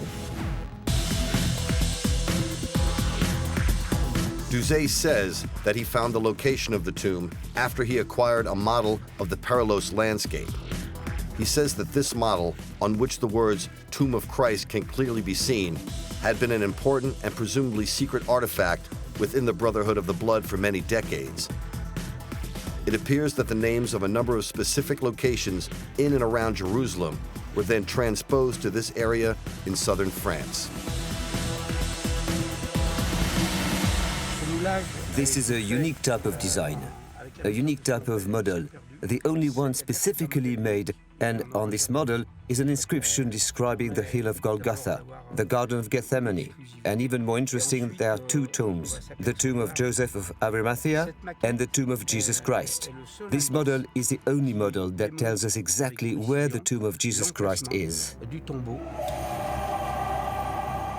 Truth is, it's entirely probable that if Christ did not die on the cross, that he would end up in this exact area. It's a port town near Narbonne, the largest Jewish community outside of Jerusalem at the time. So it makes perfect sense that Jesus Christ would in fact be here if he wasn't crucified. This model doesn't prove anything. Who made it? We don't know. We don't know its origins. We have no proof about where it came from. So really, his whole theory about this model is unrealistic.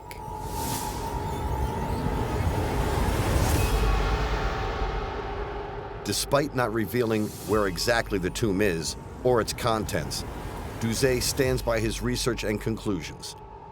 He says that Jesus Christ is buried out there in the wild landscape of Perilos near Narbonne, and that the Brotherhood of the Blood know exactly where it is. His critics accuse him of wishful thinking, even fabricating the whole story, and a total lack of evidence. Douzet counters that the time to reveal what he's found is very nearly upon us, and that the world will be astonished at his discovery. For me, the final results of my research are something that is going to completely upset our consciousness, and religious people may become disillusioned. We have made a major discovery. It's unique, and it's been verified by several persons. We have succeeded. We are here. We could now reveal it, but I lack the finances to go any further. The Brotherhood of the Blood is a secret society that dates back to medieval times, and which some believe hides a great heretical secret, that Jesus Christ was not divine, and that he did not die on the cross and ascended to heaven, but was smuggled out of Jerusalem and taken to France, where he lived out the rest of his life. If this could be proved, then it would undermine centuries of Christian belief and the very foundations of the church. It's said that the Brotherhood have evidence to support this, which some believe could be the actual preserved body of Jesus himself. But this has never been proved, and the Order strenuously denies it. I think it's possible that a man from 2,000 years ago could definitely have been embalmed. Look at the examples that we have today of Egyptian mummies in museums, of pharaohs and important figures. However, we have to question, was Jesus an important enough figure at the time to have been embalmed? If the Brotherhood actually produced a mummified body of Jesus, the impact would be huge. To say that Jesus Christ didn't ascend to heaven, that he's actually a human man and we have an actual body, the impact would just be monumental, probably the biggest event in history.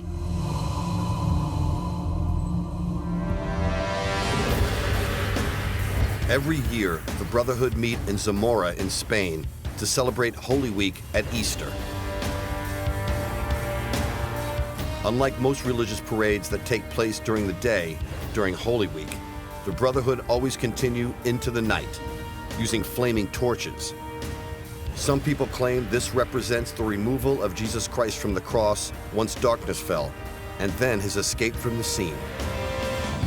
What you've got with the procession is the order leaving the church they have affinity with, dressed in their regalia with somber music, with droning drum beats. It's typically nighttime, so it's pitch dark. Let me tell you, this is no Easter parade. This is very, very dark indeed. The Brotherhood are presenting images and symbolism that can only be seen if you know what you're looking for.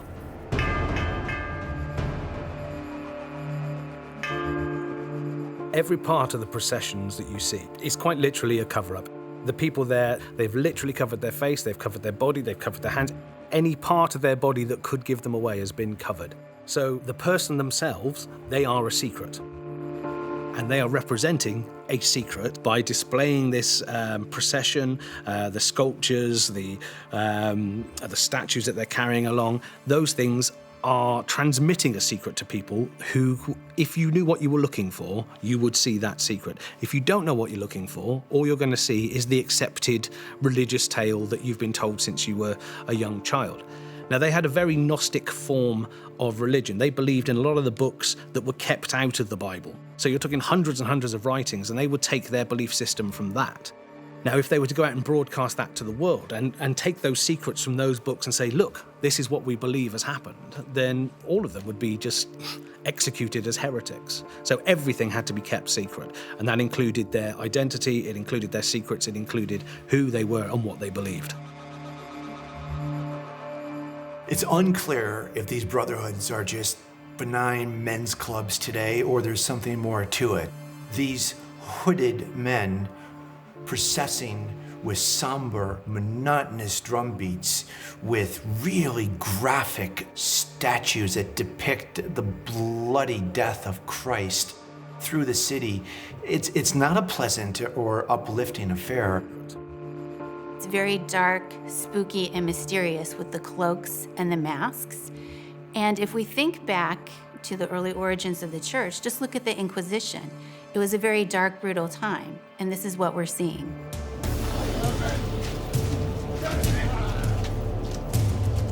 The Inquisition is key to the history of the Brotherhood.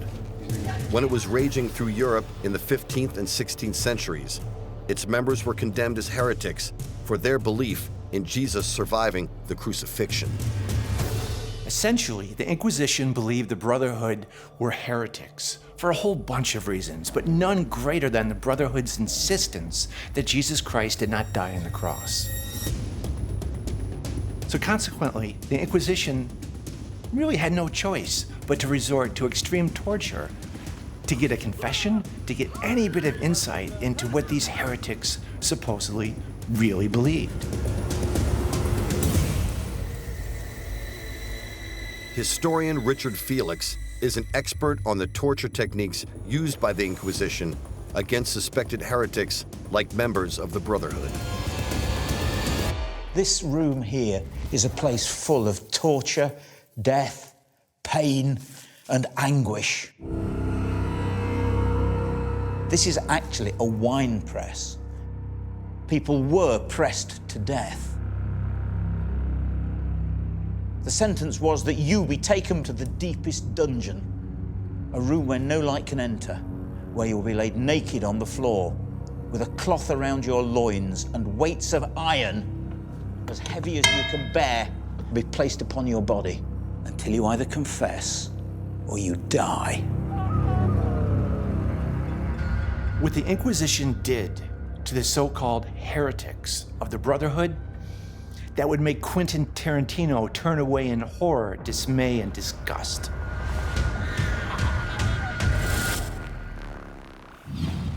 And here we have the pièce de résistance of the Inquisitors' torture weapons.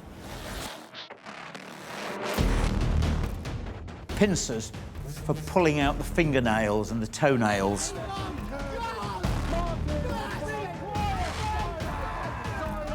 This here for actually attaching it to the skin and pulling until they rip the flesh away. This dreadful piece of equipment was for ripping off the breasts of women. And goodness only knows what these were for, but if you were shown these, would you not confess? Because I certainly would.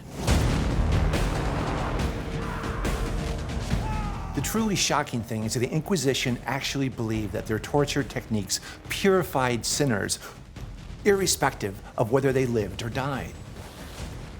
The types of devices that were used in torture were nothing if not creative. We're talking pincers, weights, spiked chairs. I mean, their fascination with inflicting pain knew no bounds. The chair.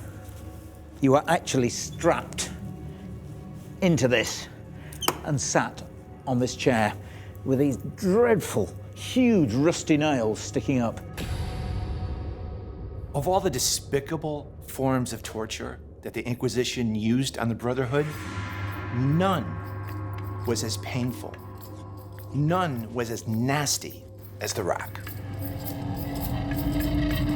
You were spread-eagled on boards like this, your hands tightly bound and strapped here, and the same thing applied to your legs. And the executioner or torturer started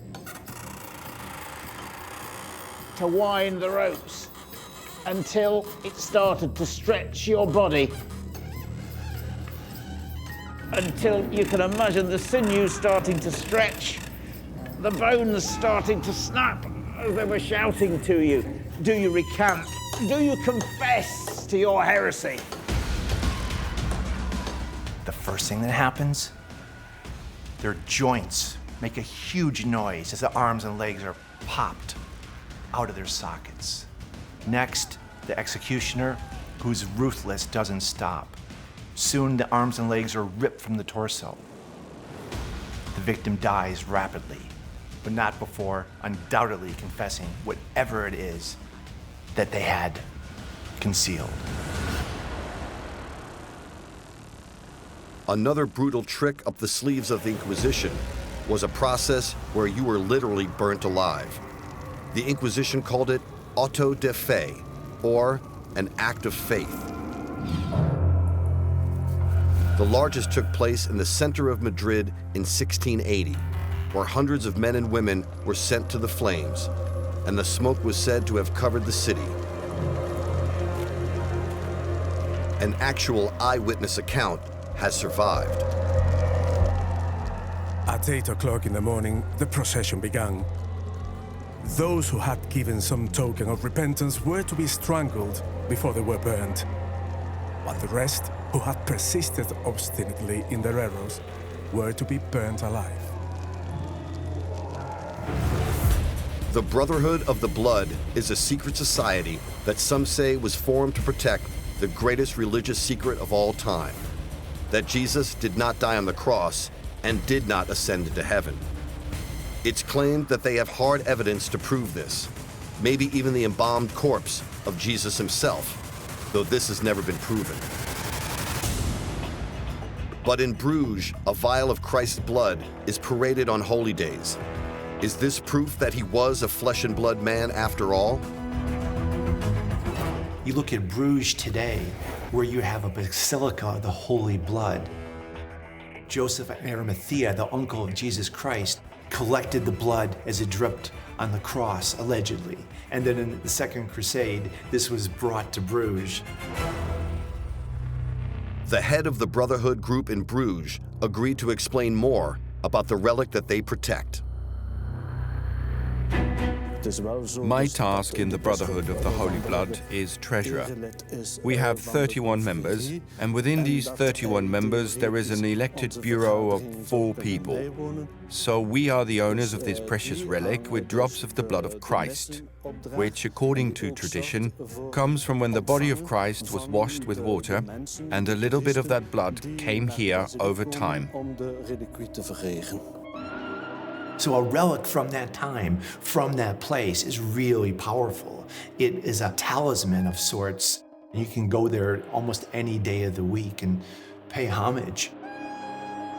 You can go into Paris today and any number of cathedrals are going to have the body and bones of very, very famous saints that were sites of pilgrimages in the past.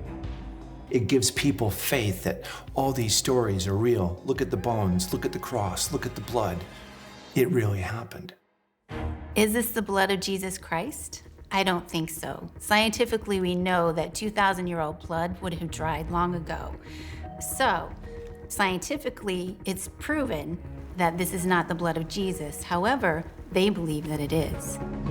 Some argue that it doesn't matter whether the relics are real or not. They're kind of a focus for piety, focus for faith. After all, faith, you don't need proof for faith. That's the whole point. If it helps you become a better person and moves you on, weird though it might seem to an outsider, why not? But it does seem to be all of a piece with this attitude that torture, blood, death, martyrdom, it's relics, it's all part of something rather dark. The Brotherhood of the Blood rarely talk on camera, but the leader of one of the groups in Perpignan in France agreed to a short interview. A lot of people think that the Sanche and other brotherhoods are very morbid, with a fixation on torture or blood. For Christians, it is not a problem at all. The blood is the blood of Jesus. Jesus made a pact with humanity to save us, and this was in the resurrection. In order to die, you need to suffer, and you need pain. This is part of our religion, and we accept this. At the start of Le Sanche, one of the main tasks in the Middle Ages was to help people who were going to be executed. Back then, when they were going to be executed, they were just abandoned, so the Brotherhood tried to protect them from the crowds during the execution, give them dignity, give them some type of religious belief before they died. But at some point, this morphed into a cult that would look after the well-being of the individual's soul by performing rituals on their body when they're dead. And in the 5th century, 422, St. Augustine is quoted as saying, in the pagan tradition, paying a fee for the individual's safe passage of their soul into the underworld is a standard and just and right discipline to do. The processions of the Sanche were organized into a very strict hierarchy. They were divided into 5 different sections depending on professions. There was a religious section here. There were nobles who were carrying Jesus on the cross. There were the corporation, the trade workers, lawyers, and judges. There were the gardeners. This was the hierarchy that Le Sanche was organized around. When they put on their outfits with the pointy hats and the long flowing robes, they're very intimidating. You know, they look dark and sinister is really the only word. But it's totally at odds with the idea of penitence and self-mortification, because to mortify yourself or to flagellate yourself, the idea is surely that you are humbling yourself. Whereas when you put on all this stuff, you are, for a start, you're about 9 foot tall, you know. So that's not exactly unnoticeable. I think it is easy to see why people think that the Brotherhood are the guardians of some deep, dark secret. I mean, we live in the era of the Da Vinci Code and conspiracy theories, so of course they look quite intimidating with the robes and the drumming and processing. It's all quite dark and spooky. However, I think this is something that historically just dates back a few hundred years, and it's nothing more than that. Most of the modern Brotherhood pretty much don't know what it is that they're representing. To the extent that they'll gladly go out and say, oh yeah, I'm in this Brotherhood, I'm in that Brotherhood. You've got different groups with different coloured hats and different coloured robes, whereas the old Brotherhood very much wanted to keep their secret to themselves. You could be initiated into their Gnostic knowledge, but they didn't want that being broadcast to the world. So today's marchers and processioneers, they'll walk along and you'll know who they are, quite probably. You'll say, oh, that's my dad at the front, or something like that. But back then, everybody wanted to keep it a secret. The Brotherhood of the Blood is a secret European society that parades on holy days in southern France and Spain, wearing long robes and pointed hats, their faces fully covered. Its origins can be traced back to the time of the feared Inquisition in the 15th century, but much of its history has been shrouded in secrecy. They're said to be the guardians of a great secret, perhaps a holy relic of incredible importance, or, as some have claimed, the remains of Jesus Christ himself, though it has never been proved, and the order strongly deny this.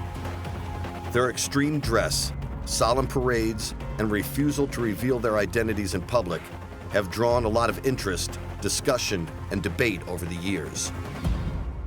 As with any secret society, there's myths and legends about what they get up to.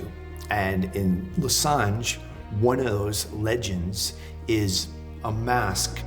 This mask is made out of human skin, but whose skin and what it's supposed to represent, we're not entirely sure, but it gives you an idea of a flavor of the sorts of, well, kind of dark and sinister sounding things that they look after.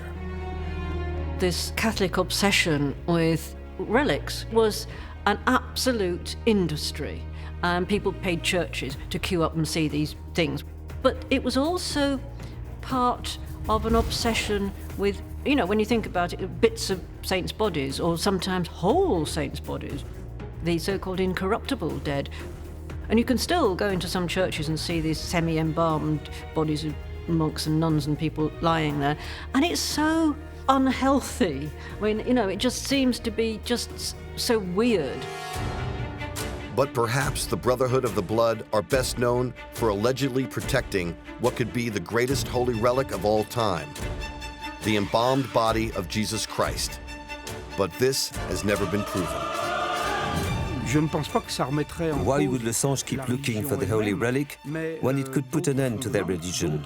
It won't put an end to their religion, it will just show their religion in a different light. It might be a different way of looking at religion. Look at how the Vatican, over a period of centuries, outlawed L'Assange. L'Assange always used their political and financial power to reinstate itself. So why would the Vatican want to stop L'Assange on Holy Week, dressing up in robes and basically professing their faith publicly? They knew that this society under the hood was hiding something very deep and very profound. They knew there was something that would be threatening to them.